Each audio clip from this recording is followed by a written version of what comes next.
all. Die the greatest, I'm living by that philosophy. It's blood, sweat, and tears, it's sacrifice what I got in me. It's me against the world, so number one's what I got.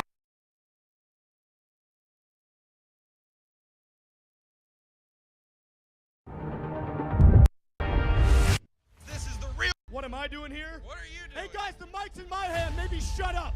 2 reasons why. Reason number 1, are you seeing this bone structure? I mean, come on. And reason number 2, it's because I'm better than you. And you know it.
September 5th.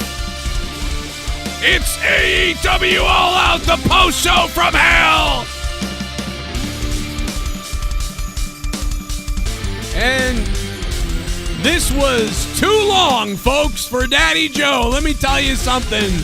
Boy, was it a long show. Are you still awake? Because I don't know, man. I had to drink a gigantic cup of freaking coffee to get this thing going. To get my blood boiling. Let me tell you something. The first thing that I want to do right now in front of all you guys is simply tell you this one very important thing. Commentary team tonight, trash. Commentary team tonight, trash. What the fuck was the commentary team drinking tonight in AEW? You had the fucking energy shit bum of a shit bum. I can't even express how good the storytelling is between Puke and MJF. The match at 2 Grand Slam 3 weeks 15K or Full Gear. I'm excited. MJF is back. 7. MJF is back, but the crowd was asleep and they didn't care. Because they were asleep because they saw 7,000 matches beforehand. So, you know, when you have 9,000 matches beforehand, I guess it's hard to figure it out. But tonight, last night we talked about this. We talked about, would WWE's Clash at the Castle have quality over AEW's quantity tonight? And the question is hard to answer, quite honestly, I think. I think it's very close. But we're going to find it out tonight. By the way, if you guys want some coffee like me, do you know what keeps me going during these streams when there's 7,000 matches in AEW? That's right. My favorite brand of coffee, Coffee Brand Coffee. My buddy Jeremy's company. It's amazing. Check it out. And use coupon code Cronin, by the way. Devil worshippers. Here's Pacharo now. I'll be honest, I'd like to take a big bite out of your face. The donation link's What below. was the point of Moxley beating CM Punk for the title if he's just going to lose it less than a month? Why couldn't both titles go on the line tonight instead? CM Punk is going to be a transitional champion. Are they hot potato in the title now? Well, it does look like I would think that we are going to get a long run from MJF. I think that's the goal.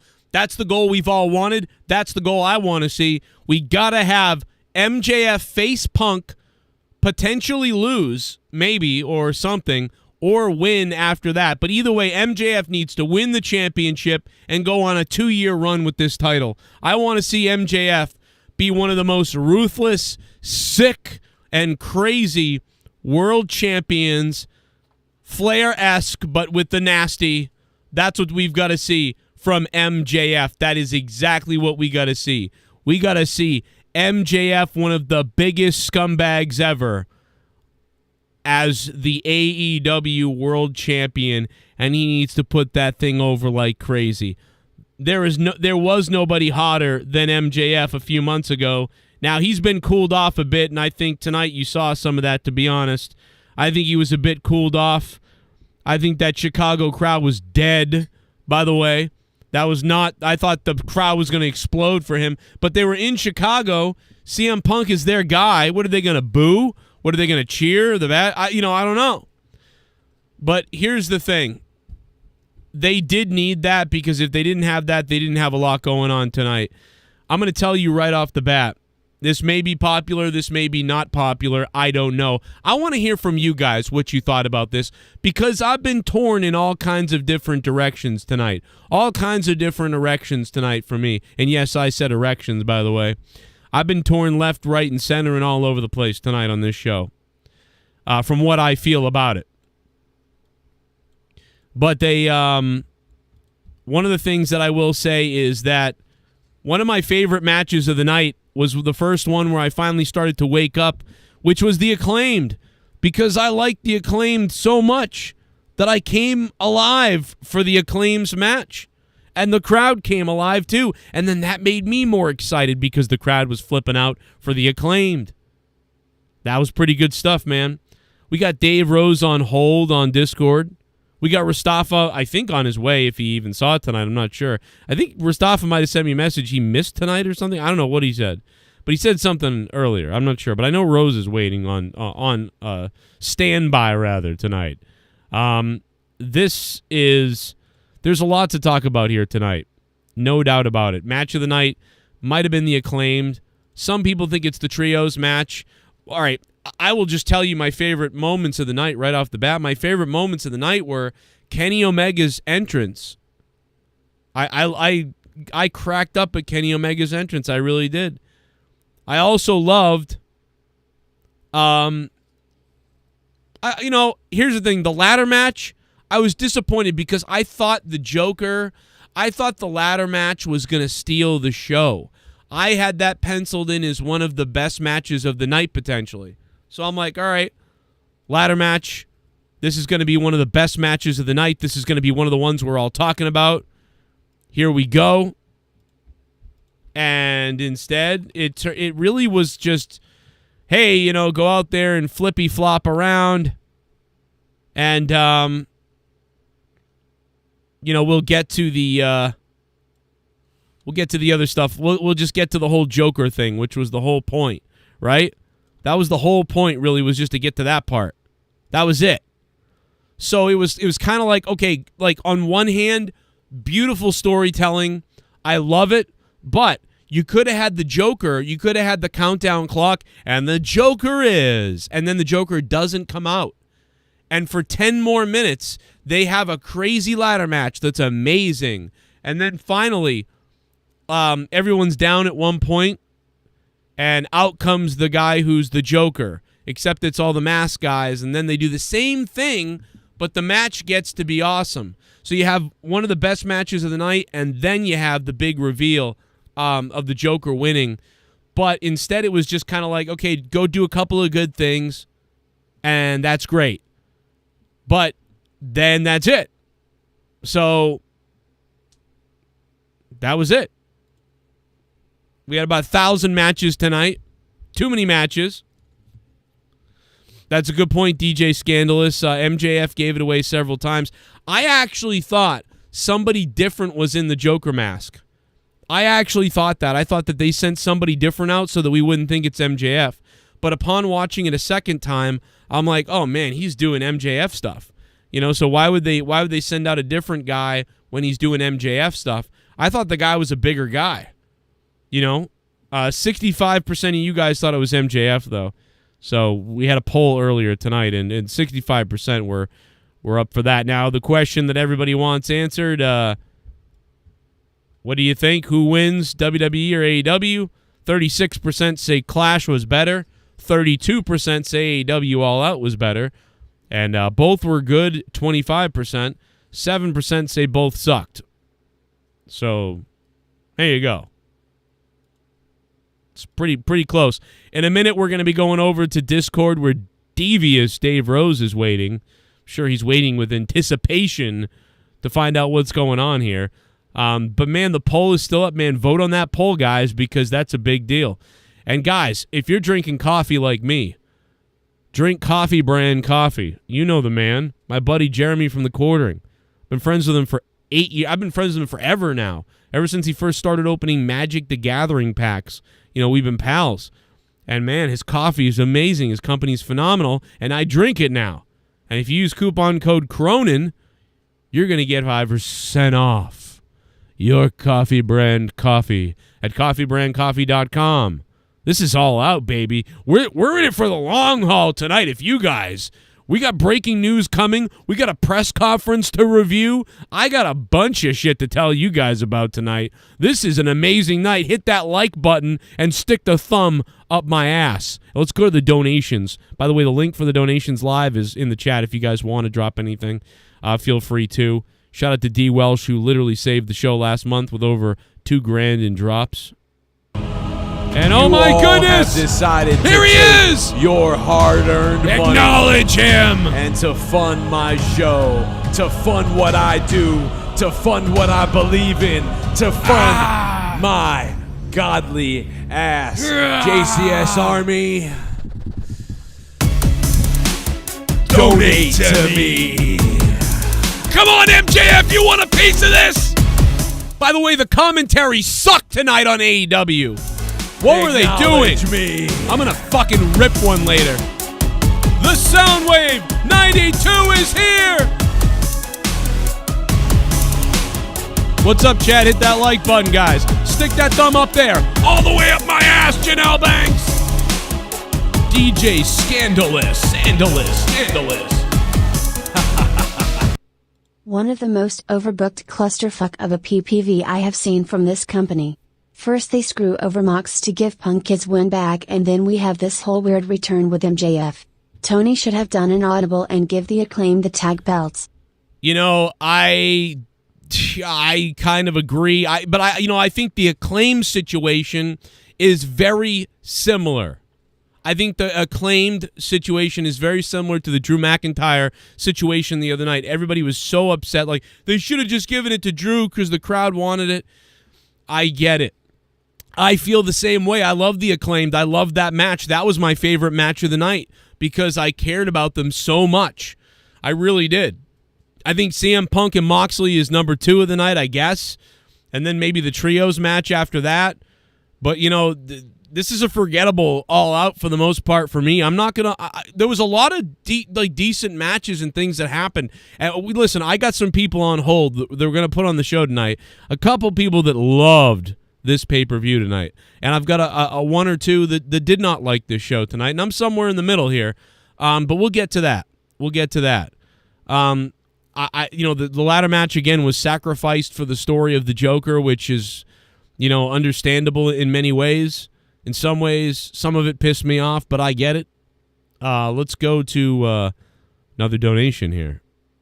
You raised a piece of shit! Acclaim should have won tonight. ETF is wrong with Taz constantly advertising the show and putting WWE down. CM Punk fucking sucks. I don't know. John was over, but I guess MJF and CM Punk is a better match. Hashtag fuck scenes view #punk scronin. Mirov, thank you. Mirov, thank you for the donation, man. I really appreciate that. Dude, I have no idea what was wrong with the commentary tonight. Let me tell you right now. First of all, you guys know I love AEW. I really do love AEW. I really do. I used to love NXT. And how weird is the wrestling world, how things go? WWE is dead.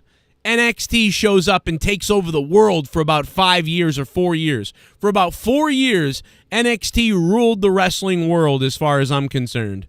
And then AEW shows up and kills NXT, kills WWE, and now WWE reaches its hand from out of the grave.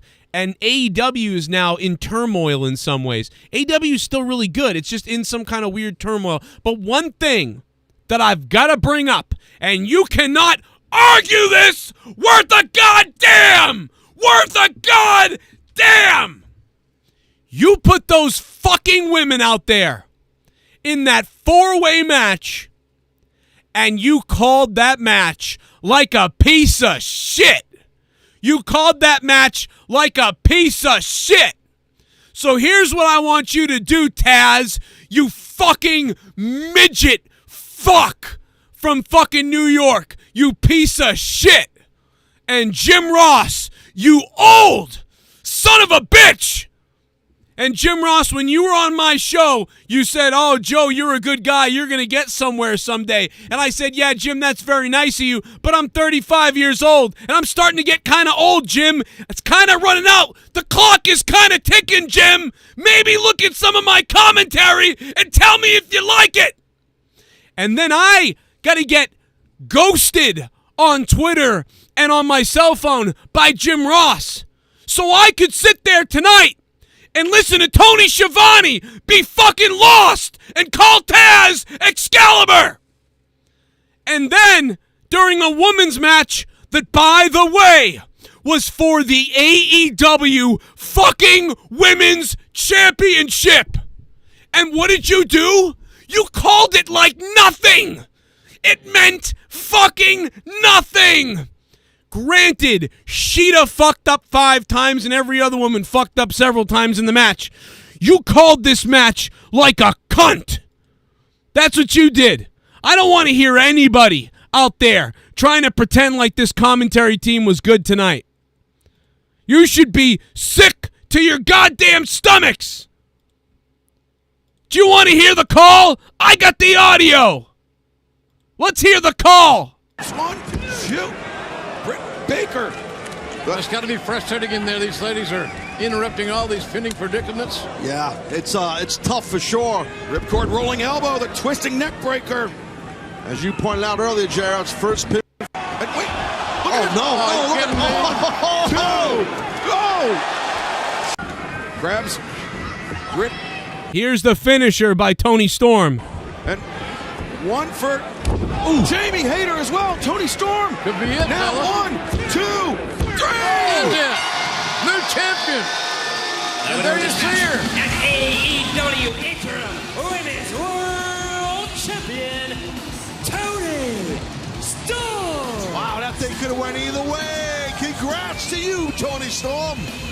Tony Storm making the most of this opportunity and is now the AEW Interim Women's World Champion. A well-deserved victory, JR. Yes, indeed, and it means so much to this young lady. You can tell by the look on her face. She's moved by the opportunity to represent AEW as the Women's Champion. Good for her. Well, I'll tell you what, I thought Britt Baker was going to get that lock show. Good for her. Let me tell you something. You go back and listen to that whole match, and you go back and listen to that last 5 to 10 minute match, they couldn't have given a shit about that match. They were ready to kill themselves on commentary. They really were. They were ready to die. They're like, I'm done. But, wow, impressive. Well, we still have more All Out yet to come. But we still got more All Out to come. You know, Tony Storm, yeah, got a new champion. Anyway, we got more to go we here. are looking ahead towards later this year for Full Gear. We're looking ahead. You are looking ahead. Most of that match, you were looking ahead.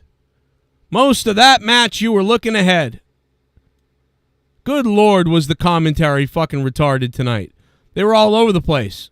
I don't know if they cared. I don't know what was going on. I don't know. I'm not really exactly sure. There were times where I couldn't believe what I was hearing. I really couldn't believe this was the call. That's what they were doing. Like the setups, like it was just like, I mean, I get the match wasn't that great. I get that there were parts of the match that were really good. And here's the thing. Some of the match was really good. But why wasn't the call more exciting? Tony Storm finally wins it. Tony Storm! DDT! There it is! Tony Storm! Get 1, 2, 3! Tony Storm! She did it! Tony Storm's become the AEW Women's Champion! What she set her sights on since the day she arrived here in AEW has been culminated here at All Out!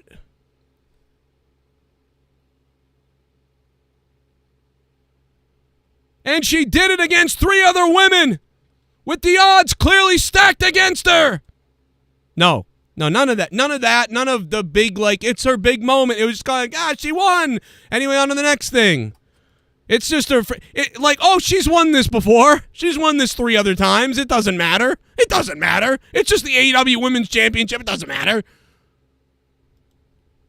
Because there's 17 announcers, so there's so many announcers, it doesn't matter. Hey, Taz, is it Excalibur? I don't even know who you are. Here comes a donation. What if they believe us?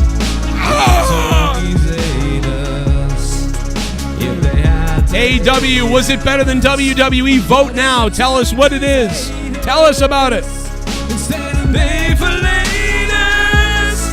What if the turkeys ate us instead of mashed potatoes?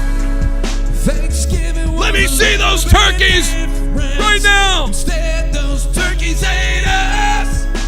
They gobbled us apart. First they ate our nuts, and then they might eat up us. I did have a good time tonight. Don't. I love the show tonight still. I liked it. What if the turkeys ate us? What if the turkeys ate us? What if they filleted us? We're going to go to the media scrum in a second. We got breaking news at the media scrum. We're going to go to it. This is unbelievable what's happening right now, apparently. Thanksgiving's getting kind of fucking crazy because people's blood might be the gravy. The turkeys might gobble on our giblets. Instead, they might gobble on the testicles. What if the turkeys ate us? Ladies and gentlemen, here is the donation from Bask in His Turkey Hole. What a song. Oh scissor me daddy tilde, oh fuck am I tired tilde. Whoa! Thank you very much. Oh scissor me daddy! Bask in His Turkey Hole donated the $29 donation. Let's head to the media scrum right now, ladies and gentlemen, courtesy of AEW All Elite Wrestling on their channel. The media scrum is taking place. Let's take a peek in at what's happening. When you did improv, who'd you do improv with? Okay, so you fancy yourself a journalist. Would you say you're friends with Scott Colton? So you're not friends with him. Why does CM Punk sound like the devil? Oh, wow. Well, that makes 2 of us. My point is, if you fancy yourself a journalist, even if it's for the silly world of professional wrestling, and you have journalistic integrity, people who report things, mostly that are bullshit, and slanderous lies against myself, if you are friends with somebody, you blew my spot. If you're not friends with them, I apologize. But you should probably disclose who you're friends with. I haven't had anything to do with Scott Colton. Dude, why does he sound like that? What the hell is going on here? In almost a decade, probably wanted nothing to do with him even longer than that. It's fucking unfortunate that I have to come up here and speak on this when I'm on my time and this is a fucking business. Why I'm a grown-ass adult man and I decide not to be friends with somebody is nobody else's fucking business. But my friends, if I fall backwards, will catch me. Scott Colton, I felt, never would have. My problem was I wanted to bring a guy with me to the top that did not want to see me at the top. Okay? You call it jealousy, you call it envy, whatever the fuck it is. My relationship with Scott Colton ended long before I paid all of his bills. I have every receipt. I have every invoice. I have every email. Whoa. I have the email where he says, and I quote, I agree to go our separate ways. I will get my own lawyer and you do not have to pay anymore. That's an email that I have. The only reason the public did not see is because when I finally had to countersue him through discovery, we discovered he shared a bank account with his mother. That's a fact. My God, bro, this is going to be a brawl somewhere, and it will be in real life over this. Why does Punk sound like this? I don't know why Punk sounds like this. I don't know, guys. I almost think there's a voice effect on the goddamn system, and he just sounds like this. I don't know. I've been trying to figure out this whole time, why does CM Punk sound like this? I don't know. I'm not sure. I couldn't tell you. He's having a breakdown, though. We're going to talk more about the whole show tonight, but we got to hear some more. This is apparently explosive. And as soon as we discovered that fact and we subpoenaed old Marcia, he sent the email, oh, can we please drop all this? Now, it's 2022. I haven't been friends with this guy since at least 2014, late 2013. And the fact that I have to sit up here because we have irresponsible people who call themselves EVPs and couldn't fucking manage a target, and they spread lies and bullshit and put into a media that I got somebody fired when I have fuck all. Whoa! What? We have EVPs? Who the fuck is he talking about? Is he talking about Cody? Is he talking about the Bucks? What is he talking about? EVPs? Who's an EVP? Someone get the list. What? Bro, CM Punk is fucking nuts, bro. Like, to do with him. Want nothing to do with him. Do not care where he works, where he doesn't work, where he eats, where he sleeps. And the fact that I have to get up here and do this in 2022 is fucking embarrassing. And if y'all are at fault, fuck you. If you're not, I apologize. But what did I ever do in this world to deserve an empty-headed fucking dumb fuck like Hangman Adam Page to go out on national television and fucking go into business for himself? For what? What did I do, Dave? What did I ever do? Oh, shit. I forgot it. It's Adam Page. What am I, fucking stupid? I'm an idiot. What am I fucking forgetting what just happened a couple months ago? I got fucking AIDS in my head. Holy shit, bro. Hey, remember when Adam Page... But you know what, though? Remember when Adam Page went out there and cut a fucking retard of a promo? Do you guys remember that? The only thing I'll say is I kind of agree with Punk. You know what I mean? Adam Page went out there. You can go back and watch my review of the night that Adam Page went out there and cut a promo on Punk, and it was the most fucking weird promo I'd ever heard, and people like Catman and other people praised it as his best promo ever, and I was like, what? What he said was fucking bizarre and dumb. Like, what was he talking about? He was like talking out of his dildo. It was so fucking weird. And I shit on Adam Hangman Page because I will tell you right now, Adam Hangman Page sucks on the microphone. And I was like, and you could see CM Punk in the ring was like, what the fuck are you doing? And fuck Colt Cabana and that shit, right? Fuck the Colt Cabana stuff. It's not even that. It's not just that. I didn't even notice that, really. I didn't even care that much about that part. Personally, I didn't care. CM Punk clearly really cared. That's not even what I was mad about. I was mad because it was just bad. It was just fucking bad. That's why I didn't like it, but Punk is pissed. What's up, Dave Rose? I was just waiting for you to... Oh, I'm never going to stop. That's why I didn't even bother coming in here yet, because you're not going to stop me for a while. I'm on a fucking roller coaster ride right now, Devious Dave Rose. I say fuck that journalist who even brought that question up. It's so weird. That's a weird thing to start the show with, you know, and that set Punk off. And I mean... Also, he's possessed. I think he's, I don't know, he's doing the whole... exorcist thing right now. Punk he certainly doesn't sound like normal Punk. Yeah, dude, what's going on? And I don't know what this is. I don't know if it's the microphone effect, the stream. I don't know what's going on here. But it's definitely adding to this. He's bleeding and he sounds like the devil. He's like, well, let me tell you, because of a really irresponsible journalist and a fucking EVP fuckhead. Yeah, that's Didn't interesting. do a goddamn thing. Let's see what else he says. Sir. Fuck the Pittsburgh Penguins. What are you doing, man? What are you doing? Now he's going after the Penguins. I made it really clear in Forbes, and I just want to make it clear again. Nick, It's not his position to make it very fucking clear. There's people who call themselves EVPs that should have fucking known better. This shit was none of their business. I understand sticking up for your fucking friends. I fucking get it. I stuck up for that guy more than anybody. Okay?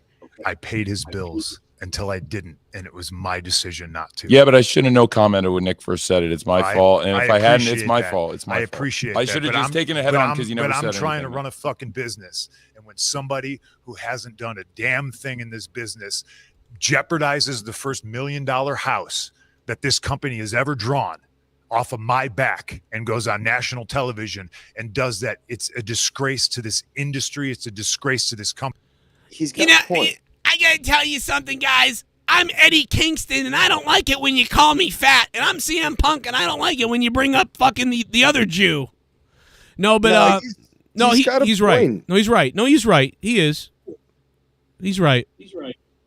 I don't agree with everything that he said tonight, but he's saying some good points. By the way, Rastafa lost track of time and missed the show tonight. Can you believe that? How do you miss a 4-hour show? I mean, I was fucking dying on the final hour. I was just like, you were right. You were talking about it earlier. I got all my notes, but yeah, that final hour, I was certainly feeling it, and I think that Tony Khan needs to just keep it to 3 hours. Yeah, it was a good card.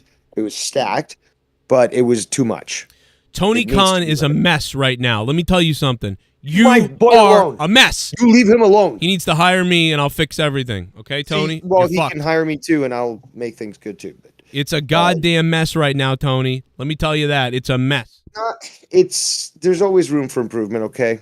And the thing is, though, you just can't expect things to. It's not like this thing is falling apart, right? There's a lot of good stuff that's going on right now. You are correct, though. The commentary tonight, I noticed it a lot when Regal came on. He wasn't pushing his guy. He wasn't really commentating, and we know that he can commentate. Yeah. The commentary tonight and the women's match, which again, Toni Storm winning the interim championship, something that, okay, so she lost against her former partner and stuff, and then Rosa got injured. So like there's something there. There's something that they're trying to build, obviously. And I did call that she was gonna win. Right. But just the lack of proper announcing certainly did stand out tonight and was disappointing. Although I was enthralled with tonight's matches, that I really wasn't paying too much attention to the commentary, just because I really enjoyed a lot of the matches. Yeah, the matches were pretty good, but I kind of at this point I focus on everything, and it's just I need the crowd to stand out to make some things better, and I need the commentary to stand out to make some things better. And what I noticed was when you had a pretty good match, right, a match that was arguably a 7 out of 10, maybe an 8, probably a 7 though, you could make the match a better match if the commentary was better and the crowd was better. And sometimes the crowd, the commentary, their excitement level was that of the crowd sometimes, quiet. Okay, but hold on. Let's talk about the crowd. I mean, did you watch any of the pre-show? Yes, I watched the whole pre-show. I thought the pre-show was amazing. The pre-show is pretty good, but it's hard to separate it all, and it kind of blurs it together, and it makes me think quality over quantity, and it was just quantity tonight. A lot of quantity. Okay, you know what? You say, okay, let's just go straight to what you're talking about. I wanted to go through the, notes, whatever. Well, no, let's go to the beginning. Let's go to the beginning. Listen, we got lots to cover. There's the CM Punk press conference. We're not done with that. That's going to be big. About the crowd. You're talking about the crowd. Well, yes. You know what? During, where's my notes here? Okay, so for example, the biggest pop I think of tonight was probably for the Acclaim versus Swerve in Our Glory. Right. Now, I personally think the best match of the night was Wardlow and FTR versus Lethal and Shelley and Sabin. The Motor City Machine Guns. I think that was the best wrestling match. Okay, and the crowd was into it. You could see them standing on their feet multiple times, even during some of the stuff on the pre-show. Now, did they get worn out? Possibly. I keep seeing people in the chat like there's no there was like the crowd was dead.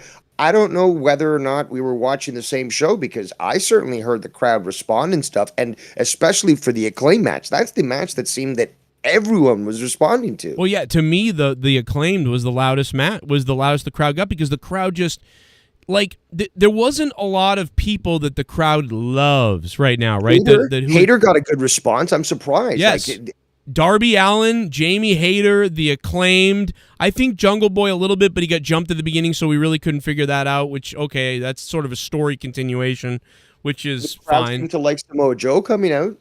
Yep. That was cool and unexpected. But as far as matches go, there was just a lot of wrestling, and a lot of it blended together. It was good. It wasn't bad, and even the women's match, I kind of crapped on it a bit earlier. I thought 70% of that women's AEW championship match, 70% of it was really pretty good. And then 30% of it was kind of a botch. And poor Sheeta botched about 4 or 5 times, and it was just... I was actually thinking about your friend Botch Club. Yeah. Thinking about... She's a highlight. And you know what? Some of her botches, she botched as the camera turned away and they missed it, but you could kind of see it didn't look right. So they actually missed a lot of her botches. But there was a few tonight. There's a few from multiple people. Well, but I mean, are we gonna just count that out like it doesn't happen in WWE? Yeah, fuck, it happens. Whatever.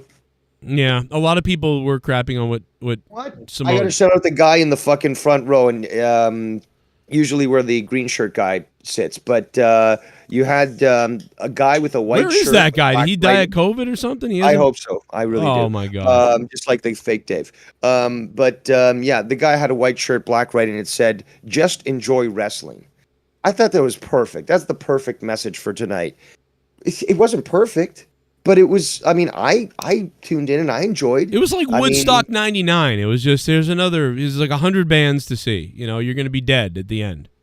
Look, just because it was long, I don't think it was bad, and it could have been shorter. And in fact, I think it should have been shorter. But for what I got, I thought it was very entertaining. I enjoyed it. And I don't know. I think people are being a little too critical on things that, they could excuse. I'm not trying to, I liked the show. Like I don't think it was bad or amazing. I think it was just, it was a nice night of wrestling. That's kind of how I look at it. It was a nice night of wrestling. Now, let me chime back into the press conference a little bit, because I guess Punk is still losing his mind. And this is fairly interesting right now. So let's hear a little bit more of this press conference. We are going to break down every match. Do not go anywhere, guys. I got all my notes, baby. We're going to hit every match. We're going to hit the press conference. I mean, there's so much to do. There's donations coming in. Here's one right now. You raised a piece of shit. Who wins in a fight, you or Bruce Blitz? I would win in a fight, because Bruce Blitz would quit like he quits everything else. So, Greg, thank you for the question. That's an easy one, okay? Plus, he sucks. He says correct. Boom. It's that easy. Company. Now, we're far beyond apologies, right? I gave him a fucking chance. It did not get handled, and you saw what I had to do, which is very regrettable, lowering myself to his fucking level. But that's where we're at right now. And I will still walk up and down this hallway and say, if you have a fucking problem with me, take it up with me. Let's fucking go. God What's damn. your question, Nick? I love it. I wanted to ask about MJF. Obviously, he played a voicemail from you before he came out. Everyone's talking about CM Punk being hot. Does anybody in the chat know? Does CM Punk continue to be angry? Is he about to eat tacos? What the hell is How this? do you both feel about him being around? How do you feel about the time he spent away? All of that. Well, if I may, I am the one who asked him to come back, because MJF's a big star in this company, and this is one of the biggest events. A year ago, CM Punk debuted here, and I thought it was right for the fans. And like I said, for the fans, I thought the best thing that we could do as a company was bring MJF back. Because he wants me to work with pricks constantly. That's what it is. Nevertheless, two of the top wrestlers in the world, MJF and CM Punk. I think CM Punk played that in. That's pretty funny. That's a good call there. Could be a big match down the line. Sorry to keep bringing this fucking up, but I've never spoken his word. I don't know how long, so I'm a little fucking pissed off about it. When it came down that he was going to sue me, I asked to talk to him. He refused. I asked for mediation. It was denied. I offered him money. He said it was not enough. He went ahead with the lawsuit and sued. Dude, I get it. He's channeling his Triple H. Yeah, Punk is losing it at this press con. He's pissed. He sounds like Triple H even. I buried him in the ground. I don't know. I mean, everybody always paints Punk as the bad guy in that situation, but when it's, it is Colt Cabana that sued him, I don't know. Yeah. But wasn't Colt Cabana felt like he was left holding the fucking purse or whatever, or left holding the dildo? Yeah, that he apparently tried to pay. It's conflicting. He says that he paid his stuff and then he couldn't, and then he asked Punk for help, and then Punk didn't help him. It's conflicting. So let it come out in court. I'm not interested in getting sued. But he's just fucking funeral. I don't care. He shares a bank account with his mother. It tells you all you need to know about what kind of character that is. Oh, shit. I appreciate it, Nick. I'm sorry. He's certainly going hard. I'm hurt and I'm old and I'm fucking tired. And I work with fucking children. I regret not answering your question the first time you asked. I love it. Yeah, but I should have just taken it head on like I did with Blake and Forbes recently. We're all learning here, Tony. It's okay. Thanks. This is from Mindy's Bakery, by the way. It's a great place in Chicago. If you like pastries and baked goods, I suggest you go there. They're closed on Mondays and Tuesdays, though. Sorry. I'm working with children. You gotta drop those, man. Of course. This is why this town loved them. I'm working with children, bro. This is Mindy's Cupcakes, by the way. I love it. Oh, this is too good. This is better than the fucking muffins or something. This might be better than the show, Dave, to be honest. Dude, the fucking press conferences are probably some of the best stuff about a pay-per-view. I'm gonna have to go back and watch this just on its entirety and look at the look on my buddy's face there. Tony Khan. He always during a press conference. I don't know if he does a little skiing prior, but hey, that's his biz, not mine. Yeah. But he always looks like a kid in a candy shop. I know what he's doing. He's staring. He's got a heart on, and he's staring at Denise Alcedo or whatever her name is. That's what he's doing. He's staring at her. Look at this. Look at that fucking face. You think he's looking at a guy right there? No, bro. He's looking at Denise, and he's thinking, wah. Or some woman in the crowd. Look at this. Who wouldn't? Look at that. Unless you're, what's his name? The guy from Acclaimed. Daddy's Alexander. home. Yeah. Look at that. All right, thanks. So I've asked I'll be a questions of pig. presidential candidates in my old life. I don't think I've ever been as nervous as I am right now, but I'll direct this one to Tony. You saw the reaction MJF got when he came back out at the end of the night. Do you have any worries that he was cheered in Chicago while CM Punk, hometown guys in the ring? Do you have any worries about MJF he got pure boos before? What the fuck is this guy talking about? Was one of the last pure heels left in wrestling that didn't try to get cheered, and now he's sort of set up as this anti-authority figure. Do you worry about what that means for the psychology going forward, especially if he's going to take on Punk? I think the fans want to see great wrestling matches. MJF's the top wrestler. CM Punk's the world champion, the top wrestler in the world. And I think having the top contenders, whoever came out of this. That's not what Tony sounds like. Yeah, there's something wrong. It's not me, though. I tried it on my phone, too. There's a weird sound at the press conference. It's very bizarre, and I don't know why it's doing that. Well, if Tony Khan sounds like this in real life, then I'd be scared shitless. So. Well, it sounds like his balls have dropped. I mean, like very dropped. Like leave my boy alone. No, listen, I love Tony Khan. I mean, he's in. I want a hug from Tony Khan. He's in Jake DeMarco's DMs. Just say you don't think MJF being cheered more. MJF wasn't even cheered that much. To be honest, the crowd was kind of sleeping. They were like, oh, yeah, MJF, okay. But, like, I pictured when MJF came back, the crowd was going to go, ah! But they were in Chicago, so they didn't really do that because they didn't know what to do. Have there not been other times where heels have been cheered? Like, is this guy fucking retarded? Right. The guy's back after months off. They're excited to see somebody no matter what. You dildo. Also, this is what I was talking about. That was a Mark question. That's all it was. Some Mark asked a question. Yeah, I just fucking try to start shit, but... Well, no, I just think he's nervous and didn't have a good question. Should have had a better question. I think that question sucks. This match. Well, then they need tonight to do remote questions. Well, I bet you that CM Punk thinking right now that the question, he's like, okay, this guy's retarded. All right, let's get to the next question. MJF sets up as a great challenger, and now CM Punk is the world champion. Tony's like, that question was so weird. I don't know if it just buried MJF or not, so I'm just going to promote MJF and just ignore everything else. MJF being back. Good call. A lot of fans were excited to see it, but anytime somebody makes a comeback in the world of wrestling, generally you get a really big reaction. Am I worried about it? No, not really. Like, we have one of the most charismatic, popular professional wrestlers in the world right here, and frankly, the fans can react however they want. That's what's great about AEW and pro wrestling. We're not trying to tell people what to think.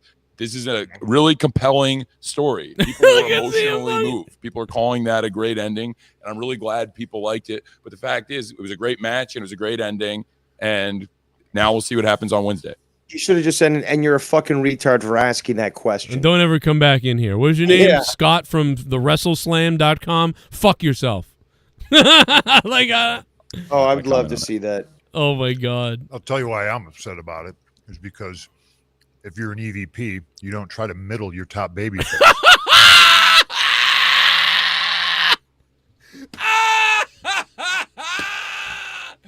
He just keeps going back to that, bro. Yeah, you're throwing MJF under the bus. You all are fucking it up. Stop it. Dude, the heat is now with fucking Adam Page. I'm seriously.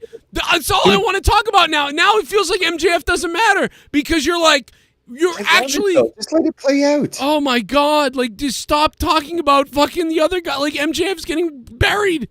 Try to get your niche audience that's on the internet to hate him for some made up bullshit rumor. Really pisses me off. Why don't you tell everybody that AJ Styles is a racist again, CM Punk? Stepping on your own dick, trying to fucking, make money, sell tickets, fill arenas. And these stupid guys think they're in Reseda. This is a little awkward. I got to be honest, because this is Tony Khan's guys. That's CM Punk. CM Punk is shredding Tony Khan's guys while they're trying to do business with MJF.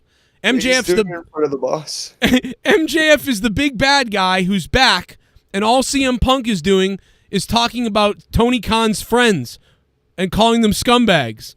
This is fucking bizarre. Like, does no one understand how crazy this is right now? I do, and that's what's so great about it. Let's hear some more. I can't wait. Fuck MJF. I mean, the Hangman Page versus CM Punk. Yep. Dominic D'Angelo, adfreeshows.com. Punk, last time we were here last year, I asked you about like Terry Funk and his influence, the legacy going on. Good question. Kind of, and this is for you too, Tony. I kind of like you've done a great job with incorporating legends throughout, the course of AEW and as it goes on. I kind of want to see what you feel about how a lot of the modern talent today can kind of utilize some of the advice and take advice from like guys like William Regal and even like Jim Ross, Tony Schiavone. I know I'm missing Jake Roberts, plenty I'm missing, I'm sure. But I just kind of want to get both your perspectives on that and how that can kind of go a little bit more to help you guys outgrow as a company. We have a locker room full of babies, pretty brilliant minds. Jerry Lynn, Dean yeah, Malenko, they've got a lot of experience Mark in the locker Henry. room. Right. When I came back and I cut my promo my second week here, I thought it was pretty decent. You know what I mean? Kind of blur the lines a little bit. What's he doing? How crazy? I want to kick everyone's ass in that fucking journal room. Don't you remember when CM Punk showed up and he was like, I only came here because why did you time? It's Sunday. You know what that means? AEW All Out is coming to you. What the hell? Sold out. Now is that a commercial on the stream? Why did you guys time out my buddy Brett? That was a pretty good line. My buddy Brett's in the chat. He got fucking timed out by one of the mods. Yo, Brett, what's up, man? He just got timed out. I don't know why, bro. I actually went to school with him. So it's all a work. Yeah, Joe, it's all a work. Duh. One guy says it's not a work in the chat.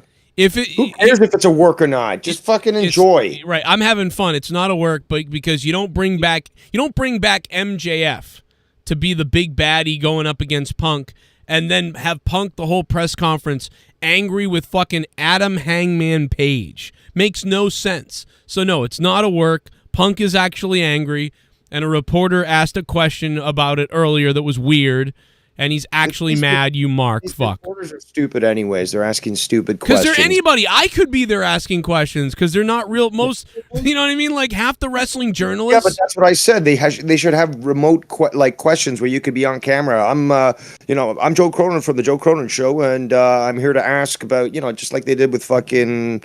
I was on the media list. I was on the media list, and I didn't reply back to an email that said to remain on the media list. email us and say, remain. Yeah, but you can't be there live. They should still allow this to go through Zoom or fucking through a call or something. Well, like they do with other. They don't get to everybody. They don't always get to everybody. I've been on.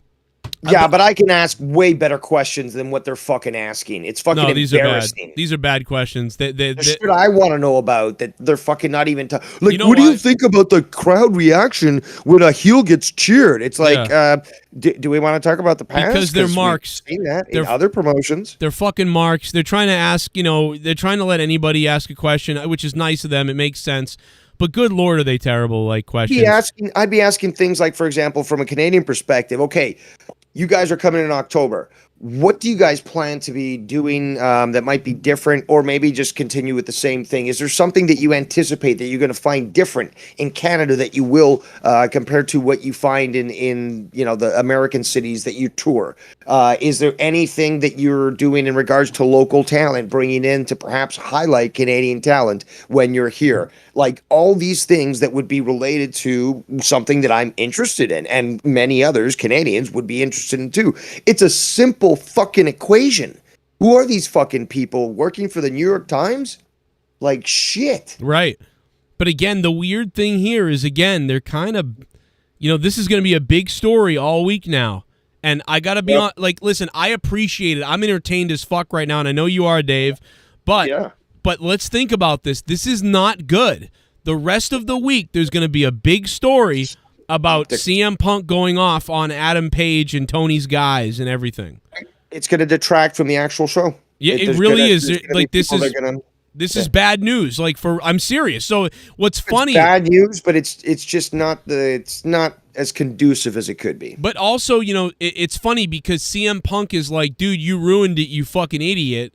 And now he's also burying Colt Cabana. Colt Cabana, fine, whatever. I can see that part of it. But then it's like going into Adam Page. So it's like, oh my God, dude. Like, this is going to detract. So even though you're crapping on them for ruining an angle and whatever you said, now you're ruining an angle right now. Like, dead serious. And honestly, Tony Khan is right. Him and Punk should have said, next question. MJF came back tonight. I got a bunch of shit on my plate. If you think I'm going to backtrack to the past, you got another goddamn thing coming. By the way, I'm going to eat some muffins now. But instead, dude, he had to get it off his chest, which is fine. I understand that. Listen, I'm a ticking time bomb, too. I might go on the same exact rant. I'm sure I would. But the guy just busted his ass during a fucking pay-per-view, worked hard to actually give a good show. And he has to deal with this shit at the fucking post-show when he should be asked questions like, okay, Punk, what do you think now? Like, what did you think when MJF first came out? Like, did you think that he might try to take advantage of you here? Did you think, did you even think that he might be the Joker and stuff? Like, focus on the fucking show. Don't focus on these legal documents say this and that. You just set the guy off after he fucking he's not in the mood. He's tired and fucking beat up. And yeah, he was set off. Yeah, he was set off and he went nuts. And I'm not saying I would do worse probably. So I get it, but it definitely conducted himself better. Yeah, but you know what? It's entertaining. Let's see if he says anything else. He's never done anything in the business. Oh shit! Oh my God, he's still going. He's still going. Our locker room, for all the wisdom and brilliance it has, isn't worth shit when you have an empty-headed idiot who's never done anything in the business do public interviews and say, I don't really take advice. Who the fuck do you think you are? Love it. That's stupid. I'm on a team with Barry Bonds, Mark McGuire, Sammy Sosa, and I don't need to work on my swing. I'm not going to listen to these guys. They're going to tell me how to swing a baseball. Fucking go fuck yourself. Yes. That's how I feel about it. I dare you to fucking say that to Terry Funk's face. I don't need to listen to you, Mr. Funk. I know what I'm doing. Fucking grow up. You know what's funny? Is Punk didn't I listen can't to wait to anybody. listen back to this entire thing. I'm gonna masturbate to this later. Look at Tony Khan. Looks like he's gonna kill himself. Question for Punk. I'm Phil sorry, Lindsay from speak Bleacher up. Report. What? Things are going a little different in the press conferences now than they were a little while back. Huh? I came here because the locker room was so beautiful. Well, you He's loving those muffins, though. It's dead now. Eat those muffins. Cody's gone, and your fucking goddamn Kenny Omega and everybody had to create titles so they could have something to do. That's hilarious. You shut your mouth. I'm sorry, but it might be true. Can't hear you. Sorry. Question for CM Punk. Phil Lindsay from No, Bleacher the question for the title on the table. Report. I think it caught a lot of people by surprise. Your loss 2 weeks ago, and your foot injury came into play, and I wonder, how much of that came into play tonight. Because a lot of fans would. I would ask them, does it bother you couldn't do the buckshot lariat? Actually, yeah. Hold on. Somebody else fucked that up tonight. They didn't do the buckshot properly. Yeah, it was weird tonight, and I thought of Punk, and now I'm thinking of it again. It was one of the. Was it Page that actually fucked up his own? It might have been Page or the Bucks, or I forget too. It had something to do with the Young Bucks though. Like I think Page missed it, and then he hit his own guy. Remember? Then he hit his own dude with it. So maybe that's what you're thinking. That was on purpose, but that was fine. There was a part of those were the botches that I saw tonight. It was earlier when he tried it before. Yeah, he tried it before, and it fucked up. That was part of the reason you lost. Good luck doing that when you're 48, by the way. That didn't seem to hamper you tonight. I'm wearing Danhausen's boots. This is a true story. So I assume that it's like some sort of a reverse curse. I've had a real problem with footwear. I've been trying to figure out like what to wear. Dude, CM Punk is wearing Danhausen's boots. Real life. Like I put my old wrestling shoes on and they didn't fit. I bought a new pair of 12s. They didn't fit. I've thought about wearing my gym shoes. They didn't have the stability I needed. And I bought a pair of Doc Martens because they're really comfortable. But they're too loose. And then Danhausen's like, you want to try mine on? I'm like, they're a size 10. And I put them on and they just magically fit. Like unbelievable, like a glove. They're tight, evil, but not too tight. They give me stability and they're comfortable as hell. So I owe him more money now. I'll just keep those boots, Danhausen. Hi, Tony. Hi, Punk. Izzy, how are you? I'm good. How are you? I'm sorry if I'm maybe scary. No, it's better okay. question. I like you though. You're right. Thank you. I like you too. Thank Huge you. fan. Yeah, of course you like the women, you weird fucking rapey fuck. Izzy from the Hot Tag with Izzy. This question is actually directed towards Punk. We saw, you got your huge win tonight. Congratulations. And then also MJF returned. What is the message that you're trying to direct towards MJF this time around? Because you did have a feud with him a couple months ago. Yeah, finally a good question. Right. He's right. No wonder he likes it. I guess. I don't know. I'm tired of wrestling these pricks. I'm tired of wrestling these kids that think they know everything. I like that he's trying to tie in the anger to MJF. That's good. But I'm not the boss. He won number one contendership, and I guess I'll cross that bridge when I get to it. I think Max is what is this audio problem? Extremely talented individual. I'm liking but this goes for him and anybody else in the locker room that doesn't want to be here. The grass is not greener on the other side. The grass. CM Punk sounds like Hulk Hogan. Grass is greener where you water it. And no, it's Max Triple H. It sounds like Triple H, dude. Shit where he eats Yeah, instead of watering the grass. I'm the gamer. So, we'll have to. Actually, hold on. Maybe it's Shawn Michaels. A little more like Shawn Michaels. Yeah, kind of Shawn Michaels-y. Yeah. The Heartbreak Kid went out there. Yeah, kind of like that. Thanks, Izzy. John Alba podcast teat. Punk, a year ago, we were in this room, and it was after a podcast teat. Fuck did this guy just say? After Adam Cole had debuted. Well, here comes a dumb question. Danielson had debuted, and you said that it had the feeling of Bash at the Beach. Oh boy. Where there was Did that I say energy. that? It was that energy. Did I say that? And a year later, here you are, world champion. Through the trials and tribulations, what's your honest assessment of the last year for you personally and professionally? I know it sounds like a pretty ridiculous statement, but I would like to think, and again in It's a 5 years. ridiculous question, Punk. You'll see the impact of it. And like I said, from like 2008. Does he flip out again, or is this it? Because we can go back. I think I'm mailing fucking Tony Khan and saying I will be one of your fucking journalists there asking proper questions because I'm sick and tired of this shit. This is fucking ridiculous. They could send you there with loaded questions. You know what I mean? With like 3 fucking loaded questions. Here's what we want you to ask. Do it remotely. Fuck it. Right. No, I don't. Why can't we all do it remotely? Why don't they have people from Japan called in? Hello, Tony Khan. What do you think about this?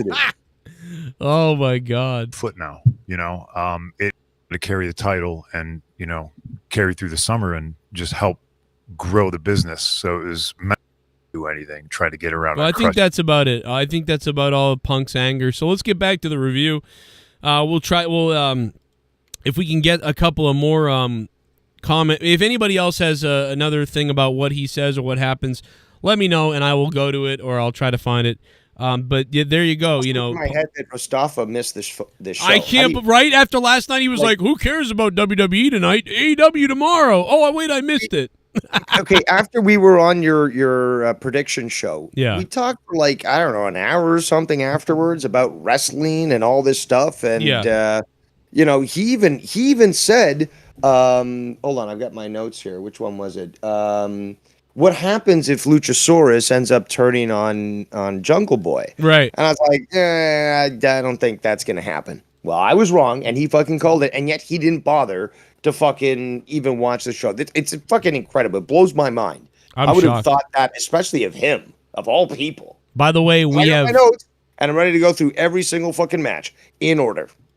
So Brett does say he flips out at the end one more time and says F the Penguins. Okay, that's funny. Well, we'll check that out later.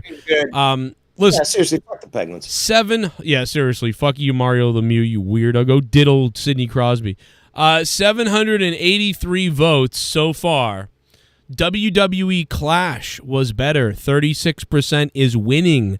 That is shocking because this audience has become more of an AEW audience. And whenever we put a poll up, almost every time, AEW always wins. This is the first time I don't remember ever WWE winning a poll versus AEW, but right now it's close. I think I have. This is regardless. I'm shocked. I didn't watch Clash, so I can't really judge. Really? No. I know, but I do know that a lot of people said it was good. They enjoyed a lot of the stuff. I heard that there was no title exchange with Drew McIntyre. It was very similar to the Acclaim match. If you were to make the crowd be 70,000 people instead, Drew McIntyre, but they're Roman. easy to entertain there because they never get it. But I heard even some people say it was a dressed up house show. I mean, that's interesting. I didn't watch it. I can't judge it. I don't know. A lot of people saying they loved it. A lot of people, well, not a lot of people, but some people, vocal people saying they thought it was trash. I don't know because I haven't watched it. All I can do is go on what you guys say. I'm telling you right now that, listen, it's two different things. I would give both shows fairly a thumbs up, but, WWE just, I don't know, man, like it felt, somehow they got to the same level as AEW. AEW threw out like 14 matches, and I think AEW was a 6.5 out of 10 tonight. I think I gave Clash an 8 out of 10 last night.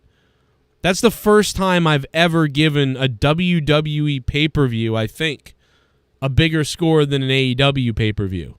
I don't remember it, or I don't remember that. I'm not going to even comment on the WWE one because I didn't watch it. So I know, I get it. I'm just saying to compare it. It's really weird, man. Like this was quantity over quality tonight, and last night was quality. No, I think that they went overboard, but every single match tonight, I thought had great quality to it. If you would say cut the show in half, still what you had seen was amazing. Could have been the first half, could have been the last half. Doesn't matter. Could have taken made it shorter, it would have been fucking perfect. Phenomenal. If maybe you could have taken this show and made it 7 matches, like I might have given this a better score. Maybe it almost gets drowned out because there was too much. The last hour, I started to wind down. It was fucking too long. But say, for example, but remember, I did watch the pre-show. If they eliminated, say, the first hour of the show, although there were some good matches during that point, you would still have had great matches throughout the rest of the night. It wouldn't have been as long, and it would have been enjoyable. See, that's the thing. It was just too long. The issue wasn't quantity, because the quantity matched perfectly with the quality that was being presented. It just could have been shorter. That's it. I mean, if for example, if we had the energy to stay up longer or whatever, we could have easily. Shit, come on, man. You've stayed up on weekends of WrestleMania where the whole shit starts at 4 p.m. and you watch throughout the entire night till fucking 11. There was no need. And then you do your review for 3 hours. So you've done that. I know, but there's also 3-hour Raws, and sometimes Raw gets ruined too by too much shit. Like, it's just a fact. If you throw a million things out there, there's going to be too much. I agree with you. It was too long. Pac and Kip Sabian never should have happened. Fuck them. Pac versus Kip Sabian. Fuck it. That was a pre-show, though. I know, but again, it all blends together when I'm sitting down here and I'm watching, and it all looks the same. By the way, the stage looks just like Dynamite. They didn't do a damn thing to make this show look a little different either, by the way. But, dude, man, there's been times where you haven't watched the pre-show and you've just gone straight to the main show. And I wish I did that tonight. I should. I'll never do it again. I'll never watch the pre-show again because it really ruins the show for you. Didn't ruin it for me. Well, okay, you want to get through this? You want to start off with the pre-show? Let's start it off. The first match was Ruby Soho with Ortiz, who both came in with some crazy-looking, face paint and stuff. Very different. By the way, Sammy Guevara being in that match is a fucking sham. That guy should be in a goddamn ladder match against somebody on a main event thing. I thought it very interesting for him to actually come and do a pre-show with his lady, Tay. Not good, right. Yeah, something's wrong there. But also, I think it's good for people that are big or have a lot of potential to provide that opportunity to have a pre-show where they can be seen. And it's free, available on YouTube and so forth. So you're seeing a guy that has won the TBS champion, for example, or TNT championship, for example, who is being featured on a free show, trying to hype people up because they like him, they want to watch him. Well, and this right might now get they them really interested hate in him. Getting the pay-per-view. They really want to hate him right now, though. To be honest. Well, some people do, but regardless, is that heels are always loved as well. I like the ATV thing coming in because you have a consistency there already with Sammy Guevara getting hit by the ATVs. So he got hit today, and it was a quick match. I'm fine with that. We don't need a long match with that. It is highlighting the coming up pay-per-view because this was the free show. And, there was that mixed sort of tag team feeling to it. And, I enjoyed it. It was a good, quick match. And it was a good start to the show, I think. I thought it was an all right start to the show. But, yeah, I thought to myself just that Sammy, man, this guy was on an elevated run. And this was so... and even Ortiz, I was just like, man... This is so weirdly below them. Start the show off with nobodies, like start the pre-show off with nobodies, or start them off with people that have been seen, accomplishing great things either on pay-per-views or on the main show. I mean, to me, I think that this would be a great opportunity. Again, it's like what CM Punk says, is that he's there to help, talent. So this actually is also helping build a brand. So they're giving their names to being on a free pre-show. Yeah, I think it's fine. It does help in a way. It was okay to see Sammy. It was an all right little beginning. I didn't hate it. I just was like, it was a good match. There was some good wrestling in it. That's another thing that I'm enjoying. That I'm enjoying watching actual wrestling. I just thought, cut a couple other things, put Sammy Guevara versus Wardlow, boom. I would be booking Sammy a little bit differently these days. He definitely.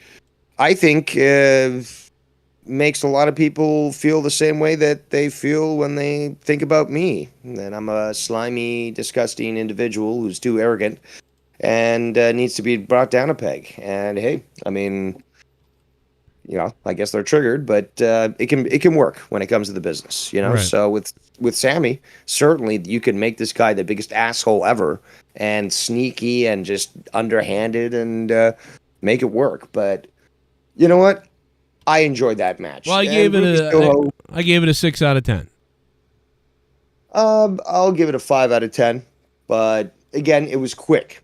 It was a nice, quick way of just getting the show started. It didn't stay on too long. And also, Ruby broke her nose, I guess, in the match. She got hurt, concussion, and broke her nose. I heard. Oh shit! Is that okay? So that's breaking news. I don't know if that's it was breaking news, to be honest, like 2 hours ago. I think I'm not 100%. Breaking nose. Yeah, Ruby Soho suffers broken nose at AEW All Out Sunday. And don't you like my pun? What'd you say? Broken news or broken nose? Broken. Well, again, how can you miss that fucking nose? I mean, it's well, now it's really going to be fucking mongoloided. Well, now it's about time that she finally gets that surgery and gets a good, proper female nose rather than like the beak of a macaw parrot. But well, you know what? I'm being a little harsh there. Well, then again, she's not Audrey. What's her name? Aubrey Edwards. Yeah, she's. Well, they toned her down. Somebody said something to her because she's changed. God, I've noticed that too. I was actually kind of looking out to see whether or not she was going to be doing her stupid overreaction. So thank God that she wasn't. Yep. So she broke her nose tonight. I guess was that Ty that slammed her in the face? I think so. It was probably. I'm sure it was Ty because she sucks. So I'm sure it was her. Well, that's kind of true too. But I do like her hair. It looks a little bit better. I like her hair, and I'd love to see her naked, but she sucks in the ring. I'll tell you. Needs a little bit work there. All right, next match. Yeah, so I gave that a 6 out of 10. Okay, so you get all right. So I got you. Let's go. My bad. All right. So no, hey, I'm just trying to keep my mind on the schedule. DVS Dave Rose. CM Punk, is that you? It's me. I'm in the press conference again, and you know what I'm getting sick of? Working with these fucking young pieces of shit like Adam Page, some piece of shit EVP What scumbag. about you paying Colt Cabana on all his bills? Fuck his Jew ass. Oh. Wait, okay. That's creep. CM Punk, Jesus. Hey, well, hope you have a good lawyer there, Punk. All right. Anti-Semitic Punk, I guess. All right. What's next? All right, so the next match actually, it's a pre-show. Enjoy it for what it is. It was Hook versus Cool Hand. Yeah. For the FTW Championship, which again doesn't trigger me as much as it does Joe, because Joe thinks there's too many titles in AEW. I'm perfectly fine with the number there are, and this title is just like the $1 million belt. It really means nothing. It's just this little fucking, arm charm that you wear, and it's like, oh, look at me, blah blah blah. Fine, cool. We still get to see good wrestling. There was, Hook won through submission. You had Matt Maynard come in with, his attack, and then Action Bronson decided to come in and help, which I thought was, interesting. Yeah, he moved about as well as Casey's Raw. But hey, you know what? It's always cool when they do involve these celebrities and stuff, because we had fucking Tyson in AEW, Snoop in AEW. It's fun. It's cool, Yeah, let's just have some fun. It worked. It worked for what they did. Yeah, and again, like if anyone's gonna take the FTW Championship seriously, relax, because it's Taz's title. He made it up himself, and now his son has it. It doesn't mean much. So, it's just another good wrestling match, and it was free on the pre-show. And Taz was the commentary was very stupid. He certainly didn't even build up his own fucking son. Again, I do have to address this. Like you said it perfectly. Your rant certainly did. They really need to fucking fix the commentary. They really do. I don't know what happened tonight, because Excalibur did hold his ground well tonight. He was the same as always. I thought Excalibur was the same as always. It's the other people though. Be a little more animated. Yes, but at least he was giving because he's doing fucking color, but he's also doing technical. So it's just like Yeah. I like hearing the technical moves and stuff. There's a lot of moves that he knows the names of that everyone else is like clueless about. Well, you got to have him, because even if I was calling, if I was in AEW, I'd want Excalibur there too, because he can be the guy that's like, well, it's the Konami grip that he first learned in the dojos 7 years ago. And then Shit on him for his overreactions, but you know what? I want that. I want somebody Yeah. to be like, my God, Kane. Yeah, and his problem for me is that he like doesn't always go all the way. He like pulls back and changes, and I'm like, no, dude, just call this like you own it. But he won't. He'll be like, it's like he doesn't quite get there for me. But he is a dork, and he's very technical. And honestly, he's the most consistent. Sadly, because I don't even. It's just like I think he's like a 7. He's a good, but JR is like lost sometimes. Tony Schiavone was off tonight. Unfortunately, there was What the times hell? where even JR was stumbling over. He said like the same thing, like it's a great thing. It was some sort of repetition where it was just, oh God damn it, man. And like, Taz was like, a little lost there. Tony Schiavone was calling fucking Taz Excalibur all night. Like it was just weird. Yeah, they were all weird. They were a little. I thought they were a little distracted from what they were calling, and also not putting enough emphasis on things. But regardless, Yes. Okay. So overall you know, commentary, you fucked up tonight. Commentary. That's all I'll say. And you made the show worse for it. By the way, you did. That'd be a question that I would be asking at the press conference instead of pushing Punk about freaking out about Colt Cabana or Cabana or whatever you want to fucking say. You fucking marks. And I know one. Colt Menorah. I call him Colt Menorah. Colt Menorah. I love that. It's like I'd be asking about that. It's just like tonight. I don't know. Like the commentary felt a little weak. I'd straight up fucking tell Tony. Oh, He's dude, my you know boy. what though? I love him. I know those guys. They would have flipped out in the press conference. Like Tony would have been like, "Get the fuck out of here." He would have lost it. He would have been like, "Well, we have the best." Like they would just. Oh my God! And then I'd as I'm being like escorted out, be like, at least I ask a better question than all these fucking faggots. I mean, sorry. Well, that would get you canceled from ever being at the AEW press conference ever again. Sure, except for strategy. Except for CM Punk. CM Punk can call people homos. Yeah, he can do that. CM Punk can call you homo in the crowd. He can call you fatso. But if you do it, you're canceled. But CM Punk can do it. So all right. So basically, that's the end of that. Ends with Action Bronson coming in to help and stuff. Little celebrity promo. Next match, which I don't think was bad, but I guess you had issues with it. It was Pac versus Kip Sabian for the All Atlantic Championship, which Pac came out as the winner. Very technical match. I very much enjoyed that. I do again like wrestling. The Black Arrow was used to finish it, and then you got Orange Cassidy come in, trying to fucking, I guess, start something, and Pac wouldn't have anything, with it, and he just took off. I don't know if it's my mood. I don't know if it's my mood, but you know what it is? It's your mood. I went into this match, though, and I said this last week. I went into this match not giving a shit. I know that Kip Sabian's been doing this thing with the box over his head. I think it's retarded. And I've always said since he started it, I just don't like it. I don't care. I think it's stupid. I don't even like Kip Sabian. Like, he might be a good person. As far as wrestling goes, he bores the fuck out of me. I don't care about Kip Sabian. And guess what? Pac, he's also been somebody who kind of bores the fuck out of me. The only thing that these guys have going, in my opinion, is that Pac is usually fun inside the ring. That's all they got going. And so Pac went out and he won. Good. It's booking. It's booking. That's the thing. Pac is fucking an amazing wrestler. We saw how much what was he called in WWE? Neville. Neville, yes.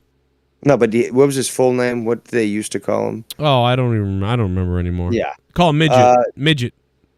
Okay, well, he was totally misused there. The stuff that we've seen with AEW is just a peek to what he's capable of. Well, see, that's this again, guy is incredible. Like, it's driving me nuts because I feel like he was underutilized in WWE, and I think he's underutilized here. But now, but I'm starting to wonder Is it that he's underutilized, or is No? I mean, what is it? Why is I know what he? you're saying. It's the booking. It's the booking. Like, we could be seeing better matches and stuff. I totally Remember agree. FTR? He has been defending this overseas. That's a fucking cool thing, and that's what I want to see more of. AEW championship titles defended overseas. And again, I do want to see AEW titles lost to people that are overseas, so that you've got to see a pay-per-view that's now being in Japan. But to again, find out what happens and to again, the AEW this champion. fucking guy has this title because Tony Khan can't get him on TV enough because when COVID happened and he still wants to be overseas and stuff and wrestle independent overseas shows because he makes a lot of money over there and Tony Khan really likes him so he doesn't want to lose him. So what happens? Here's a title so you can advertise us. So basically it's Tony Khan saying, you're not going to be here always, so I'm going to give you an advertisement to walk around with and keep you. Where, like, I think Tony Khan should have just said, you know what? You're fucking out of here. You know what I mean? You don't want to be here all the time or full time. You're out of here. I'm not, yes, go have all your independent matches over in the UK, but the compromise will be, since I can't utilize you all the time, I'm going to give you a belt so that you're promoting us. Like, I get the idea behind that. But it's like, dude, just fucking let people go. Just wow, that's. I'm serious. You're saying things that I did not consider. They call me a conspiracy theorist. Yep. But again, I don't dismiss other conspiracy theorists. Because Tony will do anything. What you're stating is a very interesting prospect because I can't necessarily dismiss it. It certainly holds weight. Tony Khan is juggling 900 jewels, and he doesn't want to drop one of them. But you know what? Also, Pac does deserve recognition. The guy is a fucking amazing wrestler. He is. He's entertaining. He deserves spots and opportunities to prove that. How can you do that with, limited time and limited shows? I mean, it's a challenge, I'd say.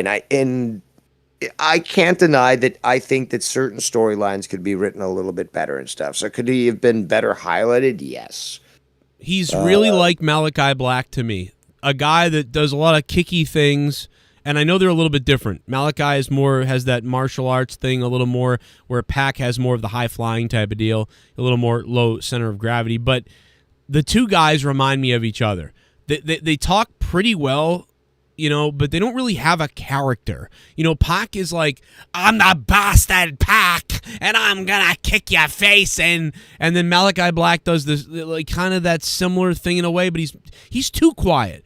Totally different. They should see Malachi Black should have more of a character. He doesn't. He does have a character. He does. He's fucking always doing his promos that are over. Like, the guy fucking talks more than I do. Well, okay. So what I'm trying to say, I said it backwards.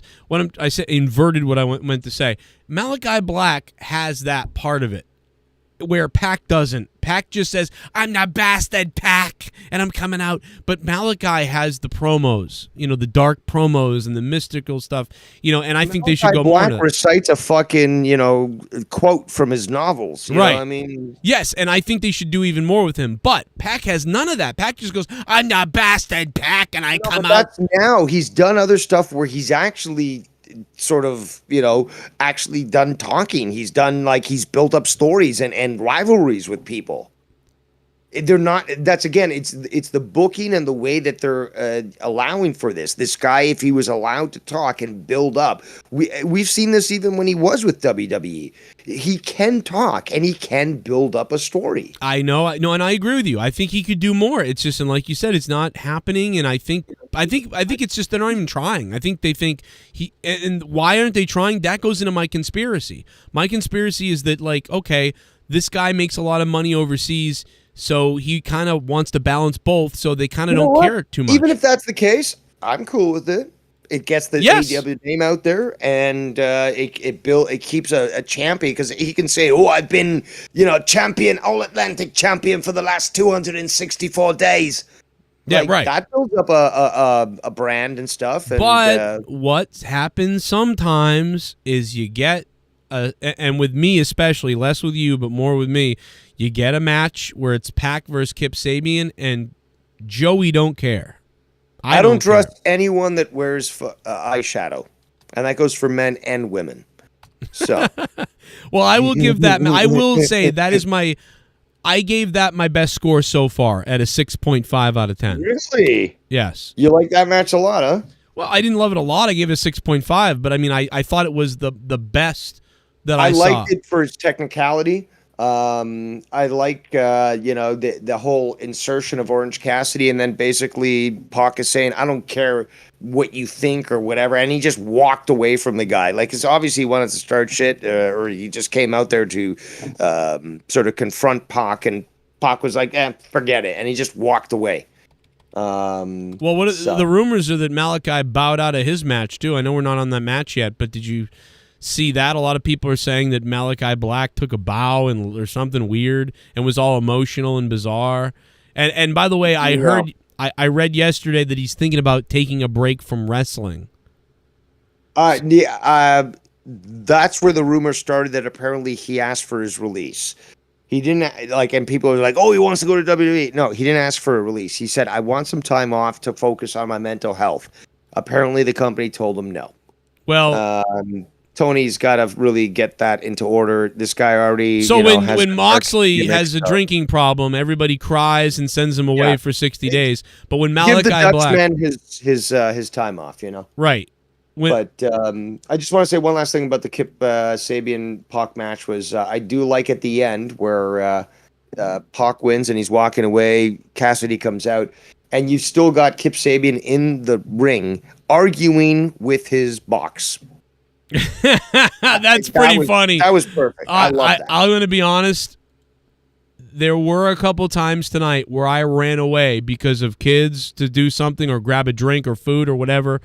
I did not see that, and I got to be honest, man, that sucks because little things like that sometimes tickle my pickle, and I go, you know what, there's a little bit more to this, and Leah's now down here, so hold on a second, what's up? So she's going to tickle your pickle, right? Okay, good night. So I guess not. No, what'd you say, Dave? I missed what you said. No, I said she's gonna tickle your pickle. I guess there's going to be no tickling of the pickle tonight. No, she's going to bed. She probably tickled someone else's pickle. I'll tickle yours. I'll tickle your mother's. I'll tickle your brother's. But no. She was telling me she was going to bed.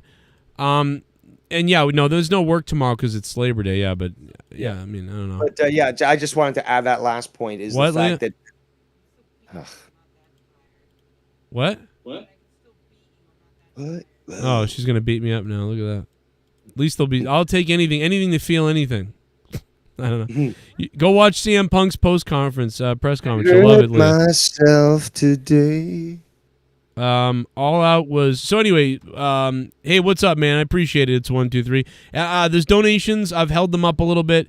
If you guys want to fund my show and keep the show on the air, drop a donation. The link is on the top of the chat right now. And vote. We're going to get to 1,000 votes tonight. I know it. 860. To get to. I've got all the notes. I've got to talk about this. Let's go. And I got a partnership with Coffee Brand Coffee. My buddy Jeremy from the Quartering. Coffee Brand Coffee. Use coupon code Cronin. You guys will get 5% off your order. And you'll give me a little sexy pants, too. And by the way, Coffee Brand Coffee is nice and black, and I drink it down my throat. It tickles me. CoffeeBrandCoffee.com. Coupon code Cronin. Dave, take us to the next match. Oh, no Rastafia tonight. Can you believe that? Yes, very disappointed. Yeah, it was just ending about the box. I think there's more to that, like you said as well, but just really a great way to end that match, and very comical that he was yelling and fighting with his own box mask thing. That's pretty funny. That might make me like him, Dave. Yeah. It actually. I still am very. I mean, the guy looks like Boy George with his, the eyeshadow. It scares me.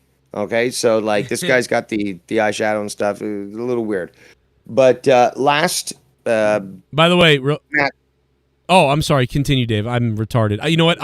I've been drinking a lot of Coffee Brand coffee, and I'm gonna explode, bro. Go. I'm sorry. Maybe they make a gummy THC, edible. They need to make a Joe Decaf version. I think maybe you should just make your own fucking brand of gummies. I think you'd sell a lot. So last match, which again, if this was on a dark, this would have been fucking a gold dark. This pre-show was fucking great. The last match was Eddie Kingston versus, excuse me, Tomohiro Ishii. Okay, so that's Ishii, apparently the appropriate pronunciation. Ishii. Ishii, yeah. So there was a House of Glory mention. That was very interesting. So they're mentioning, smaller. I've heard them mention House of Glory before. So good luck to Midget Man, but he sucks on commentary. Yeah. Sorry. But so Eddie Kingston comes out looking like a drunk Little League coach with his beard and his haircut. And I love the violence of it. I love the fucking intensity of the match. And here's another thing that I have to disagree with all these people that were in the chat saying earlier, including you, Joe. Oh, there's no reaction from the crowd. No reaction from the crowd. What? I did not say that. Were you watching the same fucking match? No way. During the pre-show, people were literally standing up. But wait, I did not say that about that match. Okay, well, you said it previously, but regardless. But you're right. I did say it other times. Okay, fine. Ignore you. People in the chat were saying this. People were standing up for this fucking pre-show match between these two people. And I've never heard of Tomohiro Ishii before. You haven't? No. Well, so let me just really quickly tell you.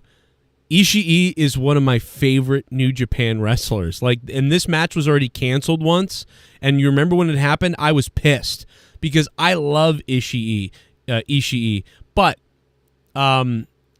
I was not happy with the way it started. I started rolling my eyes because I don't love... one thing, that man's got a fucking... That guy makes me look fucking like snow. Mm-hmm. That guy is like tanned. You see his tan? That Japanese guy? He's fucking looking brown. Yeah, he is baked pretty good. Ishii is. Listen, I have really enjoyed him in the past. In matches where there's just strongman like brutality, I've enjoyed him, and I don't really like that wrestling style that much. Where have you seen him though? Have you seen him in New Japan? New Japan. That's the only place you've seen him. I haven't seen him anywhere else. I saw him kick the shit out. Him and Kenny Omega kicked the shit out of him a long time ago, or kicked the shit out of each other a long time ago. That was crazy. New Japan, yeah. Okay, that's probably the reason why I'm not too familiar with them. Right? Yeah. No. Mostly it's from. Thing. Sorry. No. It's just mostly from. It's always. I think I've only seen him in New Japan. That's it. Okay. Well, I saw a lot of people standing. And giving him a standing ovation and stuff. Kingston was highly favored by the crowd. I noticed that from that match. Yep. There was a lot of cheers for him. Don't call me fat though. Nah. CM Punk, don't talk about things I don't like, and Eddie Kingston, don't talk about things I don't like. I don't know why everyone's heated about this and I'm not. It's like I don't give a fuck. Like, okay, cool. No, he got suspended. He literally got suspended for attacking a guy in the back because he was mad the guy called him fat. It's like, you're a fucking pussy. Well, you know what? By the way, with Mr. Black Lives Matter and rainbow fucking things he wears on his arm, I mean, the guy. Listen, I love Eddie Kingston, but there's something fake. Like, I mean, come on, bro. You can't be called. You're reaching a good point there too, because I totally disagree with his politics and the whole Black Lives Matter and the rainbow stuff in his name on Twitter and stuff. I totally laugh at and disagree with. So, by the way, it's not. I'm not trying to be a mark for him. I'm just trying to be a little fair when it comes to. I don't mind those things. By the way, my point is when your whole life revolves around, burying other people on Twitter so you can get your virtue signal out there. That's a weird thing. Like, you will destroy someone's life so you can get your virtue signal. Guy wears rosary beads around his neck. Bro, you can wear all the rosary beads you want. You can wear all the BLM stickers you want. You can wear all the rainbow flags you want. You can wear all the Jesus Christ things over your neck. The bottom line is you attack a guy in the back because he called you fat in a fake fucking promo. All right. Anyway, I love Eddie Kingston, even though I just buried him there. I love him. Go ahead. So basically, Eddie No, you raise good points. Yeah. And there's one guy, Jeremiah Jarrett, says this Dave guy's a huge smart. You're goddamn right I am, okay? Yes. And again, I enjoyed myself. Just like the guy in the front row said, just enjoy wrestling, okay? I'm enjoying this for what it was, okay? Was there a lot of botches? It depends on what you call a lot. But I enjoyed myself. All right, so that's the end of the fucking pre-show. So the show started off, surprisingly enough, and I'm glad it did, with the casino ladder match. And obviously we already know the outcome with the Joker winning. I did not expect it to be MJF. I did expect MJF to pop up tonight at the end just like he did. Right. For, the final match, because again, the whole deal is that he's got issues and history with Punk, which is why you would want to continue that way. Now, I honestly thought, because Tony Khan is always bringing in new talent, that I thought, okay, shit, the Joker, that's going to be another person that, we haven't seen. Maybe they're from AEW, maybe they're from NWA, whatever, but sorry, maybe they're from WWE, or maybe they're from, NWA or wherever. But hey, we got another talent that Tony is going to add to the, roster of 300, right? So I expected something more than that actually the Joker being MJF, which, again, very intriguing twist to the story. Now, you said, and apparently people in the chat said, they expected that anyway. So call me a smart all you want, because I guess I am. I did not expect that. I don't think they needed to do it. I think they could have just had MJF show up at the end. I think they really telegraphed it, to be honest, by having this, I like it in a way. But like I said earlier, I think if I were to be given the reins and this idea comes onto the table, I would have said, listen, that I think the ladder match is one of the staples of the night. I think that's going to be one of the top 3 matches. I don't want to shorten it for this situation. So let's either do this, but the Joker won't come out when he's supposed to. He'll come out 10 minutes afterwards. Yep. And that way the match has room to be an amazing match. And then the end is weird, but there's a story there. So now you got 2 things. A story is being told, and the match was awesome. But instead, the match was kind of a little too short. But then there was an interesting story at the end. And by the way, my favorite part of the whole match, I think, is Penta, when he came out and he fucking Canadian Destroyer or whatever the fuck. I don't know if it was a Panama Sunrise, whatever the fuck. Yeah, what? It was a Liger. What was it? The ladder, right? No, he came out when it was his turn to come out. He fucking hit a destroyer or something on somebody, ran at him, and he nailed them right away. And it was hilarious, dude. He did a few actually, though. Oh, okay. Well, it was right away. Oh, wait a minute. Here it is. Here's a clip. I'm looking for it right now because I timestamped some things. I literally timestamped this. Here it is. All right, listen to this. We got another man coming in. 5 seconds. Here he comes. Penta. Or whatever he's called now. He changed his name 5 times. We're getting closer to the Joker.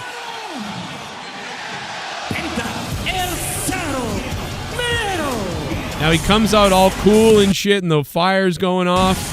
He fucking blows out. It looks awesome. There's fucking pyro going off all over the place. Watch all this carnage unfold. Now he runs. Dante on the ramp, they're saying in the chat.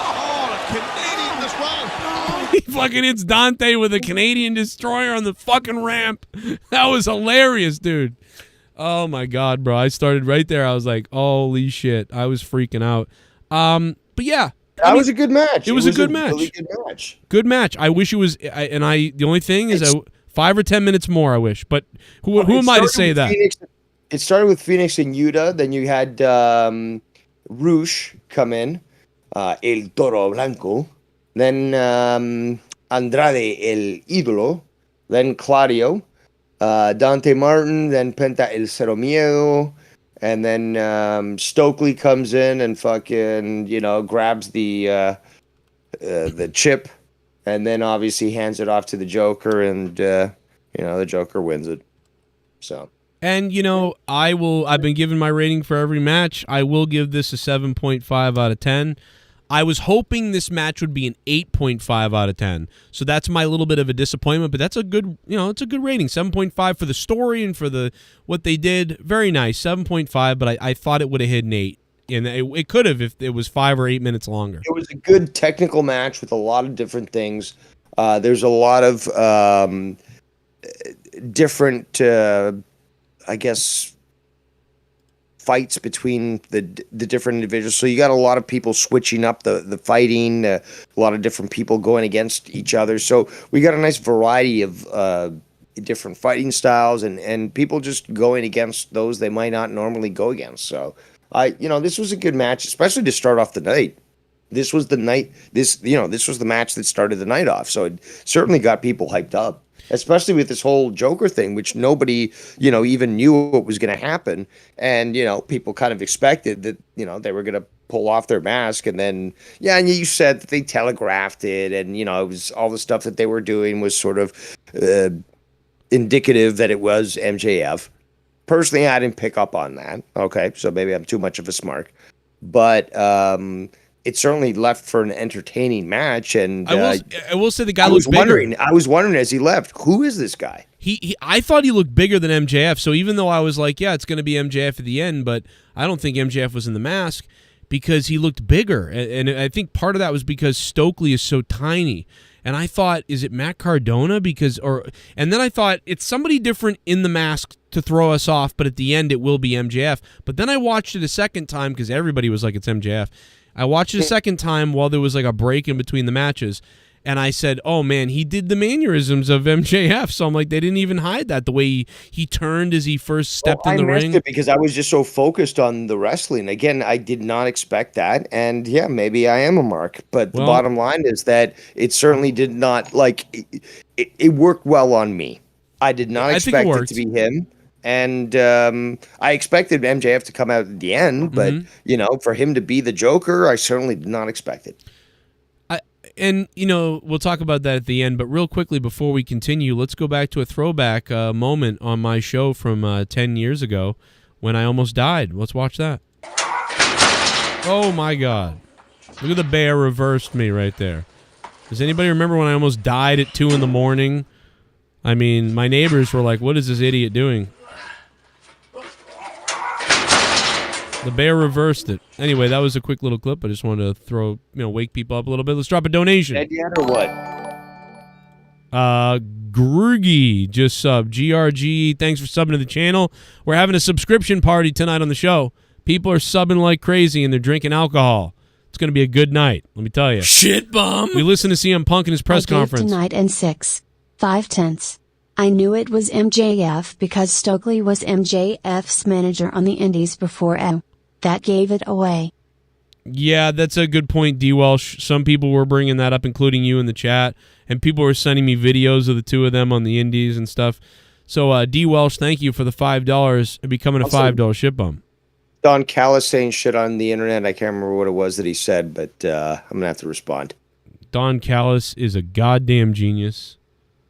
We love him to death. So far tonight, by the way, I have not given a match over a 7.5. So 7.5 is the highest so far. And it's that ladder match right there. Shit bum. I'll give it Over/under 1 year that Jericho leaves it for WWE. I think Jericho's got... I don't remember his contract anymore, but I'm going to say Jericho is going to take off, I think, in a year to 2 years. Within 2 years. What he'll do is he'll tour with his band. He'll do tours or cruises, I should say. Promoting wrestling or his latest book or his latest album and stuff.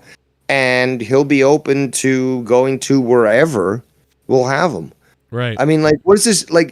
I just find it so comical. He will come back to WWE. He's going to leave and he's going to go to WWE.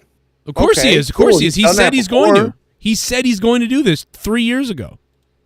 Yeah, but what's the big deal? It's just but that's how he does it. He'll take he did it when he was in WWE. Okay, I'll take a break. I'll go do my thing. I'll tour. I'll do my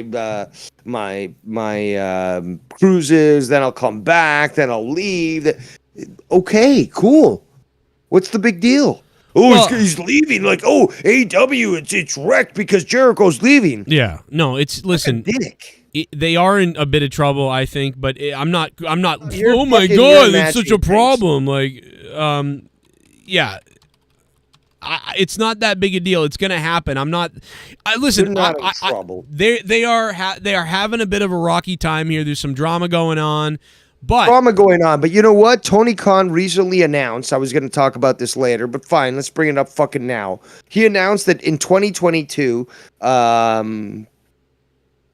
2023, AEW is going to at least get $100 million in profit. So they've been cutting the numbers and all that sort of thing. So they know the growth that they're going to see in their brand.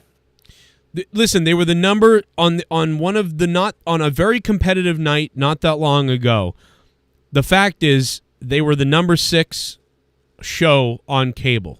WWE, I believe, was number 1 or 2, but they were the number 6 show. That's amazing. Still, like nobody else on their network at that time trended that week really in the top 5, but AEW hit number 6. So they're doing well. It's not that big a deal. And listen, I think Jericho will last about 2 more years. I think. So I am going to say over because I don't think he's gone within a year. But I do think, and I don't know the contract situation. I forget. I don't remember this stuff. This is actually where we miss Jake DeMarco because Jake would remember all these things usually. But it's going to be close. And it's not a big deal. Jericho is going to go back to WWE. He said it. He wants to do it. He loves doing that sort of thing. There'll be a countdown or a surprise, or he'll come from underneath a pancake fucking truck or something. Whatever. The bottom line is, until then, his job, and quite honestly, it will be a perfect time for him to leave because he is going to start. He's going to start really breaking down in a different way. He already is right now. He's still in really good shape, and for him, he's doing really well. And by the way, there's never going to be... I'm going to stop now because I could ramble on another 20 minutes about this. We got to move on. But the fact of the matter is, Jericho, you'll never see another person like this guy. I don't know if you ever will. Someone who can reinvent themselves a million different ways. It's kind of incredible. I'd say he's more adaptive than The Rock. Yeah, I mean, the Rock is... Listen, The Rock doing The Rock is like a 9.5 out of 10, superstar. But... The Rock is The Rock, and that's about it. He can be the heel, he can be the face, but he's really The Rock, and he's only the same thing. So, Jericho can be the rock star. He can be the fucking a chameleon. Podcast host. He can be. He's a chameleon. The wrestler. He can be anything. Yes, he can be. He could switch it around. He could be the guy who's the lion tamer with the lion salt. He can be the Walls of Jericho and the Code Breaker. He can have the elbow, the Judas effect. The guy is just. And sometimes he's a little ridiculous, but, whatever. Anyway, enjoy him. He's going to leave eventually.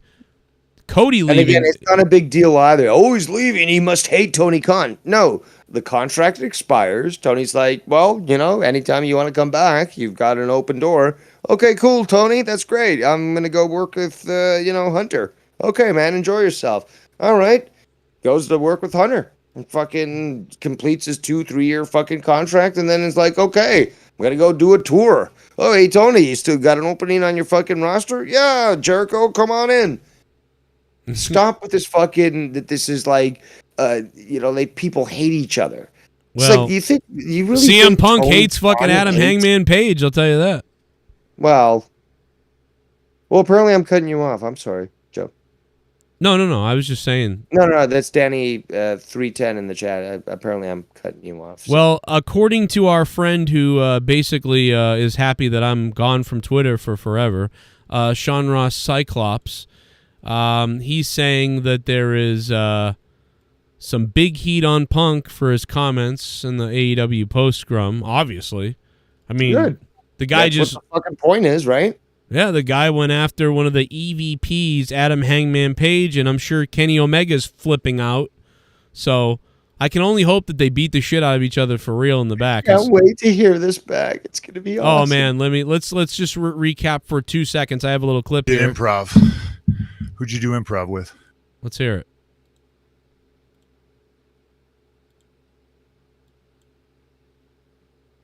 I guess we're not going to hear it. Oh, here it is. Okay, so you fancy yourself a journalist. Would you say you're friends with Scott Colton? So you're not friends with him? Oh, wow. Well, that makes two of us. My point is, if you fancy yourself a journalist, even if it's for the silly world of professional wrestling, and you have journalistic integrity, people who report things, mostly that are bullshit and slanderous lies against myself, if you are friends with somebody, you blew my spot. If you're not friends with them, I apologize. But you should probably disclose who you're friends with.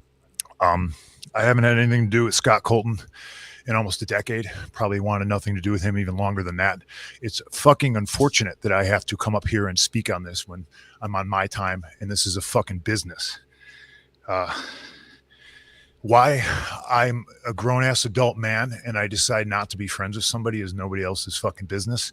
But my friends, if I fall backwards, will catch me. Scott Colton, I felt, never would have. My problem was I wanted to bring a guy with me to the top that did not want to see me at the top. Okay? You call it jealousy, you call it envy, whatever the fuck it is. My relationship with Scott Colton ended long before I paid all of his bills. I have every receipt. I have every invoice. I have every email. I have the email where he says, and I quote, "I agree to go our separate ways. I will get my own lawyer and you do not have to pay anymore." That's an email that I have. The only reason the public did not see is because when I finally had to countersue him through discovery, we discovered he shared a bank account with his mother. That's a fact.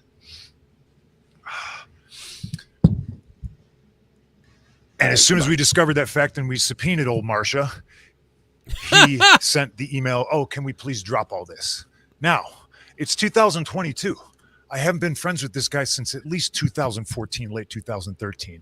And the fact that I have to sit up here because we have irresponsible people who call themselves EVPs and couldn't fucking manage a target, and they spread lies and bullshit and put into a media Adam Hangman Page that I got somebody fired when I have fuck all to do with him.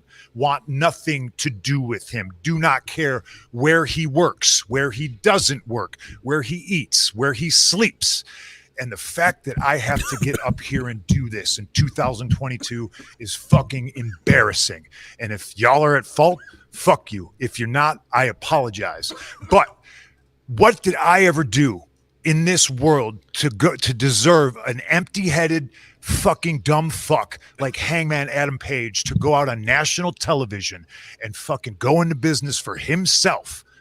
For what? What did I do, Dave? What did I ever do? Didn't do a goddamn thing. What's your name, sir? Fuck the Pittsburgh Penguins. What are you doing, man? What are you doing? I made it really clear in Forbes, and I just want to make it clear again. Now Tony comes in, It's not his position to No, make it's a it very stupid fucking question in clear. the first place. Let's No, get back to the fucking let's get back to it. I just wanted to recap it for the people because people won't shut the fuck up. Did you see the fucking bread? Did you do? We played it earlier, but anyway, there's another recap of it. That's what you do in radio. You go back to things. Okay, so we've covered 5 matches. We're on to the next one. Yeah, and this is just the first. Well, now it's just the second match of the actual show. So, yeah, we still got a lot to go. The Trios Championship was finally determined. Dark Order was able to secure their position to go for the Trios Championship on Friday Night Rampage. Again, AEW, people seem to ignore this. AEW keeping this fresh, and literally something that happens on a Friday night is going to affect what happens on the pay-per-view on Sunday. So, the Dark Order went against Omega and the Young Bucks. The Young Bucks and Omega did win. That's not a surprise. That's what you would expect. Yeah, especially with Kenny Omega coming back. They had once again, Tony. You gotta appease the guys, right? They appeased Pac with his weird thing, and now how do we get our Young Bucks and Kenny Omega to be something? You know, they got to have their trios title. Also, Dark Order should be lucky. It should be gracious enough, not racist, gracious, Tommy, that they were given the opportunity to go against, them in this capacity. They actually did a good job because they kind of did a good job. They did do really a good job. It was a very good wrestling match. Because a lot of people would say that Omega, the Bucks, they should be there, but these other guys, what is going on? but they did a good. They all had good. They had good chemistry, to be honest. And they have been sort of neglected as of late. Right. Dark Order could be so much more powerful. I personally still think that they need Eric Redbeard as the leader. He needs to replace Brody Lee. And again, because of the relationship, and me and Rostov, again, we talked for an hour about this stuff. The relationship that they had with Brody Lee, with the Wyatt family and stuff, you know that these guys were very close. And if anybody is to take the mantle of the Dark Order and make it back to what it was, because in the past it was a fucking a staple that was certainly to be feared, especially having somebody that led it that was a fucking monster. And the best person, I think, in my opinion, to take that place is Eric Redbeard. And he has been working with AEW, but I think he needs to be given that position to lead this and make it back into the big stable of the darkness that it was, that this bad group that would fucking wreck you. And it would, yeah. I got to be honest, Dave. I think they need to stop. I don't think they ever will, though. But I think I'm serious. I think the Dark Order. I don't know, man. I just think it's over. I think that they're sentimental and they can't. This is another thing. Breaking my heart. I know. I'm sorry. And I think it's. I don't know if it'll ever go away, man. Because again, Tony and maybe I couldn't do it. I'd rather. Okay, you know what? I'll say one thing before I shut the fuck up. Go ahead. If they're gonna be a joke, just trash them now and just fucking end it. If they're gonna be, a legit stable, then get them on the right track again. I think that they are going to stay around because Tony has a sentimental heart, and 1 and 0, and obviously Brody Lee and stuff like that. It's always going to be a thing. I don't think Rowan is very good on the mic and stuff, so I think he wouldn't help. I think he's more of the quiet guy. He's not bad though. Well, I think if Braun Strowman or maybe Bray were to be in there, they could be the leaders. Sometimes going back to WWE, that's almost a guarantee. You're right, and he's that's actually true. said. I think he publicly say he's not interested in AEW. Quite honestly, I'd bring the Wyatts back to take on the family, the Roman Reigns family. That's what I would do, but that's me. But so they could all be going back to WWE. But anyway, I don't think it's even worth discussing. I think fine, keep the Dark Order as this low key group that's always memorialized Brody Lee. I'm fine with that for the kid too, because it's a beautiful thing for his son. So get a powerhouse as the leader. Get them to fucking lead it back into the powerhouse that it was. I think that's what's necessary. But it will never be there again because Brody Lee was something different.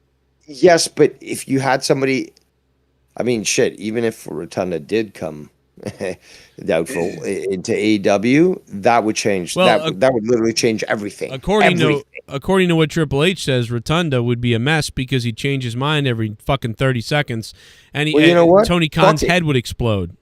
Well, you know what? It's still better than what they did to him in AEW. In WWE. Because again, even with the evolution of his character, this guy always had the idea, and I read about this, that he was explaining how all of the different personas were actually leading up to a storyline that he was trying to tell, very subtly, very insider-ish wrestling style, but that's what he was trying to do. And those of us who paid attention, or at least heard about it, understood a little bit more. But let's move on. Okay, so trios match, obviously Omega Bucks win. We're gonna see them defend that quite often, and that's gonna be what we're gonna see for a while. Obviously, Omega being back is a big deal, and he's gonna have to defend that and build up that title, which requires something like Omega and the Bucks to actually do so. If you're going to build up a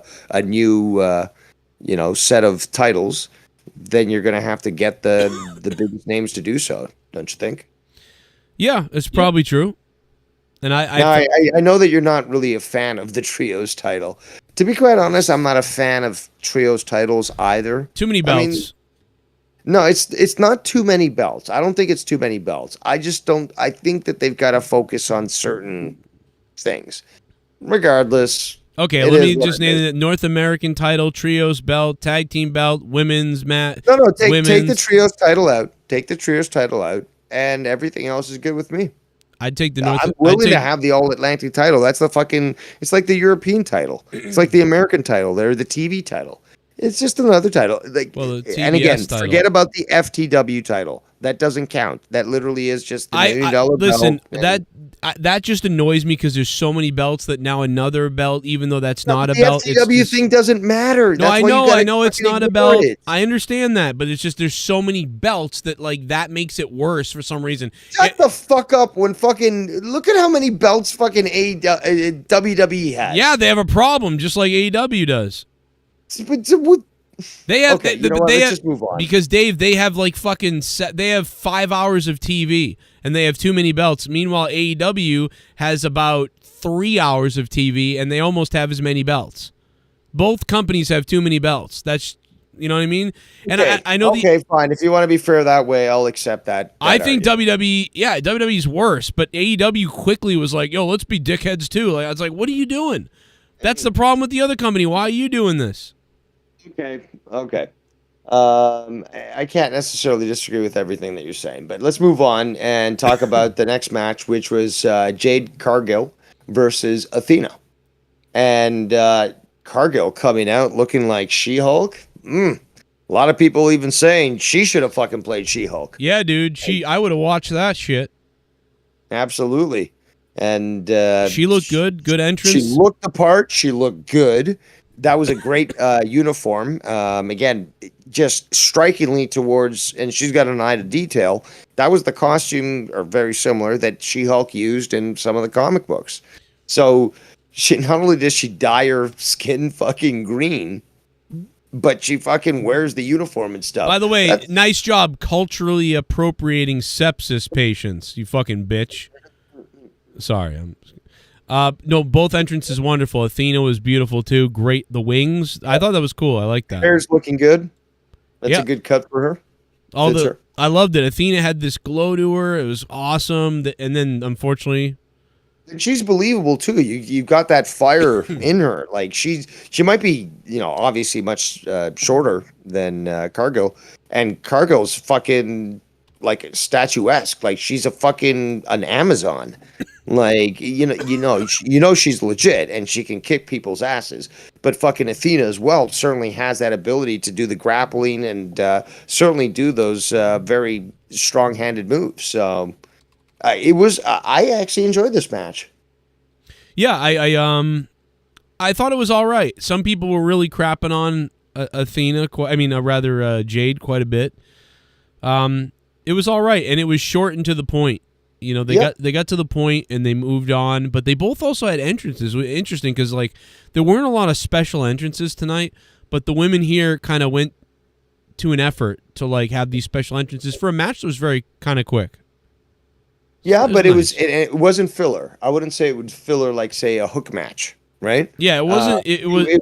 There was good technical wrestling, and it was also enjoyable because he had the visuals. Again, I didn't expect her to come out looking like fucking She-Hulk, but she did, and she looked fucking good at it, and it fucking fit. It all came together. I don't think I thought the match was that good, though. I do think it had problems. I liked that it was short, but they had. What do you call good?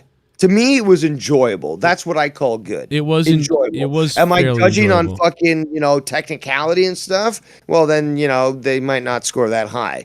But is it a match that's like okay, not too long, not too short, enjoyable? Got to see some moves. Got to see different visuals. Oh, look at that! She's dressed like She-Hulk. Oh, look at that! Athena, that has some good hair. Like. It was enjoyable. Like I'm not trying to make it more than it is. Just like the guy in the front row said, just enjoy wrestling.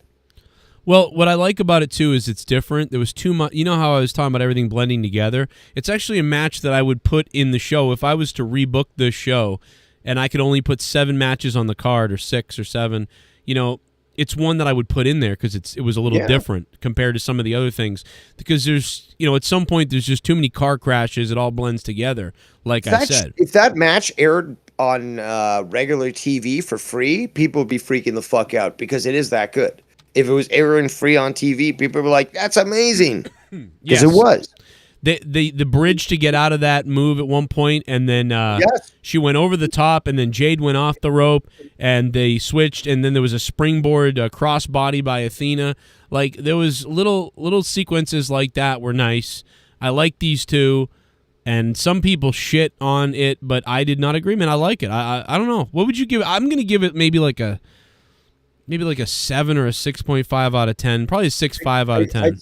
I'd say about 6.25 out of 10, but it was enjoyable. It was different, and I like being surprised, so I did not expect to see She-Hulk. That was fucking cool. You really like She-Hulk, huh? You should watch that twerking show.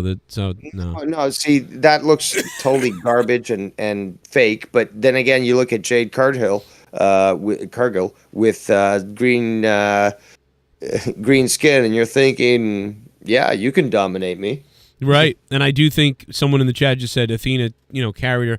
I think Athena did help her along, but that's what you need. You need that for Jade. Jade is like, she's new and stuff, and she's learning, and she has good times and bad times, but she looks unbelievable. So she's got a great look, and I mean, she's also a hard worker. You can see that she really wants to progress further. I mean, you've got to respect that. I do, and I'd watch this one again, and I like her. I give her the benefit of the doubt all the time because it's just, you're in awe of what she looks like. And she's pretty good on the mic, too. I mean, I don't agree with... Yeah, she's a bad bitch. I mean, she says it herself. I mean, she certainly knows how to talk. 90% of the time, I'm the master, but let me tell you something. I would be the slave for her. I'm serious. There's only 10% of me that wants to be dominated, and that 10% would come out if I was near her. I'd say, sit on my face, step on my head, squash my fucking balls with your fucking... oh my God, bro. Something about her. I would be a cuck for her. Snoo. Oh, like I never thought I'd be like that, but I would for her. Break me. I want to be tortured in front of my wife with her. I don't know why. We're getting weird. All right, I get the next match. Thank God. So, Jay Lethal, Alex Shelley, Chris Sabin of the Motor City Machine Guns, and we knew they were going to be good. And versus Wardlow and FTR. Now, like I said earlier when we first started talking, to me, this was the match of the night. This was the best match, in my opinion. Not because of fucking the crowd response or anything like that. I thought it about message, about wrestling, about technique, and about entertainment. Now, we do have, I think it was Sanjay Dutt that came out, where you know how you have the shirt, fight like an 8-year-old girl? Right. Well, he had an adjusted shirt that said fight like an 8-year-old, and it had girl crossed out and it said brat. So that was a great way to start the heat, because when FTR and Wardlow came out, they came out with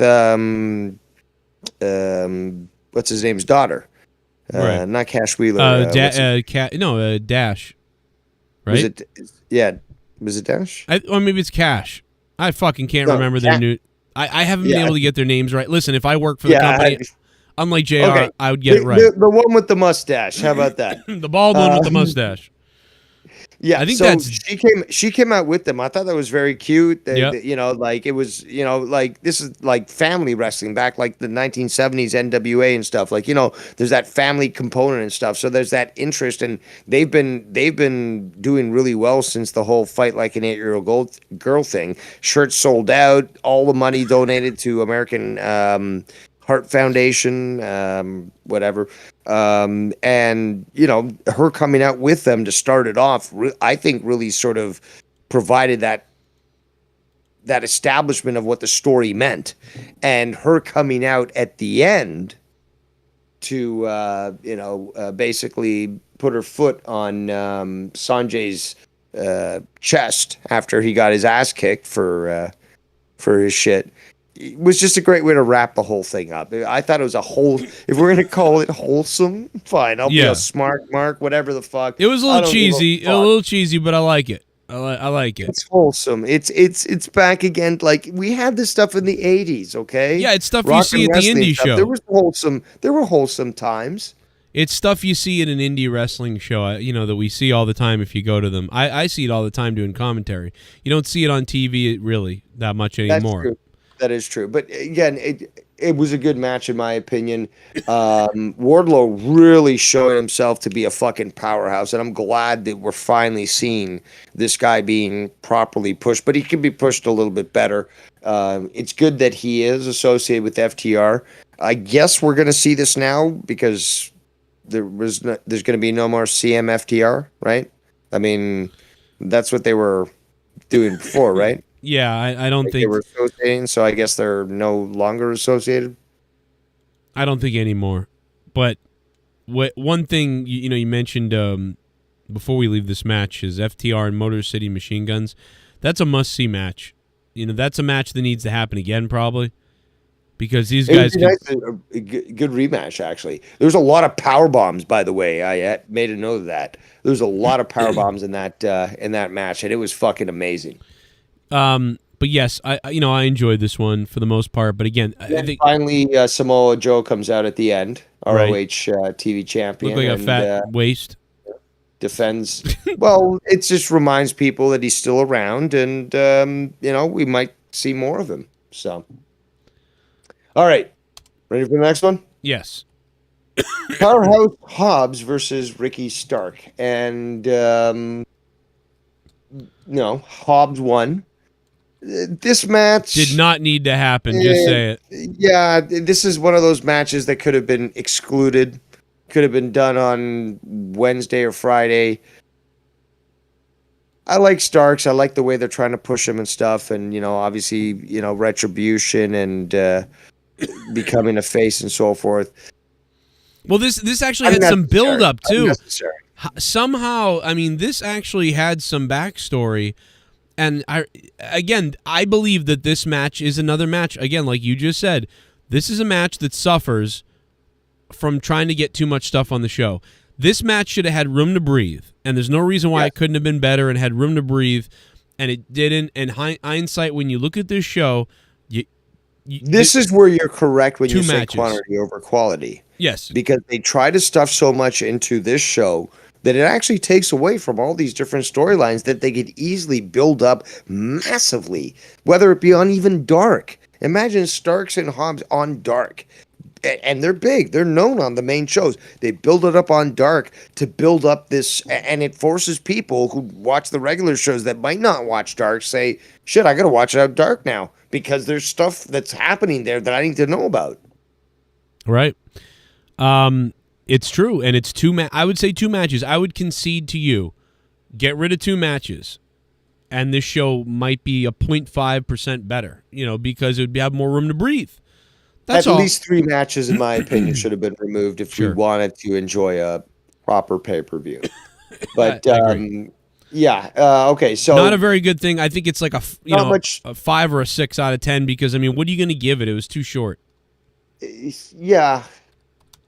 5.5 out of 10. They did a good... Powerhouse Hobbs and Stark, not a bad match. Could have been better, but it did take away from things, and... To me, I didn't really write many notes about this match at all because it really didn't impress me too much. All I got out of it was Ricky Stark has a new uniform. That's what the commentator said. Oh, he's got new wrestling gear, and then the match was over. That was it. Yeah, great job there, commentary, not doing a goddamn job. But okay, so the next one is the match that I think the entire, not the entire show, but that a lot of people, if not the majority, enjoyed the most. Right. That is Swerve in Our Glory versus The Acclaimed. There can't be, and again, I ask myself and I ask you people, why are you fucking saying, and this is not generalized, I'm just speaking to some people, that there was no crowd reaction? The crowd was dead. The crowd was dead. Are you people fucking stupid? Not for this match. Are you not paying attention at the fact that people were rising to their feet when you had the Acclaimed fucking fighting? Like, this was the match that basically I would say everyone enjoyed. Not the best match in my opinion, but the one that got the biggest pop, the biggest enjoyment from the crowd. This was it. Yes, and it woke me up, to be honest. This was the match that made me think, At this point, Dave, I got to be honest, the way I felt, I was just watching matches, like a match and then another match and another match and another match. This was the match that made me wake up, and I went, ooh, this is fun. And to me, this was the start of the night. This was the beginning of the night for me. Before this, I was just kind of like deer in headlights. No, that was the Wardlow and FTR match for me. But this one, I paid attention because I saw the crowd reaction. People getting up off their feet, like doing the scissoring in the. You saw people like they were filming people in the audience doing scissoring with the fingers, like just in the audience. And Eat stuff. your like, heart out, people, lesbians. Yeah, seriously, we own the scissoring now, but. The crowd itself was just fucking popping huge. Yeah, Nobody can say that the crowd was dead tonight, especially for this match. No, this was, dude, like, I've said this a million times with the Acclaimed, that these guys really feel like the New Age Outlaws of AEW, and then they literally did the New Age Outlaws when they did the garbage thing. It's a different thing. It really is, because they're more of like a fun comedy, but not just. It's not just doing daddy ass cheers. Yeah, daddy. Yeah. Oh my God! How many cheers did they do? Because there was cheers that I could not even hear properly. Because I don't know. There was Scissor Me Daddy. There was Scissor Me. There was Daddy Asses, Ass Boys. The Acclaimed people were chanting like, bro, like these guys are over. The crowd was the most invested in this entire match, in my opinion, compared to all the other matches. Did the other matches have investment? Yes, but this is the one that just from what I saw from my stream had literally everybody just fucking totally invested compared to others. That says a lot. Right. Yes. This was the crescendo of the night, by the way. Like what you just said. You know, those other matches were building like you're climbing stairs. And this was the crescendo of the night. This was the spike of the night. And it wouldn't get back this way as high as this point until the main event. Yeah. And so what a damn good job by all these guys. And no matter the result doesn't matter, you know, because it just like last night. This is good. This is good that they didn't win because this helps build them further. And you know that they're going to eventually win, but more importantly, they're going to earn that win. Like, you can't deny this. These guys are so fucking over. So fucking over. It's only inevitable, but let's allow for a story to build and stuff. I know because you know what we're going to see? We're going to be seeing fights between fucking Swerve and what's his name? Oh, Swerve and Keith Lee. And Keith Lee, yeah. Well, and you're honestly, because they, you might want a heel team to take the belts before you get the Acclaim to win too. I mean, you may want to get the belts, Keith Lee and Swerve, to get in a fight with each other, and that's how they lose to a heel team. And we're setting that up tonight as well because they were forced to hit the other person. Well, so each of them hit each other in these moves and stuff because they didn't calculate properly. That's something that could eventually build up because there was. But they've been doing this since they joined. There was confliction between the two. But since they started, they've been doing this, so they could just. They've had trouble with each other since the very day they started. So this helps. This helps for the possibility for them to get into a fight and lose the titles, or whatever the case may be. But it allows for continual story and conflict between the two. And not involve the titles. But okay. By the way, I just want to say CM Punk ruined MJF's return and buried the whole company tonight. Anyway, continue, Dave. All right. So the next match was probably the worst commentated match of the night, which I'm going to have to write an official letter of complaint to Tony. I do have him on speed dial. It was the AEW Women's World Championship title defense. Commentary did not care about the women. I did. And Tony Storm versus Britt Baker versus Jamie Hayter versus Hikaru Shida. She shida all night long as she botched 5 times. Yeah, she was a little bit weak tonight and stuff. She looked, I don't know, incapable to accomplish a few things. I do like her, though. I like I do her too. Look. I like her skills. You know what's maybe funny, she was Dave? just having a very difficult weekend. What? No, I've seen her do this before, Dave. I got to be honest. What's weird about Sheeta is I want to say that 40% of the time she is on, and when she's on, I really like her. But there's 60% of the time where she just is weird, like she's bad, and it's like, is this the same person? So I don't know, but this was one of those nights where she was both not good. Yeah, but not good, but both. Like there were times tonight where she was pretty good, but then she was that other side. So yeah, not very good though tonight from her. She was the worst person in the match. Yeah, and also when she left injured and then she came back so quickly, no.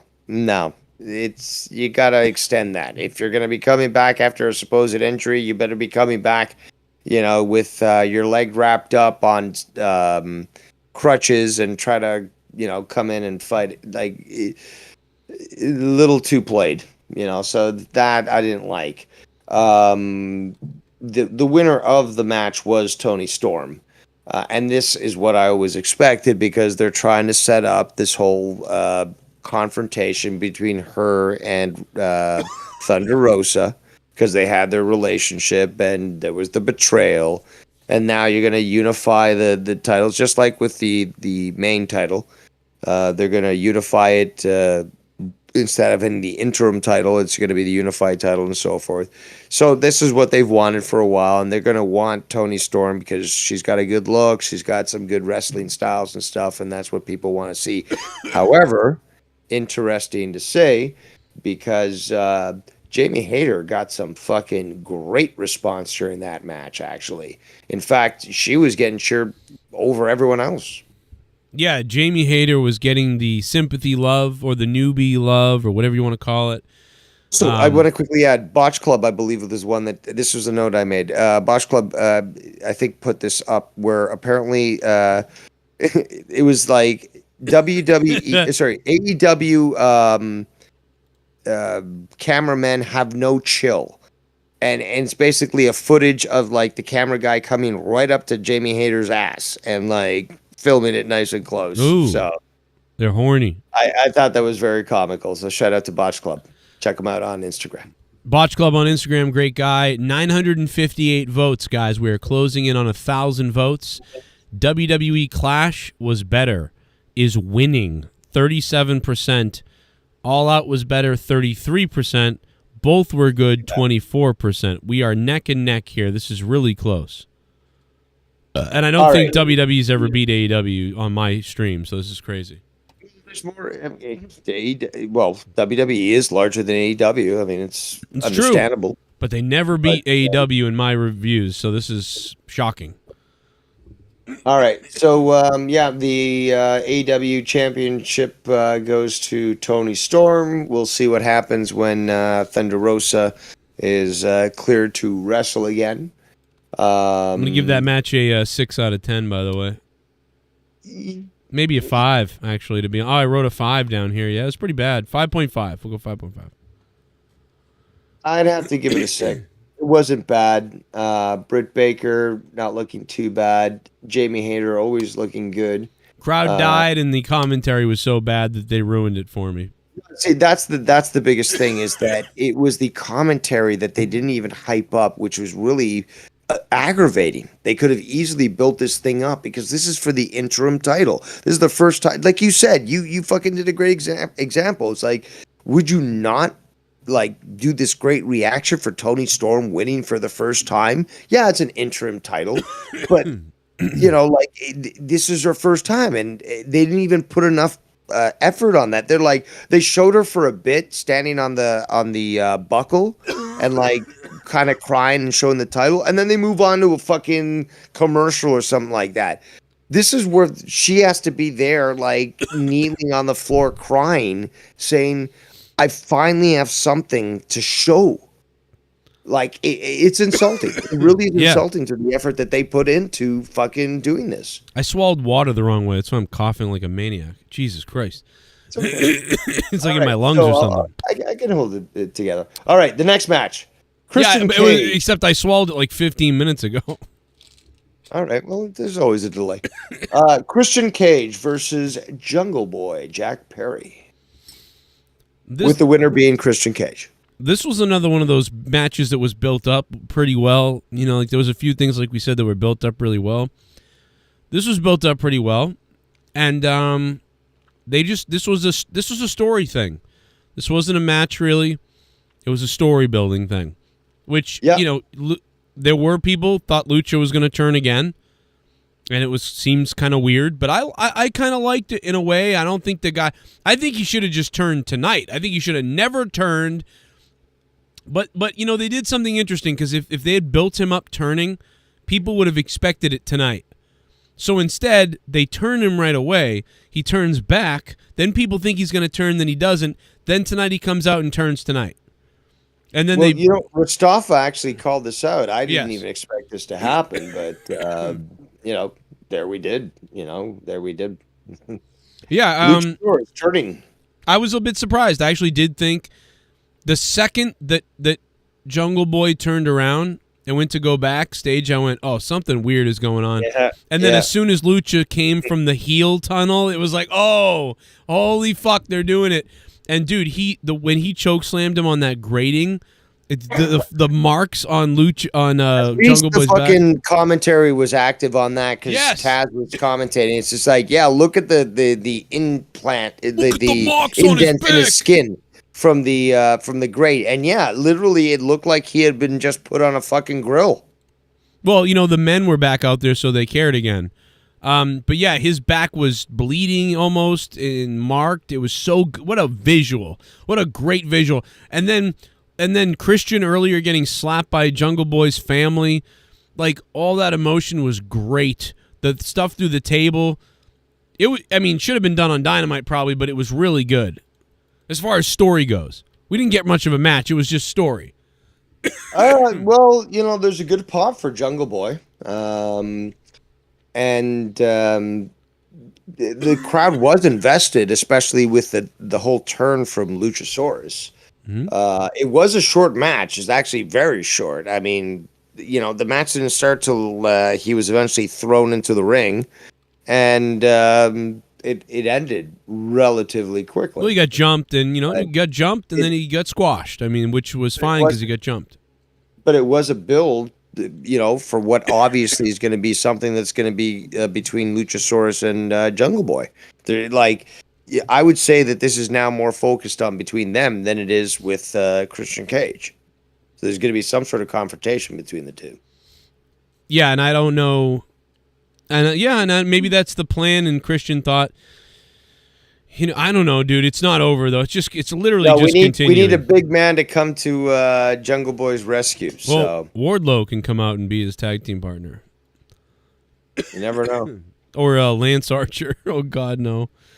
All right, next one. Next thing, you know, anyway, I love the story, so I actually would give this whole thing a 7 out of 10. Obviously, the match isn't really a 7 out of 10. It's just I like the story. They got to the point and they moved on. There's a million matches. This was different. I'll give it a 5 out of 10. Really? So I'm looking at it different though. Like normally I would give it a low grade too, because you're going on story. I'm going more on wrestling. You know me. I'm more technical. There wasn't much wrestling. There wasn't. That's why it's a worthless match. But I can see where. That's why I said this is leading more towards a fucking build between Jungle Boy and Luchasaurus. Like, sort of Christian Cage is sort of like relegated to the side. Like, he's already fought Jungle Boy, right? What are we going to see? Some people though would say, Jesus Christ, they've been building this forever. This was supposed to be a goddamn match, and they didn't even do it again. So it's really another. You got someone out there has super blue balls. So I give it a good grade for its story. Like that stupid story and really no match entertained me more than most of the matches. I don't know. I thought this was it's a cop out kind of. But I could have gone without it, to be quite honest. I 100% agree. Rampage. There was 5 matches that had a lot of build. This was one of them, and it was nothing. So what the fuck? So I agree. If there was a build, I didn't really experience it because it certainly wasn't something that I felt. They've been building it for forever. Like, I mean, this has been going on for 3 months or 4 months or so, right? I mean, Jesus, it's been like 3 months. It doesn't. I don't know. It just doesn't connect with me. I know that they have been, but it just. I mean, it just dude, doesn't- I don't know. it goes all the way back. There's been so many things. I know there has been. It's just like, but it doesn't have the weight, is what I'm saying. It doesn't have like, I don't know, Wardlow with MJF, right? That had weight to it, right? Yeah. The next match that I'm going to be talking about had weight to it, or has weight to it.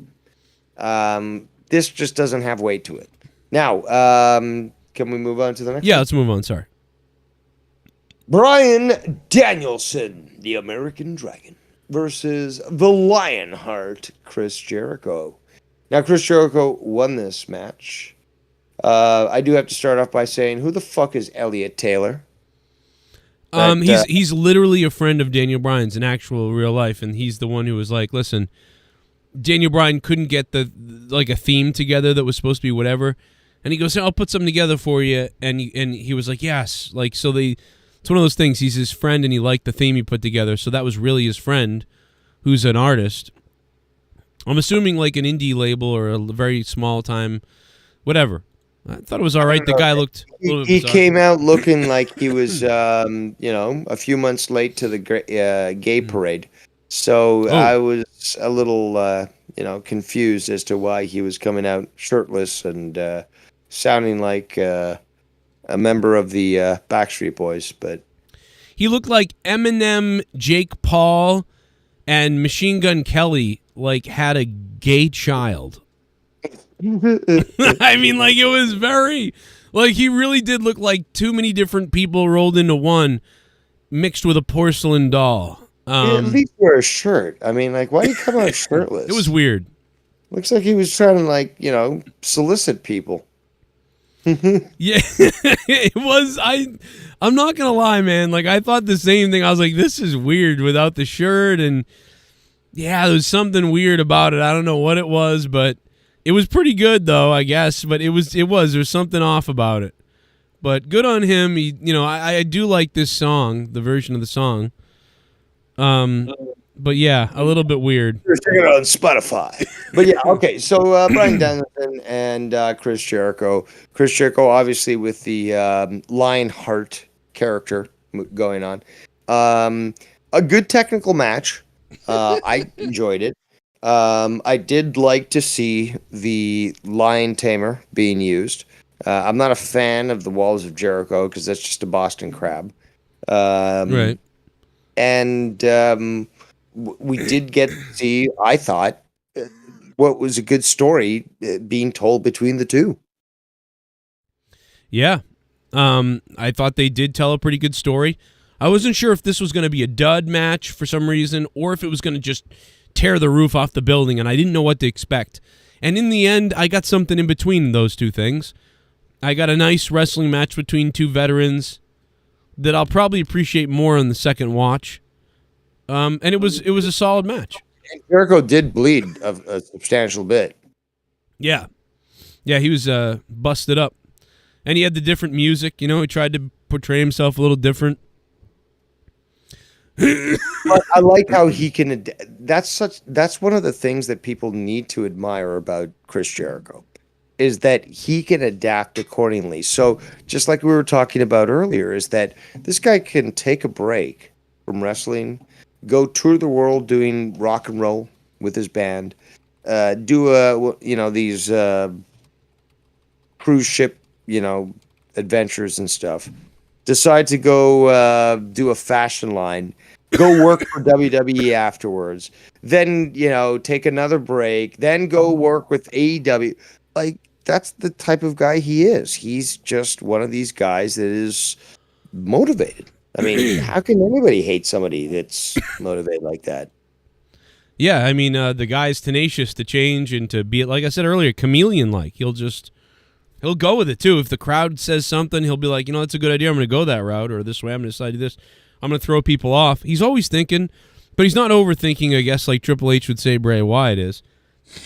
But, Yeah, I like the match. Triple H says a lot of bullshit. So, you Well- hear me, Paul? Well, NXT. Do you hear me? I know you listen.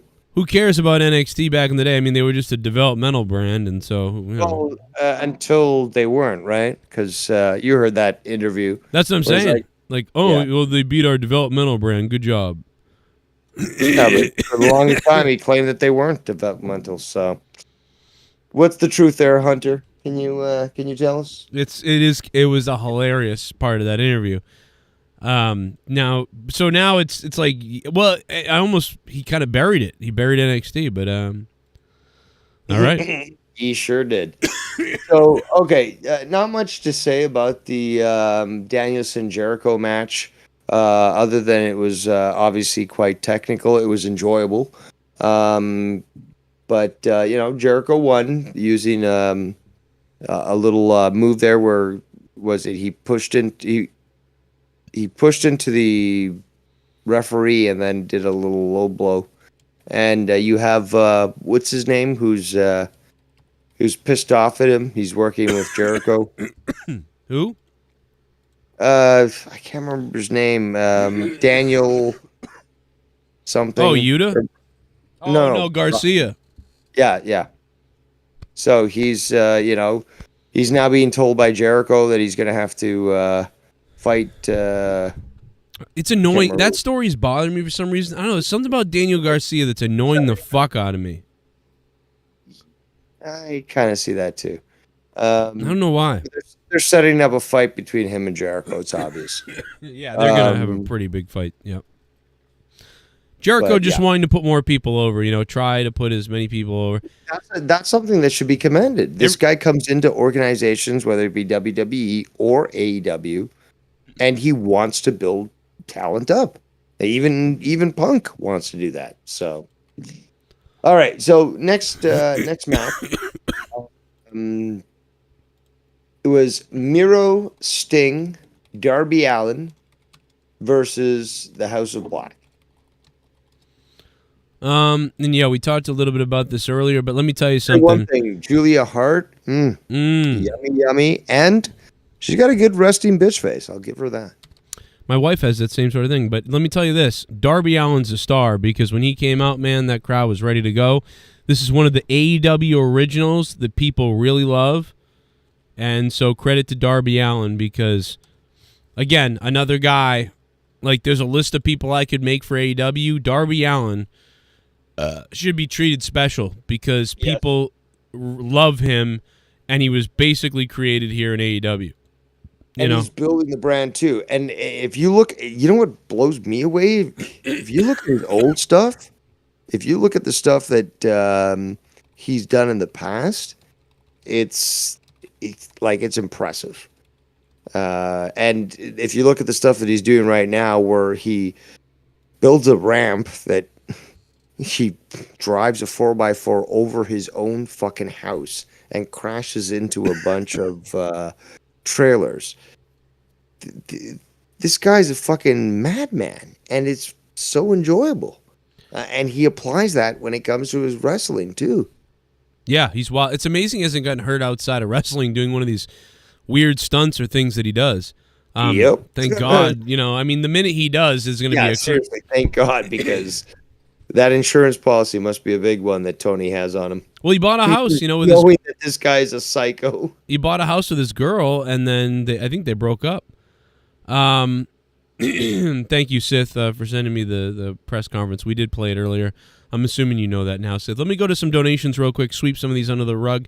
Guys, if you want to donate, if you love the show, drop some donos. The top donation currently is up top. You see him. He's the Soundwave 92. He dropped $30 earlier in the night. You raised a piece of shit! Clash was better except for that queer-ass duet at the end. Punk's foot is healed. Praise Allah. If I have trouble sleeping I won't count sheep, I'll just count Young Buck's super kicks. Jade found an opponent even more manly than her. No. Jericho is fat. No, Jericho's lost a lot of weight. That's crazy to say that, the Dark Order. Thank For me, you. this man must be paid. Shit bomb! We're going to have to beat you. Omega and Young Bucks are EVPs. BTW Ruby Soho suffered concussion and broken nose after Tay Conti went off script and kneed her face. Why did she go off script? I don't know about that part, but yeah, Ruby Soho suffered a concussion and a broken nose. So Ruby Soho's all jacked up, bro. It's time for another nose surgery for her. DWELSH, thank you for the $5. Becoming a $5 shit bum.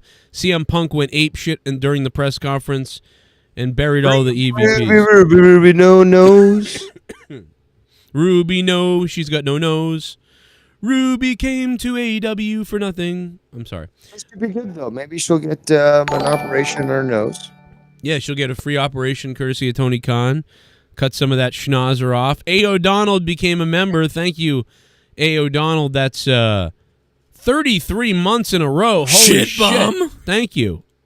All in all, can't remember a more enjoyable weekend of wrestling in many years. Shout out to the Girdles. That's a great point. No matter what, this was a fun week of wrestling. Shardy Janetti, $5 shit bum. Thank you. 'Twas indeed. 'Twas a nice weekend of wrestling. Clash was really fun. Tonight was that, fun. I heard that was going on. You should have watched it. No, fuck WWE. But it's a new day, though.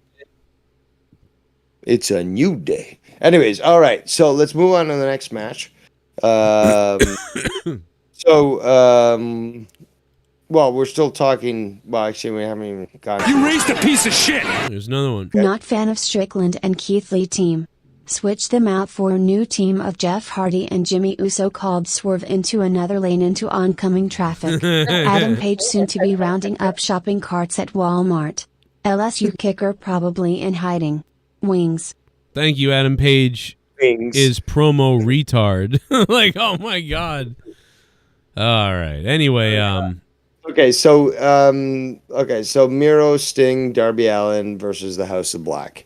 And I thought this was a good match. It could have been better, but I do like what is building up with Miro. Miro is building up contention with Malachi Black. You have the Redeemer, who is, a man of God versus, the man of darkness. And, both of them, their promos are somewhat similar in the sense that they're a little wordy. And I can recognize that because I do the same. Right. But they also hold a lot of, value. If you listen to them and you listen to what's being said and you have the patience to do so, these guys really make some good-ass promos. It's as simple as that. Like, it really goes deep into the psychology. If they did it like fucking Jake the Snake, like, if I'm going to talk to you like this for the next 5 minutes, I'm going to make you fear me. Like, it's the same thing almost. Like, they're giving a fucking good story through their fucking promos. And I like the idea of dark versus light. Miro, the guy who's fucking pure, Christian religion, and you've got, the darkness that is fucking Malachi Black. That's the perfect dichotomy that's necessary for a fucking good contention in a fight. Right. So that, I think, will build up. Now, Sting and Darby Allin, along with, the other two, like, was it Brody King and whoever the other guy is with House of Black, it was just something to fill time. But I do think that this will lead to potentially something between Miro and Malachi, which I would like to see. I think they've been building towards that. And I thought it was a good match. Obviously, it was Miro, Sting, and Darby Allin that did win. But and it was kind of cool, actually, because it ended up with Sting utilizing the same sort of strategy that Malachi Black uses, which is the Black Mist. Spit it into his face when he tried to, do a swing attack on him. And as he, freaks the fuck out and can't even handle it, he ends up getting pinned. So, enjoyable match, and I think it's building up to stuff. So, yeah, let's hope that's really good. I mean, those are two guys that you'd like to see work with Wardlow too. Those guys are all in that same category. But yeah, let's hope Miro. I mean, if Malachi Black is not going away, that there is something going on there. But kind of concerned. Miro needs a proper push. He is, and he knows this. Tony knows this. It's been admitted. It's been accepted. The fans fucking are demanding it. Miro is understood to be a fucking great contender and he needs a proper push now. He needs to get in there with people and have rivalries and beat them, probably, most of them. Like, Miro and Kip Sabian, 2 matches. Miro and someone else, 2 or 3 matches, leading to a TNT championship, shit like that. They need to get going with that on a couple of people. Obviously, everybody can't be awesome, but Wardlow and Miro should be, guys that have bigger matches and that are featured more. But there's a lot of people, in my opinion, that I that's the problem though, is there's a lot of people. So now there's too many people. They all got to be. Yeah, but you know what? You could say the same thing about WWE. You know what? The best thing about fucking having so many people in Tony's roster is the fact that somebody got injured. You had all this other team come up and actually, do what was necessary to keep the fucking business going. So having a big roster isn't necessarily a bad thing. Yeah, but when my problem is overwhelming. When people get injured, it's still not done. Recently they've had a problem with this. They got a problem. WWE, they have a problem. WWE has a problem that they send the same people out there every goddamn week and nothing changes. AEW has a problem where suddenly people disappear for weeks and you don't know why.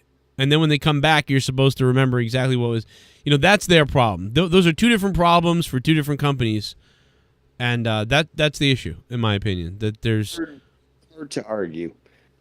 All right, last match of the night is Jon Moxley versus CM Punk. A great match, in my opinion. We got to see some blood, and that anytime that Moxley goes out there, it's almost a guarantee. Might be in his fucking contract. But he put on a good match, just like CM Punk. They both went at it. There's this history between them. I always suspected that MJF was going to get involved at the end of this because it just makes perfect sense. You continue on the rivalry that has been on the tip of people's tongues for the last few months, hoping and expecting that something was going to happen. But the match itself, I thought, was really well done. Moxley again showing his power. CM Punk trying to prove that he's still the best in the world, and even at his age, he, I think, did a good job during this match. But regardless, you had Punk win and now become obviously the full champion. But it should have always been expected that, especially with the renegotiation with MJF, that there was going to be an exchange of titles between Punk and MJF, because it only makes sense because they have history together. And as such, MJF had to come out tonight to address this stuff. So I think this was a good build-up, and again, didn't expect MJF to be the Joker, but hey, it works even better now. So yeah, I have to say that I enjoyed this match. I enjoyed how MJF came out at the end and addressed this, and it just makes sense. It just makes sense business-wise and story-wise for these two to go against each other. Obviously, I agree with everything you just said, and I think this was my second favorite match of the night because it's the big belt. It's the most important thing. And quite honestly, on a show like this tonight, where almost everything to me was like around a 6 or 7 out of 10, where everything was good but wasn't like amazing. Like, I didn't think there were a lot of 8 out of 10 matches. I wish there was more, but everything was. Wardlow and FTR. I will fight you on this. I'll fight anybody on this. That match tonight was the best match of the night. It might have been. It might have been. And this, again, when there's so much wrestling, sometimes things get missed. I will admit that was the match I was eating my dinner at. I had gotten up twice from my desk to grab my dinner, pour a drink, and come back down. And I took a piss as well. So, like, that match was interrupted for me with my dinner. So there could be a potential for me to have, like, missed something there. And again, this is, a problem when there's, like, fucking 14 matches. You miss some things. So for me, I thought it was a really good match, and I gave it, like, a 7 out of 10. but could it have been an 8 if I was paying a little more attention? It could have been. So I could have missed that.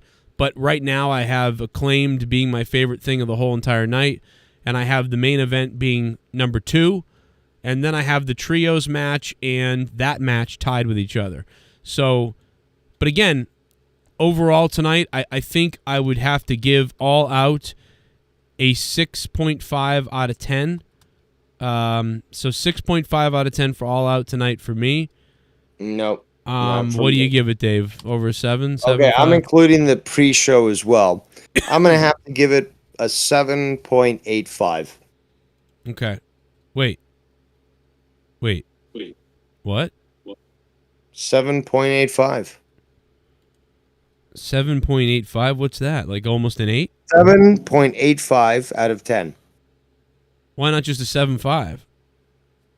Because 0.85 is somewhat more adjusted to the last pay-per-view, which I gave a 7.5. Okay. I'm trying to be as accurate as possible. Okay, you're dead accurate. I get it. Sometimes you got to do that. I just round up to an 8, but it's not quite an 8 for you, so I get it. I'm somewhat of a nerd. I'm kind of retarded. All right, but, so almost 7.85 for Dave. You almost got to. And listen, if you divide up all the amounts you gave every match and you did division on it, you might come up with something like that. But yeah, I'm going to give it a 6.5, which is a thumbs up. It's a thumbs up score. Anything above. I enjoyed myself again, just like the guy with the shirt in the front row. Is just enjoy wrestling. That's what I did. I tuned in just to enjoy myself, not to be critical. Oh, this could have been better than this. Oh, this could have been better. No, it's just like, okay, well, this is what it is. Could have been better on this match. Okay, fine, yes, but it's not like, well, I expected this, so I demand that this be done. No. Now, I think that everybody wanted to talk about the comparisons. Again, everybody won this weekend. That's what happened. Because what though? Well, everyone, people really wanted to compare Clash to All Out. And I said the other day, what probably will happen is they'll both be pretty good and we'll all win. And, that's really what happened. I gave Clash an 8, which is pretty high. Really enjoy it, though? Was that, like you said earlier, like there's one of the best ones that you'd seen in a while. Right. So I will say this. Listen, Clash had an unfair advantage because WWE has sucked for a long time. And WWE's getting a little bit better. And on top of that, they were in front of 70,000 people in Cardiff, Wales. So Clash had the crowd on their side. And the crowd was not burnt out at all because it was... What else are you going to do in Cardiff other than fuck a sheep? Right, exactly. So, they did get an advantage, and you know what? I don't hate WWE. It's like if they put on a good show, if they visit a place like Cardiff and stuff, and they get people interested in the whole phenomenon, good on them. Good for you, Triple H. At least fucking it's probably better than what fucking Vince would be doing. But yeah good on you. You know what? Awesome. I don't hate. Dave, if this crowd had been a little bit better tonight, and I will tell you something, this crowd was great at times. What point? They got tired because earlier they were standing on their fucking feet. There's too many matches. I know, but this is... but for fucking, even for Acclaim, they were standing. That was later after the FTR match. The FTR match, they were fucking on their feet. Well, so people were fucking cheering and giving standing ovations. That tells you something too, man. I'm just saying, man, there's something going on here. I was watching 4 hours too long. It's just too much for these guys. And here's the thing: in AEW, they used to have variety of matches. They don't really have that as much anymore. And Cody Rhodes was a big deal with that. Cody had that throwback match. They didn't really have that tonight. I think CM Punk, his match was kind of that way. But it's just they don't have enough. AEW used to have a phenomenal mixture. They had a pretty good mixture tonight, but they used to have a phenomenal one. Blood tonight. Yes, no, that was good. It's just, again, it's not fair. WWE went out. Is there any blood on Cardiff? I didn't watch, so I don't know. But was there? No, there wasn't. I mean, and that's if there had been blood, then it might have gone up even higher. But Cardiff had again. WWE had the benefit of 70,000 people who were screaming from the beginning until the end, and so right there, the grade is going to go up. Cardiff. I said this last night too, Dave, by the way. You didn't watch it, so I'll just tell you.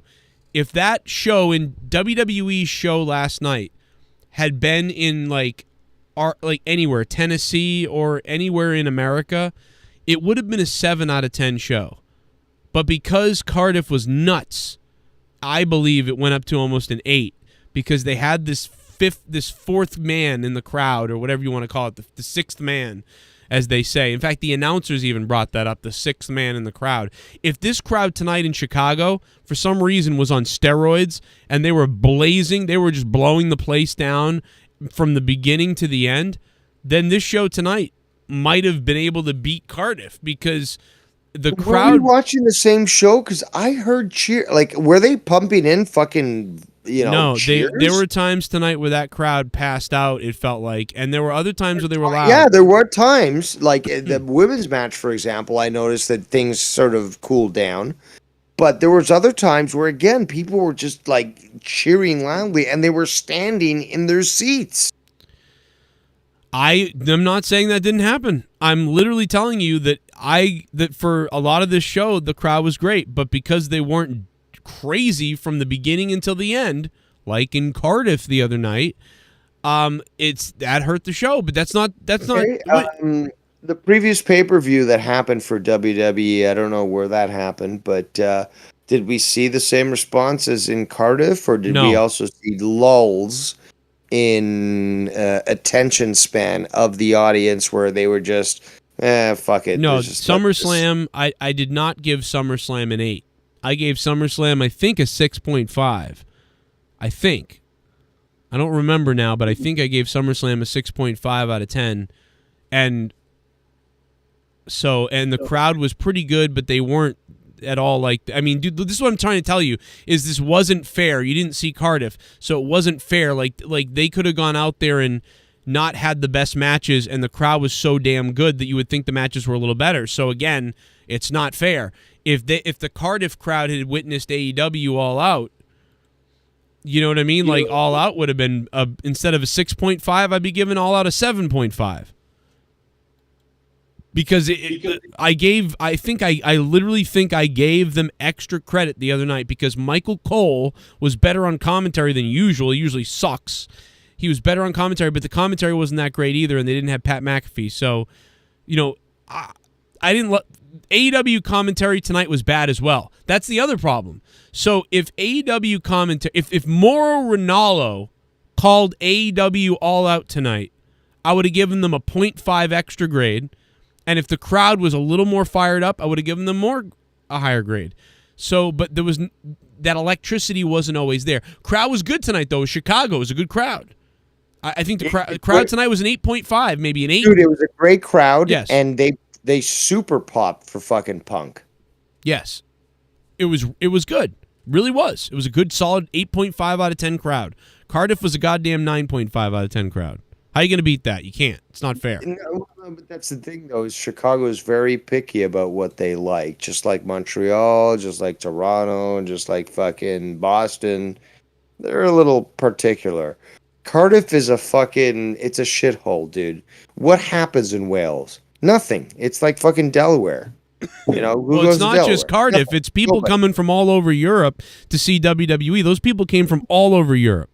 Yeah, and they're desperate. But meanwhile, here in privileged America, where we're not paying super high gas prices, you guys should check it out. Yes, you put that show last night instead of in Cardiff. You put it in Philadelphia, it wouldn't have been as good, Yeah, but that's the thing, though. It just goes to show the desperation of the audience. That's the point I'm trying to make, is that if you could show them a fucking, a firework, like one of these things, the sprinklers, what are they called? Yes. Sparklers.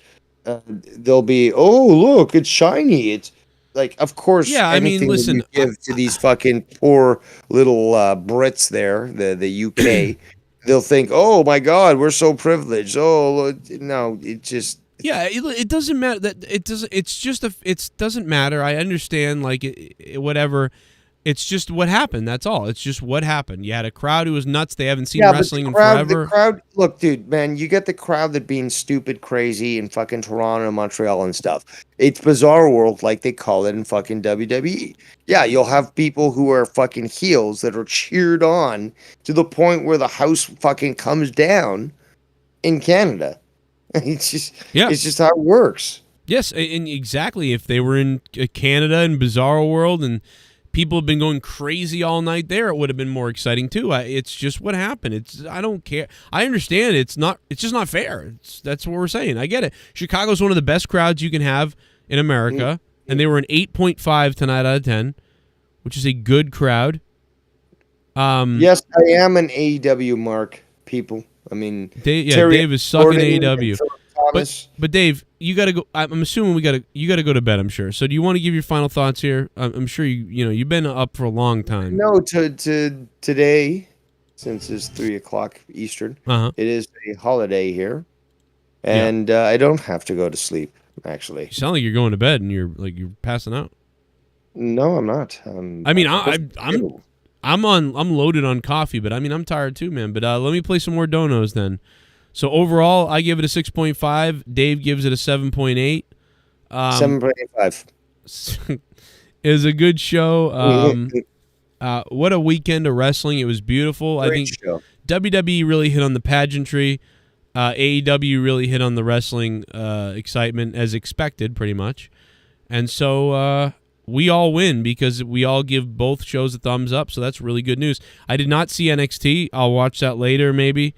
And maybe this was a great fucking show. And what was that move? Like, you've got an image that's going by, and I think this was during the Punk match where I can't remember what the move was, but it's hold on, it's gonna come up soon, probably.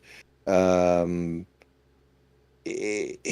way that the leg was crossed over. Oh, I know what you're talking about. Yes, like he's on the side of it. Yeah, it was Punk with Moxley. Yes, it's a single leg. Like he's almost. That doing was amazing. That move was fucking incredible, dude. I don't know if I've ever seen that shit. Where is it? That was fucking beautiful. It just like it's like he laid down with his leg pushed over his back of his thigh. God, it's like crucifixing his leg Right and there. shit. Yeah, it's a single leg fucking- It's a single leg like STF or whatever. Yeah, I know exactly what you're saying. Oh my god, I didn't expect that one. And like it just looked. First of all, it looks beautiful. It looks, and again, if you admire the art of wrestling, I think you would say the same thing. Audience, I'm not talking to you, Joe. Yeah. But yeah, just that move just looks so good, and obviously it probably hurts as like a motherfucker. But goddamn, that looked like I didn't expect that. It came out great, and it just looks so good. Yeah, it looked really good. It looked like he kind of popped his leg. I actually bend my legs back like that all the time to stretch, so I thought that was funny. And my daughter's like, oh, and now my daughter one-ups me on how she can. So she does that to you? It's Dude, like, oh my Daddy, God. let me put you in a figure four and help you stretch your legs. My daughter can do stuff that makes you go, ugh, like dude, like Alexa Bliss bends her arm. My daughter has that. My daughter can turn her. stuff? She's got double joints. Double joints? Yes. Oh, she's one of those. Yes, and she can do a whole table where she puts her head around her leg, all kinds of things. That makes me shiver because it's like when I see people do that stuff, it's like, ugh. Well, No. I got scared when I first saw it. I was like, oh my God, you're gonna like break your back You or broke something. your arm, baby. Like, Come I on, thought, Daddy. holy shit. And I'm like, You're just a moron. Well, I told her, I was like, I used to do crazy stuff in gymnastics. And she goes, well, I bet you can't do this. And then I did it. And she was like, holy, like, she couldn't believe I could do it. But then there was some things that I can't do anymore. And I was like, oh, wait, I can't do that. Ow. I'm like, but yeah, she'd be great. She'd be great in wrestling, though. Yeah. Let me play a Scissor donut. me, ass bum. Shit bum. Scissor me, bum. Malachi kissed crowd goodbye. Off air is he done? He could have just been doing that.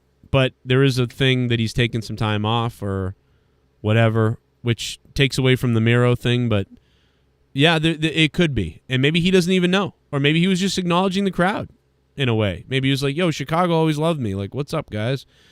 But Yeah, relax. We don't know, but it does seem something is up with Malachi. Shit bum.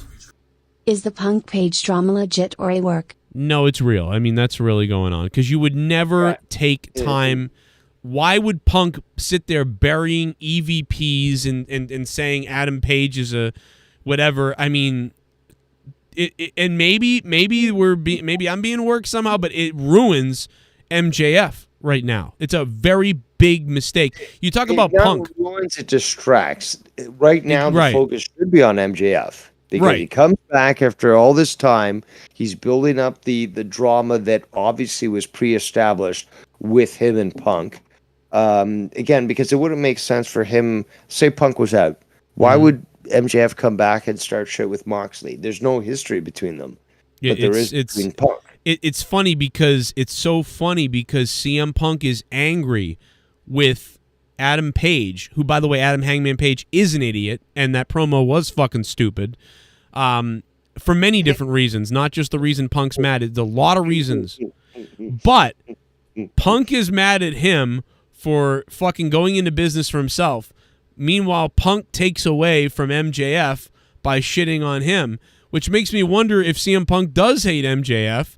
You know, I mean, it would have been nice if CM Punk could have turned it back into MJF, but he really didn't fully get there. He just kind of was like these young guys, and another one. Poor Tony Khan, who has to sit there fucking saying, shit, one of my star fucking players is saying this shit. Yeah. I can't really say anything about this. I gotta just let him rant. Yeah, I can't say anything to this. Write a storyline to fucking adapt to this. Yeah, I think he's stuck. His actual friendly friend people are being buried, but by the fucking goat money man. He needs Arn Anderson to help him, enforce. You see what I did there? Yes. Well, because Tony the stories in the background. He needs this guy to kick people's ass. To just say like, no, you're not going to get your way. Oh, you want to talk back? Okay, I'm going to kick your ass. This is Shawn Michaels. Right now, CM Punk is in full Shawn Michaels 1998 mode. Yes, he is. But Vince McMahon isn't sitting next to him. Tony fucking Khan is, who's a little bit sheepish. So leave my boy alone. I love Tony, but I'm not. This is not a problem. Tony, I hope you're hearing Tony because I love you. I want a hug. Tony Khan's probably a little bit like me. He's a very quiet guy or whatever. I mean, like in real life. He wants to make everybody happy. I understand that. Like I'm a little bit like that too. But good Lord, you're gonna get stomped over. Fucking shit up. Well, that's the thing. You need a alpha. Tony needs to become an alpha male or get an alpha male next to him that's on his side, not an alpha male who's like CM Punk. You can't let alpha males who want to control their creative and the company be next to you unless you have an alpha male looking out for you. If you're not an alpha male, and Tony is not an alpha male, which is fine, but good Lord, he needs help because he needs Dana White next to him. He really does because, dude, I'm sorry, this is your money man next to you. It's gonna influence you. You are under a spell by CM Punk. You just have to be. Because if you piss off Punk, he walks or he's something Even I'm bad. not that much of a mark, so right. I would keep Punk in line. Okay, can we allow him to say this stuff? Fine. Might it be leading to something? Possibly. But Tony needs to make sure that this guy understands you don't make the company look bad. You can have a certain amount of leverage when it comes to saying what you want to say, but if you're going to start making things look bad, that there's problems within the company and so forth, you better choose your words wisely. And Tony obviously is a mark and stuff, and I mean, like the way I see it is like a kid that basically got a gift certificate to a toy store and now gets to buy every single action figure, and the toys are but the toys are fighting with each other and he doesn't know what to do. Yeah, exactly. So I'm sorry, that's the I love you, Tony, man, but that's the way I see it. No, it's a real thing, and there's nothing, again, the issue with this is, and Dave, if you want to relate this to politics, this is what happens when you have a soft leader. This is Russia. Russia would never attack Ukraine if Donald Trump was the president. I don't know if it's Russia, but It's very dude. This is the he is being too nice to some of his talents, and I can understand why. A, because he's a mark, and B, because he doesn't want to piss them off too much.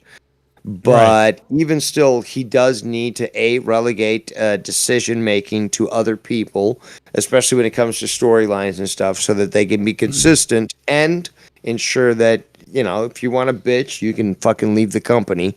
But we're running this our way. You don't get to fucking think you're the center of the fucking universe. I would like to draw people's attention to the first ever 5 reviews and the first 5 episodes ever of AEW.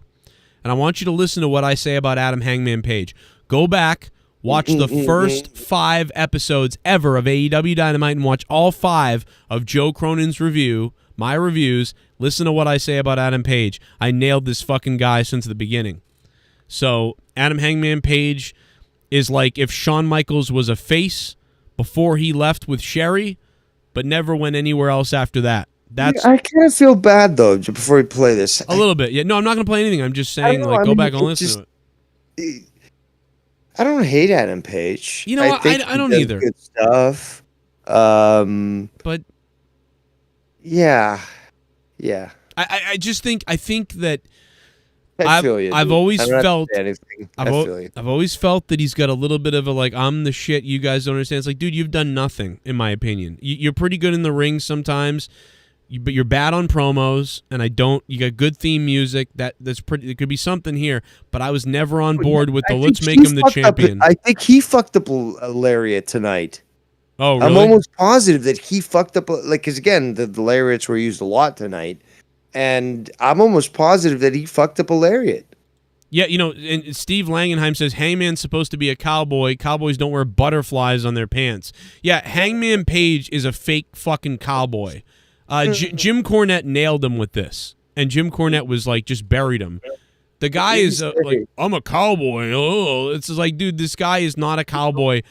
Like all the old school cowboy wrestlers that used to come out and be badasses, and like listen to the stuff Hangman Page says, it's fucking terrible. It's like, you're not a cowboy, dude. You seem like a fucking kid who likes wrestling Hurt video looked games. like more like a cowboy tonight than Jamie Hayter to me is tougher. Like Jamie Hayter, a piece of shit. Triple M, thanks for the $1, man. What's up? You guys can donate. It's still not too late to super chat and support the show. So we can Hart, compete. by the way, wearing a cowboy hat tonight, looking very good. Oh yeah, I want to see her naked. I do too. I'm glad you said. I was just thinking in my head like of her naked while you were saying that. Great minds think alike. He's also an SJW. Yeah, these people are all fucking just gonna raised a piece of shit. Eat themselves. I like Kip Sabian cause his last name almost rhymes with labia, and I think of Penelope Ford, and that gets me hard. What trimester you think Eddie Kingston is in? Jericho's next reinvention is Christina. Miro backwards is O-Rim. Was Adnan Verk on comment? Oh my god. Oh my god, dude. No, stop. This is shit bum. I'm gonna pass out. Dave, you right. We were a hot crowd. We stand up a lot. Red comment, man. You guys were good, man. 8.5 out of 10. Yeah, brother. RCM. Chicago's own Second City. How many people were shot in Chicago tonight? Thank you, Red Comment Man. You have a wonderful governor or whatever the fuck. I was gonna say one thing. Actually, I was gonna tweet this out. Is that Chicago doesn't give a fuck about their crime, but they sure as fuck seem to care about their wrestling. Yeah, that's one thing they do care about. What, people are dying on the weekends? Are they're white? No, they're Fuck black. that. Oh. We're watching AEWs. Yeah, watch AEW. So who cares? Red Comet, thank you for that donation. Let's go to. I think there's one more. Shit bum. All that press conference proves is that most wrestlers hate the idea WC in wrestling media. I kind of agree with them. It happens. I disagree with you.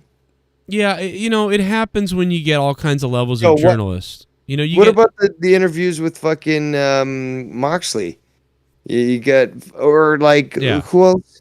I mean, shit, you had Tony Khan hugging everybody during the press conference and stuff. Just fucking loving it. Yeah. I mean, you had some great press conferences. And we still got to go back and listen to all of this one, I mean, and I can't wait. There's people who call themselves EVPs that should have fucking known better. This shit was none of their business. I understand sticking up for your fucking friends. I fucking get it. I stuck up for that guy more than anybody. Okay? I Coca paid his Band. bills until I didn't, and it was my decision not to. Yeah, but I shouldn't have no commented when Nick first said it. It's my fault. And if I hadn't, it's my fault. It's my fault. I appreciate I that. should have But just taken it head on because you never said But I'm trying to anything. run a fucking business, and when somebody who hasn't done a damn thing, I'm trying to run a business. Isn't this Tony Khan's business, or he means his business? I'm confused. in this business jeopardizes the first $1 million house that this company has ever drawn off of my back and goes on national television and does that, it's a disgrace to this industry. It's a disgrace to this company. Now, I just thought his promo. He's right there, man. Yeah, no, he's right. Because, and listen, if you don't believe that, everybody, go watch my review of that night. Shit bomb. I was like, what the fuck is it was this Meltzer promo? that pissed Punk off in the scrum. It was Meltzer that pissed That was off Punk. Meltzer actually got out of his fucking wheelchair to get to a fucking press conference. Thank you, James Gentry. But you know what, though? But no, because he says Nick. He says Nick. He goes, you know, Nick, I should have known when you asked that question. So that wasn't Meltzer. That was Dave Meltzer. Yeah, and then later on, CM Punk goes, Dave, did I ever say anything to this guy? So I think he just randomly shouted out Dave Meltzer as like a resource. So I don't think that was Meltzer that did that because Tony Khan just referenced a guy named Nick. Maybe it was Nick Hausman. I mean, would Nick Hausman really ask a question like that? in this business jeopardizes the first $1 million house I'm gonna cry. that this company has ever drawn off of my back and goes on national television and does that. It's a disgrace to this industry. It's a disgrace to this company. Now, we're far beyond apologies, right? I gave him a fucking chance.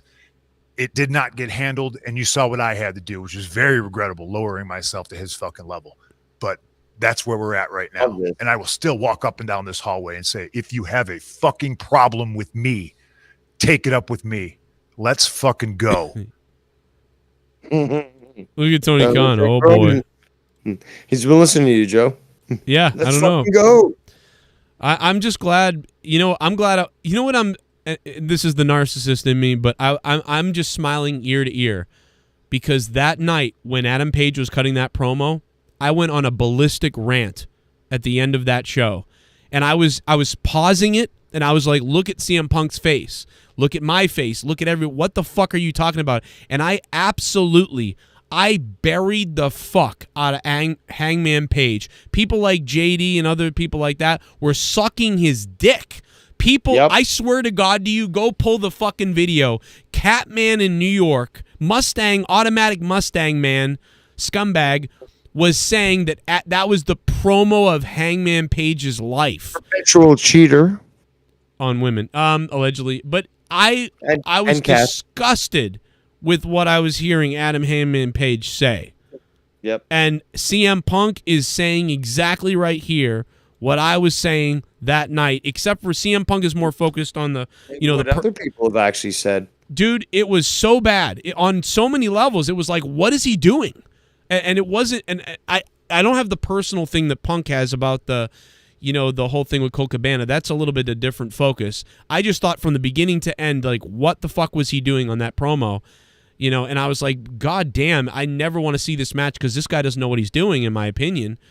And, for Punk to come out and, basically say, yes, this was horseshit. Like, so good to hear it. Because I was saying it that night. I was speaking for Punk, too. I was like, look at Punk. He's like, what the fuck? And so it's good to know that is what, Punk thought, because I wasn't just putting words in this guy's mouth. He really was like, fuck this guy. Yeah, but we've seen this in the past where it's just, something is being said or, somebody's going to say something. We're like, our opinion is this. And then we hear them. It's like, holy shit, this is exactly what I fucking believed in the first place. And now you actually have somebody with brevity there that can actually state something that proves that I was correct. And they have the weight in their opinion because they're literally directly involved with it. So... yeah, it's not always that you're right? I am wrong a lot. You know what I mean? So this is one of those exciting moments. When moments. You have someone somebody in the business confirm what you thought, it gives a lot of fucking relevance to what you were saying. Yes. Like, thankfully, I can pat myself on the back for once. I can't always do that. I'm wrong a lot, like I said. But it's good that once in a while, we can bring that up. And by the way, I can't even find my fucking review. I'm trying to look at it because you can find it, and it's just a rant on. And the funny thing is, you can't even fucking find my review on it. But I was enraged that night. Like I started wondering, like, am I fucking burying the fuck out of this guy for no real reason? Am I wrong? But goddamn, was it right? And I think, yes, here it is. He flubbed it up. He flubbed up the fucking promo. I would love to find the clip of when I really lost it, because somebody clipped it for me. I gotta believe.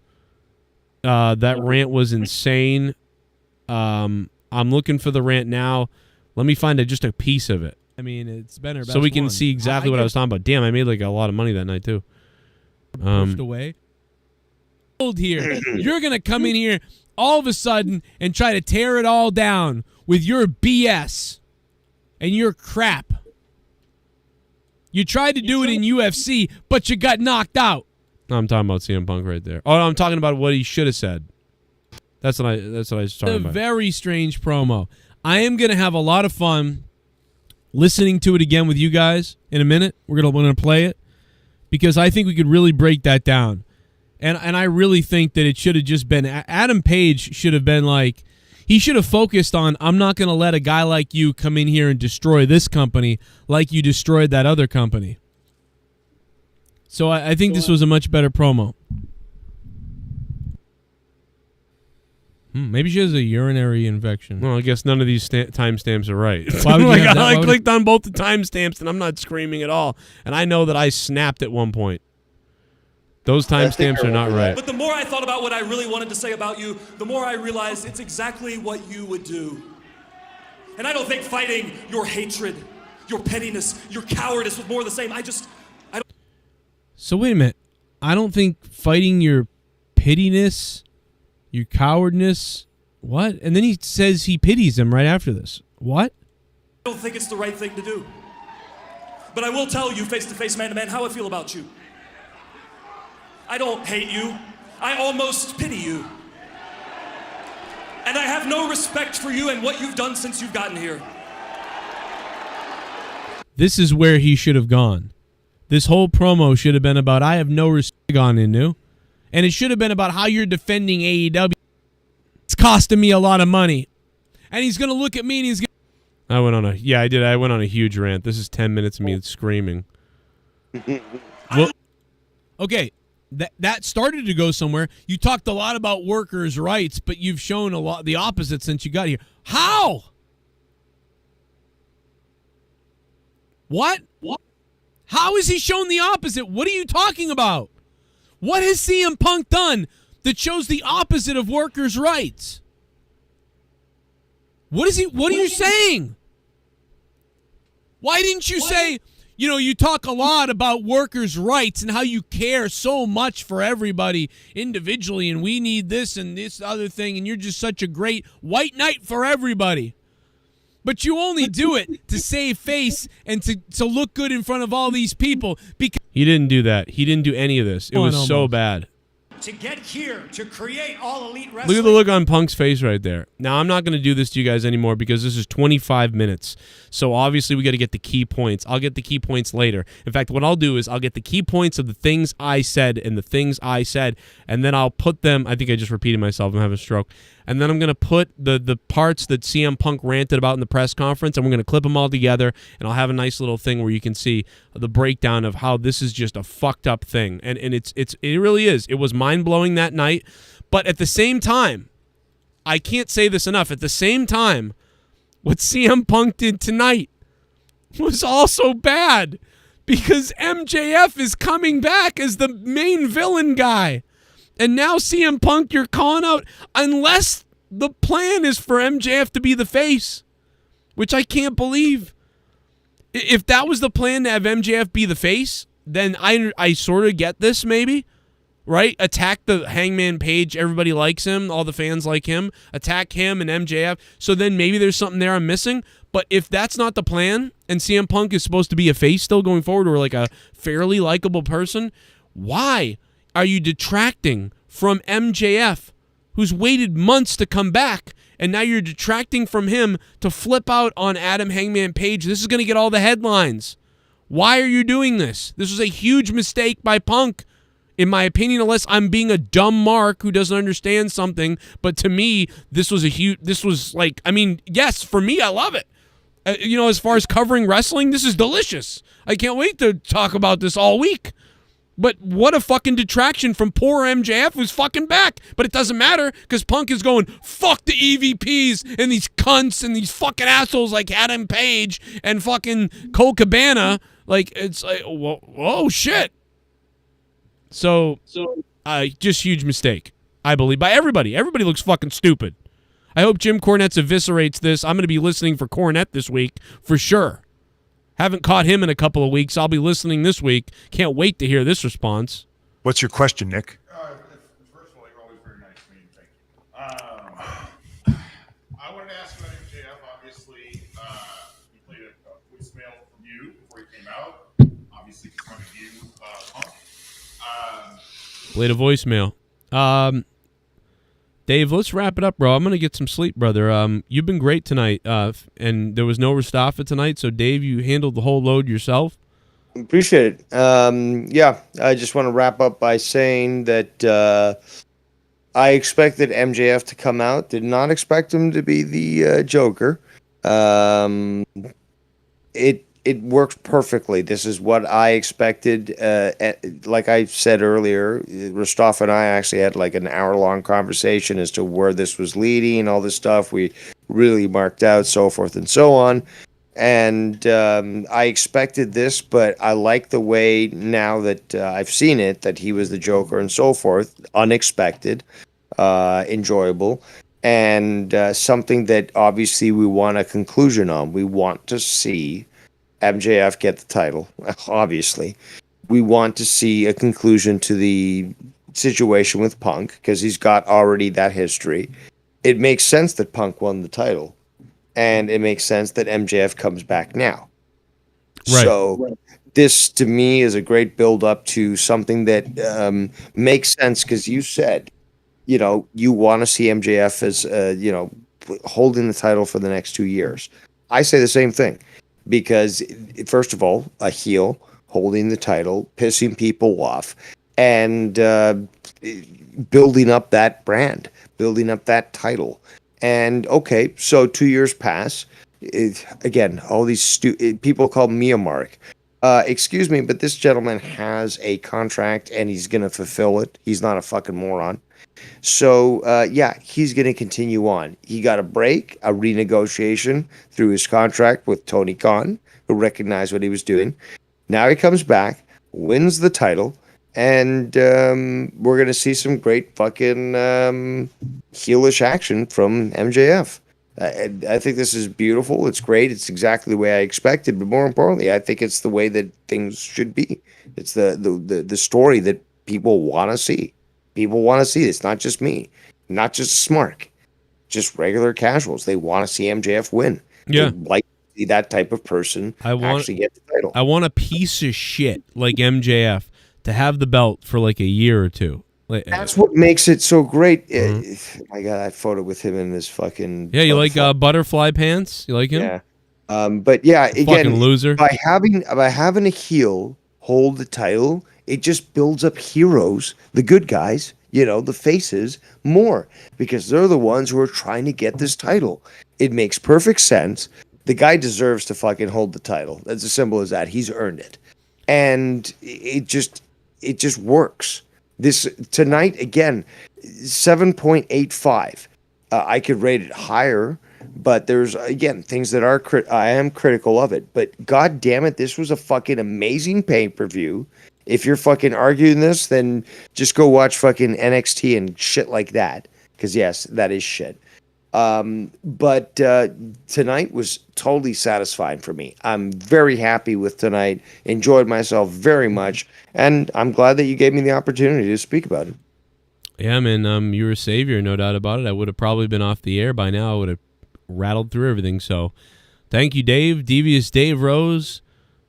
An amazing fucking breakdown tonight from you. I had a great time. We were missing Mustafa, but we were fine here together. It's 3:30 in the morning. Anything else you want to say before I get out of Discord here? No. I will say this as I take my leave. I hope everyone has a good night. Thanks again for taking my call. And I hope you enjoyed the pay-per-view as much as I did. Good night. Good night, everybody. Thank you, Dave. Well, I'm going to hang out for a few more, actually. But I want to thank Dave, man. He really did a great job, I think, tonight with that. He said bullshit. He said nothing. I wow. The fakery of people is off the charts. What? Didn't watch tonight, but I'm watching your stream. Let's go. What's up, man? More. Jesus. I am sickened almost by people's lies. That Hangman Page cut a great promo. Dude, is he sucking your dick on the side?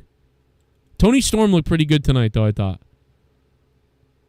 What did you guys think of that? I felt like Tony Storm carried Britt Baker. The best promo ever, ladies, in AEW. So get ready, Sasha's mouth blood. Hey, thanks for becoming a $5 shit bum. Man, it's good to have Sasha's mouth blood back around. Do that. But anyway, you don't remember what it's like to be a champion, because it's not about any of this. And when the red light goes off, you go through the curtain, and it's about those quiet moments in the back when you're just sitting there on a chair. What? What kind of fucking hippity-doo-dah ecstasy cocaine are you taking, Adam Page? I'm taking away another point for whatever the fuck he just said. -2 to Adam Page. CM Punk sets it up perfectly. Adam Page then fucking retarded on the microphone. I mean, we are talking like, dude, what are you saying?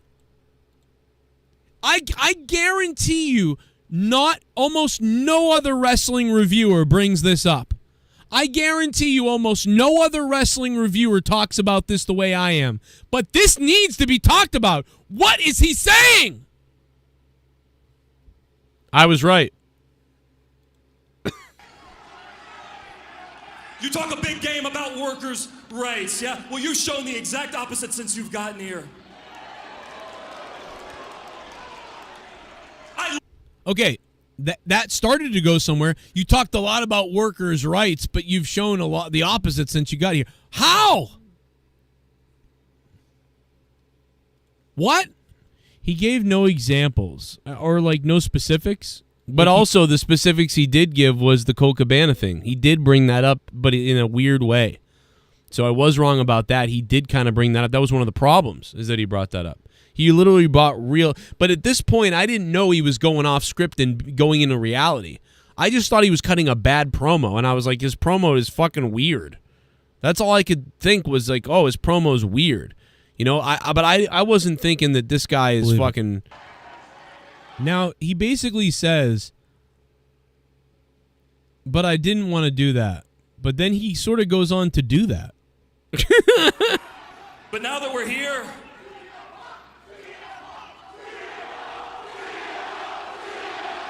And now the crowd, after Adam Page speaks for about 45 seconds, the crowd now chants for CM Punk.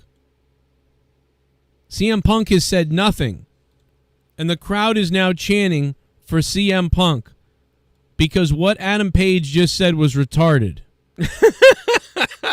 I mean, at least what Adam Hangman Page is saying isn't bad for like a mediocre person, like against another person in the, whatever. But as you're the world champion facing one of the best promos ever, telling that guy how you could cut the best promo on him ever but didn't want to is really a dumb way to start. I'm actually going to give him negative points for that. Yeah, what a stupid way to start that promo. I remember that. He was like, I could do what you would do, but I won't do that. What? What are you talking about? You know, it was so fucking dumb. And then Punk, and then you get what happened tonight at the press conference. Why now? Why is MJF back in the fold now? How do you both feel about him being around? How do you feel about the time he spent away? All of that. Well, if I may, I am the one who asked him to come back because MJF's a big star. I asked to talk to him. He refused. I asked for mediation. It was denied. I offered him money. He said it was not enough. He went ahead with the lawsuit and sued. It's his fucking funeral. I don't care. He shares a bank account with his mother. It tells you all you need to know about what kind of character that is. I appreciate it, Nick. I'm sorry if I'm a little fucking snippy. I'm hurt and I'm old and I'm fucking tired and I work with fucking children. I regret not answering your question the first time you asked it. Yeah, but I should have just taken it head on like I did with Blake and Forbes recently. We're all learning here, Tony. It's okay. Thanks. This is from I'll talk for you, Tony. Mindy's Bakery, by the way. It's a great place in Chicago. If you like pastries and baked goods, I suggest you go there. They're closed on Mondays and Tuesdays, though. Chicago, while CM Punk. Man, I kind of want muffins now, thanks to Punk. God damn it, Mindy's Bakery or whatever. You know, the course of AEW and as it goes on. I kind of want to. Oh, wow. Shared a bank account with his mother. That's clear in Forbes, and I just want to make it clear again. Nick, it's not his position to make it very fucking clear. There's people who call themselves EVPs that should have fucking known better. This shit was none of their business. I understand sticking up for your fucking friends. I fucking get it. I stuck up for that guy more than anybody. Okay? I paid his bills until I didn't, and it was my decision not to. Yeah, but I shouldn't have no commented when Nick first said it. It's my fault, and if I hadn't, it's my fault. It's my fault. I appreciate I that. should have just taken it head on because you never said anything. But I'm trying to run a fucking business, and when somebody who hasn't done a damn thing in this business jeopardizes the first $1 million house that this company has ever drawn off of my back and goes on national television and does that, it's a disgrace to this industry. It's a disgrace to this company. Now, we're far beyond apologies, right? I gave him a fucking chance. It did not get handled, and you saw what I had to do, which was very regrettable, lowering myself to his fucking level. But that's where we're at right now. And I will still walk up and down this hallway and say, if you have a fucking problem with me, take it up with me. Let's fucking go. Mm-hmm. Remember the last press conference? Let's fucking go. Let's fucking go. Remember him and fucking Tony Khan? Let's fucking go. Let's fucking go. Every press conference is let's fucking go. I love it. Listen, I don't know who's right or wrong here. I just know that Adam Hangman Page cut a fucking retard promo back in May. Oh, I don't like the word retard. Go fuck yourself, you are one. He cut a fucking promo back in May that was fucking stupid. And I guess I didn't realize how stupid it really was. Because I didn't realize it was this fucking stupid to CM Punk. I knew it was stupid, and I knew it was bad, and I knew Punk knew that, and I knew that it was awkward and weird, but I had no idea that it was going this deep, to be honest. And I don't know why the microphone sounds like that, but it's got something to do with the feed, because everybody sounds like they've got a deeper voice than they normally do. But yeah, the I don't know what's up with the voice and why that's like that, but it's like that the whole press conference for whatever. You raised a piece of shit. Joe. Yes. Please read our Leah dono name. The one about Penelope getting me hard. Thank you. Hangman manager at Tarjay. Thank you for the donation. You know, I don't even know how much wrestling I'll be covering going forward in the future. I mean, some of these shows, I mean, you know, AEW All Out was like a $50 pay-per-view tonight. I mean, it was, you know, this, I don't know how well my stream is doing. I don't know how many subs I'm really getting. I don't know, you know, I don't even know how well I'm really doing tonight, to be honest. This shit probably has to come to an end at some point. But we'll see, you know, but I'll try one more AEW pay-per-view. We'll see how it goes. You know, WWE's at least coming back, so maybe that will draw some interest in people. And Adam Hangman Page wears butterflies. That we've never faced before. This is kind of an unprecedented marker, in my opinion. So very good, given the competition that we've never faced before. This is kind of... See, look, even the press conference, this is how the press conference was recorded, because even earlier, people on Twitter just tweeted this out, and this is not my Twitter account. And so even other people are capturing audio that sounds weird. So kind of an unprecedented marker, in my opinion, but it's still the number is the number, and I have to face the competition out there. But when I compared myself to Jim Crockett Promotions this weekend, I think I got a taste of the same medicine Jim Crockett Promotions took. But I have a lot more fucking money than Jim Crockett did, and I'm serious. I'm not going to sit back and take this fucking shit. What shit? Shit, bum. Tony, thank you. MJF has become the hero. Holy beans. Why am I still awake? You rock, Joe. Oh, Johnny Bravo, thank you for the $5 and becoming a $5 shit bum. Thank you, Johnny Bravo. Man, what Johnny Bravo? What is going on with Tony Khan here? Johnny Bravo, thanks for being a $5 shit bum and donating to me, man. Thank you for giving a crap about me. I appreciate it, man. You guys are very nice. Thank you. Oh, boy. It's a rough weekend, you know. But what are you going to do? At least Tony Khan has money, you know what I mean? At least Tony Khan has money. I'm pretty close to hanging myself in the basement. Tony Khan can go buy a yacht. If I end up killing myself, I'm going to write that wrestling made me do it. Jim Crockett Promotions this weekend. I think I got a taste of the same medicine Jim Crockett Promotions took, but I have a lot more fucking money than Jim Crockett did. And I'm serious. I'm not going to sit back and take this fucking shit. Jesus Christ. What is he? I don't even know what's going on here. But look at the eyes. Tony, thank you for the time and a great show today. Thank you. And you better say great show, motherfucker, or you won't be back here. I'm staring a hole through your fucking head. It was a fun time tonight, no doubt about it. Tony Khan, give me a call. Your commentary team needs work. I'm not kidding. I don't give a fuck who they are. Wasn't good on commentary. Not very good. They were all right, but it needs to be better. Do whatever you want. I don't give a fuck. Who cares? I'm a fucking loser. You're a rich guy. I'm a loser. Great. You know, you see your biggest, without a doubt, your biggest star, your biggest main.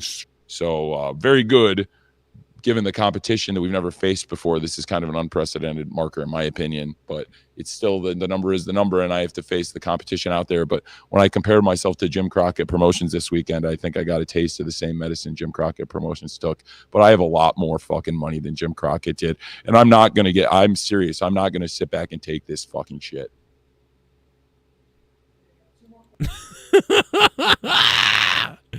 Oh man, these press conferences are better sometimes than anything. Good Lord. It's too bad we didn't get that when Dave was on the show. God damn, it's so good. What's your question, Nick? Let's see if there's anything else we missed. Bridesmaid, but never the bride. Please, thank you. He got loose. He ran down the thing. It was fucking great. Thank you. Thank you. Shit bum. Fuck Sydney Also, Crosby. why is Tony angry? Jeez, those eyes. I'm assuming Tony Khan is a bit angry because of people just, having... If anybody ever asks anything kind of negative or condescending or even just challenging, like, yeah, this wasn't very good tonight, Tony. Do you think next time you'll do better? That's going to make him flip out and be like, yeah, you don't think it was good tonight? What the fuck does that mean? He gets real mad about that sort of thing. Johnny Bravo, thank you. So, no, I don't know. It could be anything. But I think Tony Khan is a little stressed because, of course, he is. His friends like Adam Hangman Page and Kenny Omega and all those guys, they're all angry. And CM Punk is calling them all fucking idiots. And you're sitting next to CM Punk, and the news media is asking questions that are pissing off your star, and your star's pissed off at your friends, your former friends, I guess, or they are your friends, or we don't know. WWE is starting to do well again, and people are bringing that up, all this shit, so you're going to fucking fly off the fucking handle, and that's what's going on, I think, a little bit. And even CM Punk is cutting you off to tell you what CM Punk is pulling power moves on Tony Khan in this interview thing. Fuck Malkin. Fuck. You know what? Fuck Ron Francis. How about that? I'm still fucking pissed about. Fuck him. Yeah, right. I agree with CM Punk on that too. Fuck Adam Hangman Page and his bullshit shitty promo. Fucking butterfly pants. Looks like a fucking idiot. And fuck Sidney Crosby and the Pittsburgh Penguins who stole the colors of the Boston Bruins. Fuck the Pittsburgh Penguins. I agree. I'm a bigger Blackhawks fan than a Penguins fan as a Bruins fan. Fucking right, CM Punk. Now go into the streets of Chicago where gun safety is the highest in the country, but they have the most gun murders. Dirk Graham got a hat trick in fucking game one, they still lose and get swept. Yeah, get swept. He called him Phil, by the way. Here you go, Phil. Oh. God, somebody box up these spins. Can I have one? Yeah. Thanks, Phil. Spin Yeah, please. Thank it's you. Not that weirdo non-alcoholic shit. Yeah, but I like both. Thanks, Phil. I think he just shit on John Moxley's drink. I'm not 100%, but I think he might have. Trader Poppy will believe I'm a very nice guy. Thank you. He's a sweetheart. He's a sweetheart. For sure. He just shits on everybody, but he's a sweetheart. No, I like CM Punk. I think CM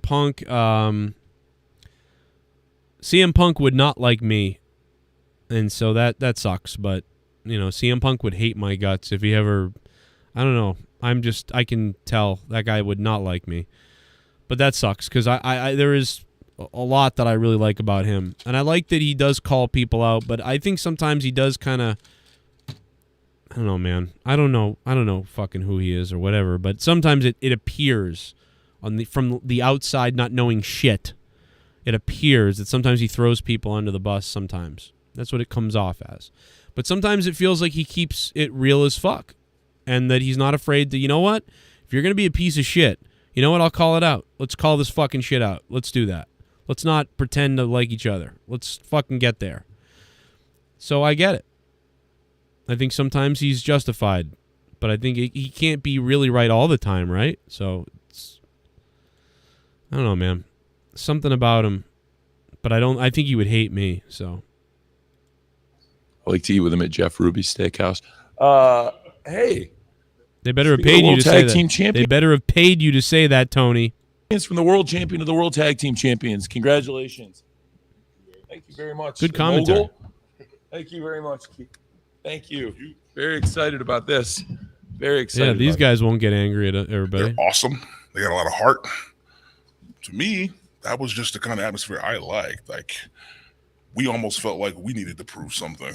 And I think in the grand scheme of things, we did just that. Absolutely. The Acclaim match was so good, man, because the people love Acclaimed so much. And definitely respect Keith Lee and Swerve. So that match was you raised a piece of shit. My favorite match of the night. And then Little Red Riding Hood said, Tony Khan, what big fucking eyes you have. Oh, man. Hey, man, credit to all the wrestlers and everybody tonight. Thank you, Velveteen's toilet camera. How phenomenal this women's Yeah, there's allegations. These are all alleged allegations that Velveteen Dream was trying to record people in the bathroom. Jesus. He's got the recording in the bathroom allegations. He's got the, he's arrested recently. There's the child stuff, whatever. I don't know what's real and what's not. I don't know, but it's not good for Velveteen Dream, unfortunately. I mean, I may not be on this planet for much longer because what's the point of me, At least if I get in a car accident tomorrow, my children will get, $500,000 in insurance. And this is not a pity party. I'm just I'm a waste of life. Like, there is no real reason for me to be here. I've cost my family more money than anything. I'm in the negative so far that I'm about to pass debt off to them forever. So I should get in a car accident and die, and then my family will get insurance. You know what I mean? And then Leah doesn't have to deal with me. Like, it's not a pity party. I just shouldn't be here. I suck. I am an embarrassment. I'm a dumb person. And now I talk about wrestling in my basement, and I never became a commentator for the NHL or wrestling other than the indies. And here I am in a basement with fucking belts hanging up behind me that, don't even mean anything because everybody copied the ideas of what I do. And so who gives a fuck about anything that I do? I'm a loser. And so, listen, who am I to talk about who somebody else is in wrestling when I literally shouldn't be here and hopefully won't be for much longer because I'm worth more dead than I am alive. It's not a pity party. I really am a fucking waste of life. God, if there is a God, he literally made me for to waste time. Tony Storm looks great with that belt. Look at that. If only the commentary team had actually put her over as the champion instead of just being like, "Oh yeah, she did it. All right, move on to the next thing." Fucking weird on commentary tonight. But what do I know? I'm a loser in his basement who's negative $70,000. I mean, what do I know? Look at Tony Khan staring at her, by the way. Whew. I think he stares at the men with more loving eyes, though, to be honest. Division is, I've never seen such a group of determined women before. And to be the champion, to be the leader. Go take another look at OnlyFans. Of all of that, despite the pressure, it. What was that drink? Oh my god! Oh my god, Tony! Oh my god! What was that? Did anybody see that? Wait a second. Oh, go back to Tony taking a sip. Determined women before, and to be the champion, to be the leader of all of that. Despite the pressure, it really is a huge honor for me. Yeah. I love this locker room. I fell in love with it on my first day. The moment I walked in, I was. I love Tony. He's fucking adorable, man. I love this guy. I wish he was my brother. I'm an only child, as you can imagine, with all the attention seeking I do. Tony Khan I want to be around that guy. I want to know that guy. He seems like a fun guy. God, man, you talk about fun bosses. Seems like a fun time. Unless, of course, you're Adam Hangman Page tonight. And you had to listen to, your boss sitting next to, CM Punk rip you to shit. That kind of sucks. But hey. Like, wow, look at these women. And now I'm the leader of it. So, yeah, I can't wait to. You wouldn't know it if you listened to the men's commentary. They didn't give a shit. Get in there with every single one of them and learn from all of them. And this is by me doing everything I can to elevate these women, they're elevating me. And oh God, you know what?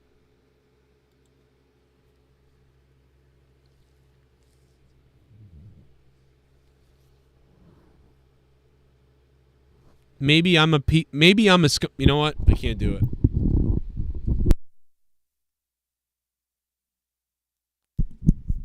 Maybe I'm a scumbag. You raised a piece of shit. But I'm sick of this. It needs to fix their commentary. AEW needs to fix their commentary. I agree. Maybe I'm a scumbag. Johnny Bravo, thank you, 718 Johnny Bravo, for the donation. Maybe I'm a scumbag. I've said this time and time again. Why do the women constantly do this? Why is every interview with the women about the women talking about the women in the division? Oh, I want to make this division. I want to make this group of women. I want to get with this group of women. I've never been around a group of women, a division. I want to elevate the women division. I want that. Why is everything is always about that? Stop it. It's always about that, dude. It's the same thing on broken record for the last 10 years. I feel like it's the last 10 years. Every woman, and this isn't just in AEW, this is WWE as well. The women's division, it's always the buzzwords. Elevate, women's division, legitimize, this group of women, this locker room of women. Stop it. Most of the men don't go out there and go, man, I knew with this group of guys, to elevate this locker room. I wanted to help elevate the locker room. I wanted to help. What? Stop it. Fucking stop it. They're always doing this. No, Johnny Bravo, you did not beat a dead horse, brother. You're dead right. Hey, I'm beating the dead horse all night about the commentary. I did not like the commentary tonight. There was a problem. Good Lord, man. Stop it with the women. All they ever say is this. The women's division. I elevate the women's division. I've made jokes about this before a woman speaks at a press conference. I go, here it comes. Locker room, elevate, this group of girls. I love them all. No! For once, I want some female competitor to sit at the podium and say, The talent here is unbelievable. It's tenacious, it's fearless, and tonight I conquered it. All of them. I respect all these women so much that it meant that much more to me when I beat them all in the ring. I'm talking about Britt Baker, the former champ. She was a dominant force. I beat her tonight. I beat all these women. And listen, I know there's going to be questions because it wasn't quite a one-on-one match tonight, and I know they're going to be lining up outside my door to wrestle me, and I'm ready for it. There's so much talent. Bring it on. I have no problem stepping out there and proving to every one of those girls tonight that I can beat them one-on-one if they question what I just did tonight. And I understand it's a different situation. There's 4 women. Anything can happen. It's a different variable. But I will face them all one-on-one if I have to prove that I can beat them on my own by myself as the AEW World Women's Champion. Joe, you're not a waste of life. Rybotch is. Joe, What? you don't suck. What? Luis Alejandro What? does. There is a God. Watch the last few minutes of FSU/LSU game. Fucking unreal. I'd eat Tony Storm on a What? Triscuit. Who? What? Thank you so much for the donation. What happened at LSU? What? I don't watch college basketball or sports. What happened? I'll have to check it out. But either way, it's all just, women elevated. Let's see what. Maybe I'm wrong. Maybe she's going to say more things. I hope she does. By the way, I love you, Tony Storm. I do. Good job. I love Tony Storm. Love Tony Khan. Couple of Tonys sitting next to each other. I like them both. Good stuff. I like you, Tony Khan and Tony Storm. Yeah, I'm really excited to get stuck in. My work's cut out for me. What? Hi, Tony. Ricky Chino, SB Nation. Congratulations. We're kind of in a situation here now where we just saw Jon Moxley come off of a run where he was the interim AEW World Champion, and he made his thoughts very well clear what he thought of the I word. How do you feel about that I word interim there? And yeah. I mean, it's not ideal. But Thunder Rosa says she's injured. Okay. So when she says she's not injured, she can come back and lose to me. And that'll be the end of that. I guess that's a statement. That is a statement from the champ right there. That is so weird. I don't know what's going on with Thunder Rosa, but that is bizarre. And yeah, that'll be that. But I like it. Well, I have to say, we were coming off a great summer with an interim world champion. And, I know there's a lot of tough competition in that locker room for you. And every time you're in the ring, you give it a great fight. And that reminds me of the person who held the interim tag last time, because I have to say, you could not ask for a better professional wrestler, a more professional person, or a better wrestler than the interim world champion AEW just had. And now the person holding the interim title, I can say all the same things about. I could not ask for a better professional to come into this company, to this locker room, to elevate this company. And what a pro wrestler Tony Storm is, and what a professional indeed you are, and what an honor it is to work with you. Thank you. Thank you. That means a lot. Thank you for putting me over randomly like that. Which, by the way, not bad by Tony Khan, because question about the interim title and Tony Storm gave her point on it. I don't know why Tony Khan feels the need to have to jump in and re-put her over. I don't think he needs to do that. And this sort of, listen, as somebody who's interested in psychology, this tells me that he does he has a chip on his shoulder. He's got a defense mechanism. And he's trying to defend her when I don't really think he needs to. She just said, hey, yeah, I'm the interim champion. Don't love the I word either. But when Thunder Rosa is good, or whatever she is, she comes back, I'm going to kick her ass, and I'll beat her, and I'll still be the champion, so I'm not really worried about it. That's it. Now move on to the next question. But Tony Khan had to jump in and be like, listen, I don't know if there's any better and amazing wrestler who could elevate the law. Like, it was just like, I don't know. I love Tony Khan. I love that he stuck up for his wrestler in a way, and I love that, whatever. I just don't think, what? I don't think he needed to do that. I don't think you need to stick up. I think she answered the question just fine, and I think some people would be bothered that you're trying to, overshadow the wrestler's response in a way. I don't know, man. Something weird, but same time I kind of get what he's putting over the wrestler, so that's great, but really, yeah, I just want to say a huge thank you to Tony Khan and the Khan family and All Elite Wrestling, because sorry to just lay this all on you guys. In January, I had no job, no idea what I was going to do. now I make $200,000, or now I make $40,000 a month on OnlyFans. In January, I had no job. I didn't know what I was going to do. Now I make $40,000 on OnlyFans a month.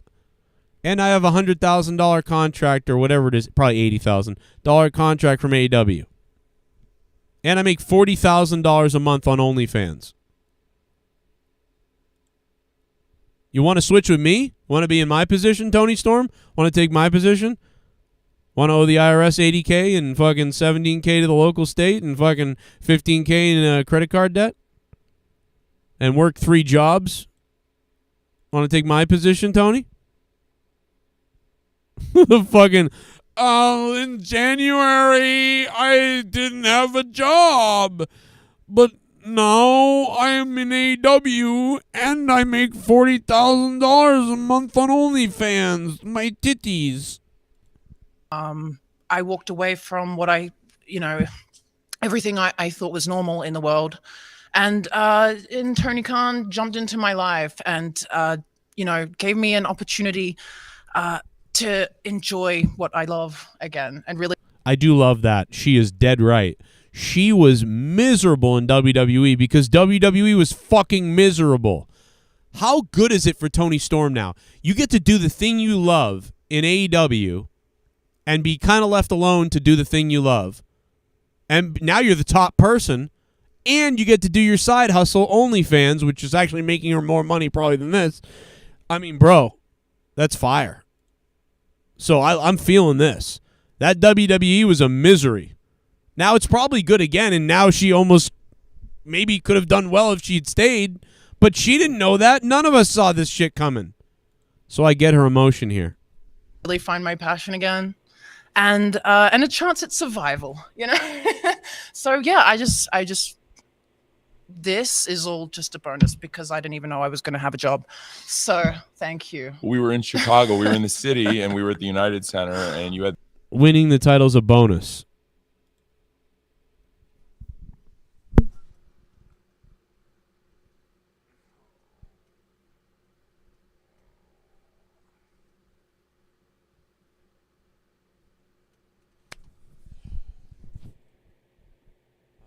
that amazing match, and you came so close to winning the world championship at Forbidden Door. And I remember thanking you for the amazing match and telling you, this isn't your last dance. You all have decided to take your hard-earned money and to fund my show, to fund what I do, to fund what I believe in, to fund my godly ass. JCS Army, donate to me. It's Craig Dubs. Craig Dubs. Acknowledge me. Acknowledge him.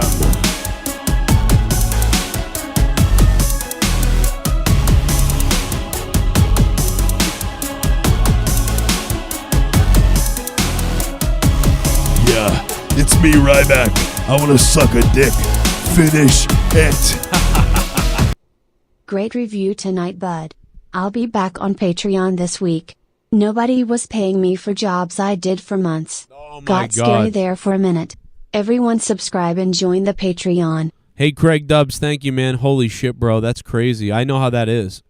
I just lost 2 weeks of pay because of COVID, and they didn't pay me right for my week off of COVID, and then they held a check or something. I don't know, man. I know exactly what you're saying.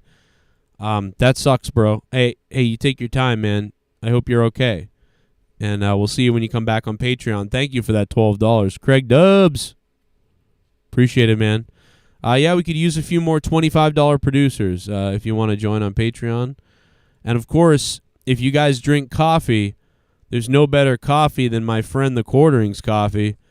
Coffee Brand Coffee at coffeebrandcoffee.com, baby. Go to coffeebrandcoffee.com. Use coupon code Cronin or the link that we put in the chat a few times tonight, or the one I put up on Patreon, and get yourself some Coffee Brand Coffee. But just make sure you use my coupon code. And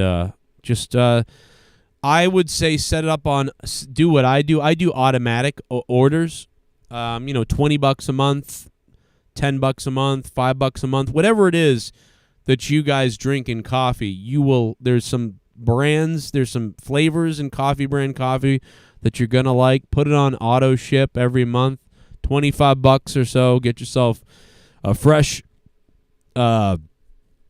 order of that shit, baby, every 2 months, every 1 month, however much coffee you need to drink. You might need to order fucking goddamn 5 orders a month. I don't know. Maybe you have an office and a work and you have $100 to spend and you're going to buy Coffee Brand Coffee. Just use coupon code Cronin and then get the auto ship set up. Get it every month like I do now. Pumpkin fucking spice, bro. Pumpkin fucking spice. You raised a piece of shit. Sexy. What's that mark on Tony Storm's face? I'd like to think it's a target for me to shoot my load at. Oh, Bigger? come on. Tony Khan's pupils or China's clit? Nyla Rose makes 40 cents a month on OnlyFans. By the way, where's he at? Groin injury? Who's got... Nyla Rose is probably working AEW Dark. And then I'm sure at some point Nyla Rose will come out with a hit piece that they didn't care about. You know what I mean. I'm not even going to go there, but you know what I'm saying. The native beast is going to say that, they hated... The locker room was actually cancerous, and they resented her, and whatever, and there'll be like a hit piece or something. The second that she's let go from the company. Guarantee it. Maybe not, though, because, I don't know, Nyla Rose seems like a pretty nice person, I really got to be honest, I think. But I don't know, I have a bad feeling that that's going to be a hit piece someday. 4 great wrestlers like there were in that great match tonight, but you are phenomenal, Tony Storm. Thank you. Thank you, sir. All right, this is... Tony looks like fucking... Tony Storm looks like, oh, God, kill me. Here we go. If I knew that the boy who... The dork from high school who jerked off to me was going to be my boss someday. I'm sorry, I'm kidding. I love Tony Khan. I love AEW. I love Tony Storm. I'm sorry. I'm a loser. Hey, Dominic D'Angelo, badfreeshows.com. Tony, you had an interview with Renee Paquette a little bit ago, and you talked about kind of those trials and tribulations of like leaving the other company and like kind of going in the unknown, almost kind of like just being frustrated with wrestling overall. Could you kind of elaborate a little bit more on really, and your husband too also was a support system for you, obviously too. But I kind of want to get a little bit more info. You hear that, Tony? Her husband. Settle the fuck down. About how you kind of got recharged batteries beforehand of going to AEW. I love Tony Khan, man. Like where you came from, moving on from that and going into wrestling again. Yeah. It's been a crazy year. As I was saying before, I had no idea what I was going to do. I found myself in a very strange predicament where, I had to take a leap of faith because I couldn't. She actually sounds like she's going to cry. Like when I have my anxiety attacks, she sounds like she's going to have her own anxiety attack. Like I have anxiety attacks and she really sounds like me. Or she like has a problem. I don't know what's going on with her. Sounds like she's holding back or fighting back tears, which I totally get because I have that problem. So I get it. Where's her OnlyFans?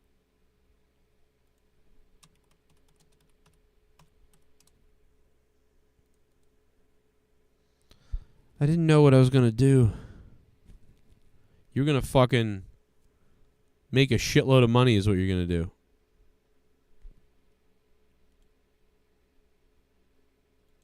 Let me see.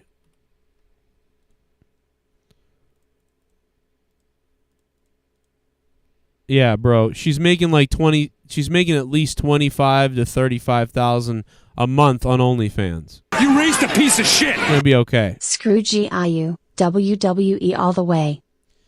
Damn, Randy Viper going after AEW there. Good Lord, Randy Viper. Thank you, Randy Viper. What's up, man? Randy Viper. Tony Storm making like $300,000 a year on OnlyFans. There she is. Some of her posts have over 200 likes, and usually for every 20 people on an OnlyFans, somebody likes something. So that means if there's 1,000 people,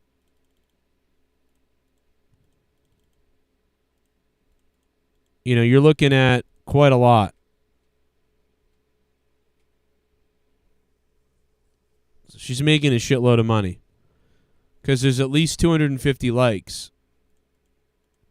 So that's that. Even if that was the amount of people that watch her, that's 5,000. There's people with OnlyFans that get 100 likes on their things, and they have like 3,000 people who are subbed to them on OnlyFans.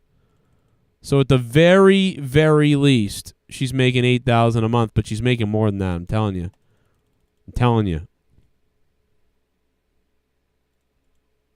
She's doing just fine.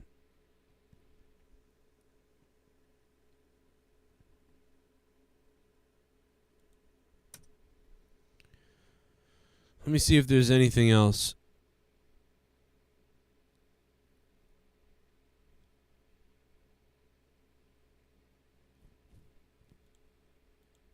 I don't know what this is. Did the Bucks really tweet this out? What is going on? There's big heat on CM Punk for his comments on the post-show Scrum. You raised a piece of shit. We know about that. I'm ready for Joe Cronin on Levant's Get Hard. You ready for me on OnlyFans? I mean, I might have to do it at some point soon. CM Punk buried the Elite, just so you know.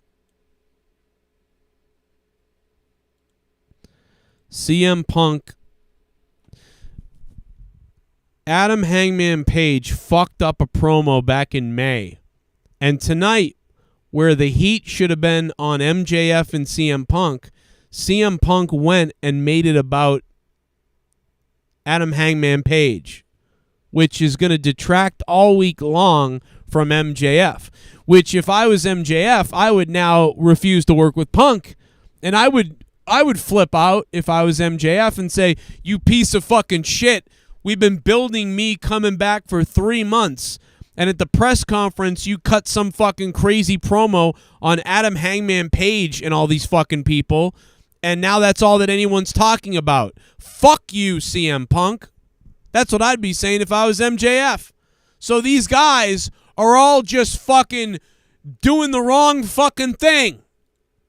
Yet here I sit in my basement as if I don't know anything. Well, I know this. Adam Hangman Page is a fucking idiot. And tonight, CM Punk was a fucking idiot. Because they're all working the wrong thing. My name is Joe Cronin, and I'm fucking smarter than these fucking marks who are taking Tony Khan's money and flushing it the fuck down the toilet! Fuck you! I am God!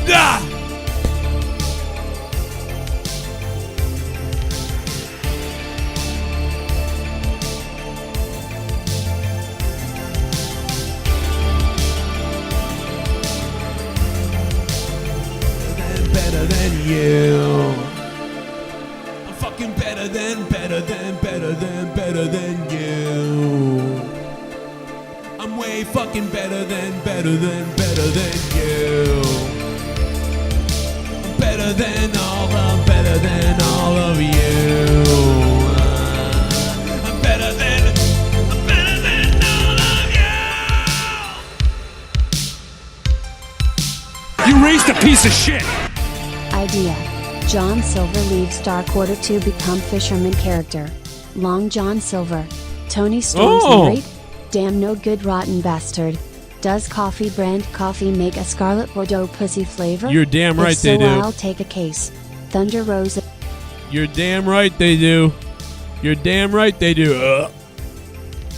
By the way, coming soon to IWTV, a huge show that I called outside recently for live professional wrestling.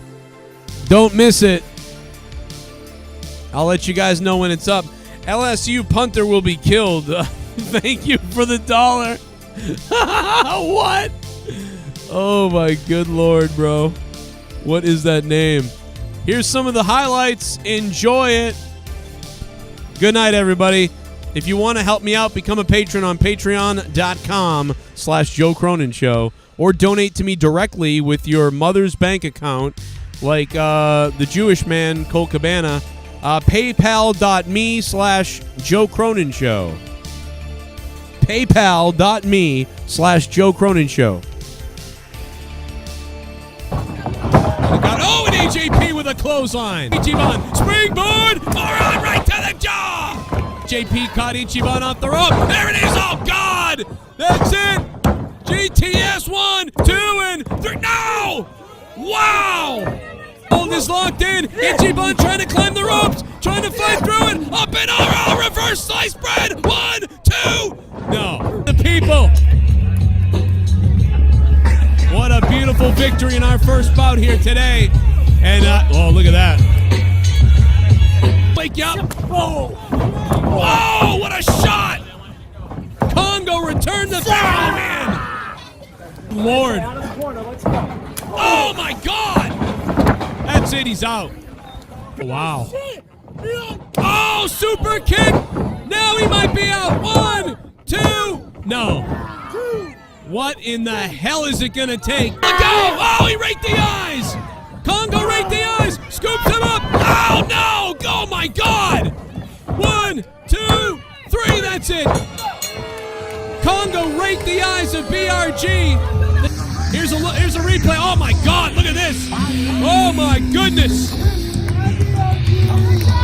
Is nasty. A little schoolgirl there. 1, 2, and 3. Oh, she got her. Whoa. Whoa. In a time of 27 seconds, here is your winner. It's the case that now LMK. Oh, my God. What a lariat. Being athlete off the ropes. Ducks a clothesline. Ducks another. Off the rope. Spears her. Oh.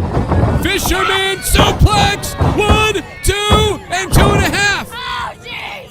Now Becca with the power bomb. No, reverse. And here we go. Oh, Vader bomb. 1, 2, 2.5. She knew the Bulldog was coming. And now tilt-a-whirl. Oh, my God, on a cutter. Wow. 1, 2, 3. And the thing. Here comes that power bomb. Oh, my goodness. 1. She's going to try to get enough. Superplex. And downstairs and a drop kick. There it is. Blind tag. Danny Mouse. It picked up. Throws him Hurricane Rana. Trigger. And now waves and curls. Double suplex. He knows he's in trouble. He's in the wrong corner. And there's a right hand. Underestimate the power. Oh, he made the tag. Oh, no, he didn't. I thought he made the tag. Oh, he does. Here we go. Get him. Get him. No. Jalen can't escape the single leg. Enziguri. And here he comes. Oh, no. Super kick. For sure there was a cannonball. Double team. Up and over. He reverses. Again, back to the corner. Here he comes. Oh, double arm. No, he made the tag. He made the tag. And here comes Trayvon. Double clothesline. Waves and curls. Desperation. Jordan. Multiple shots. Miles kicked away. And now Trayvon sends him off the rope. Here comes Miles. Sit down. Goes Trayvon Jordan. Oh, he's going to explode it. I know what he's going to do. He's going to explode it in the face of Jalen. Of Trayvon. Oh, it didn't work. Oh, he hit Miles by accident. He couldn't get it to work. Oh, my God. Jalen exploded it right in his face. Nigga down! Double team! Waves and curls! 1, 2, 3! That's it! Oh my God! Oh yeah! Look at that! The replay! Oh! Look at that!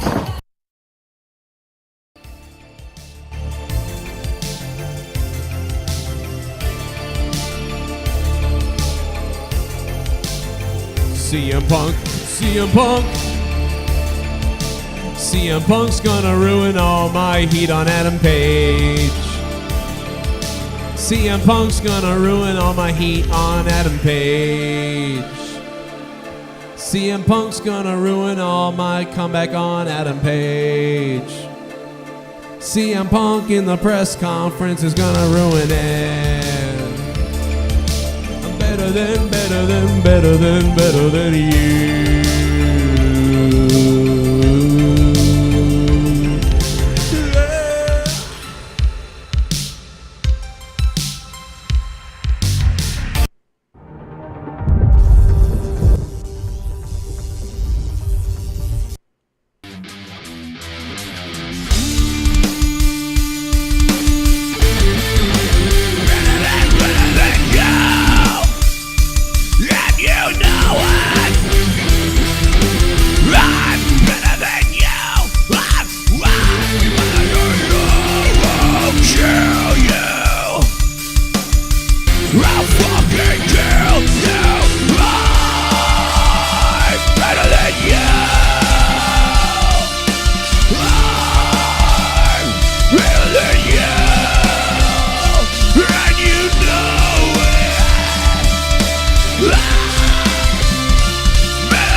Fuck the Pittsburgh Penguins!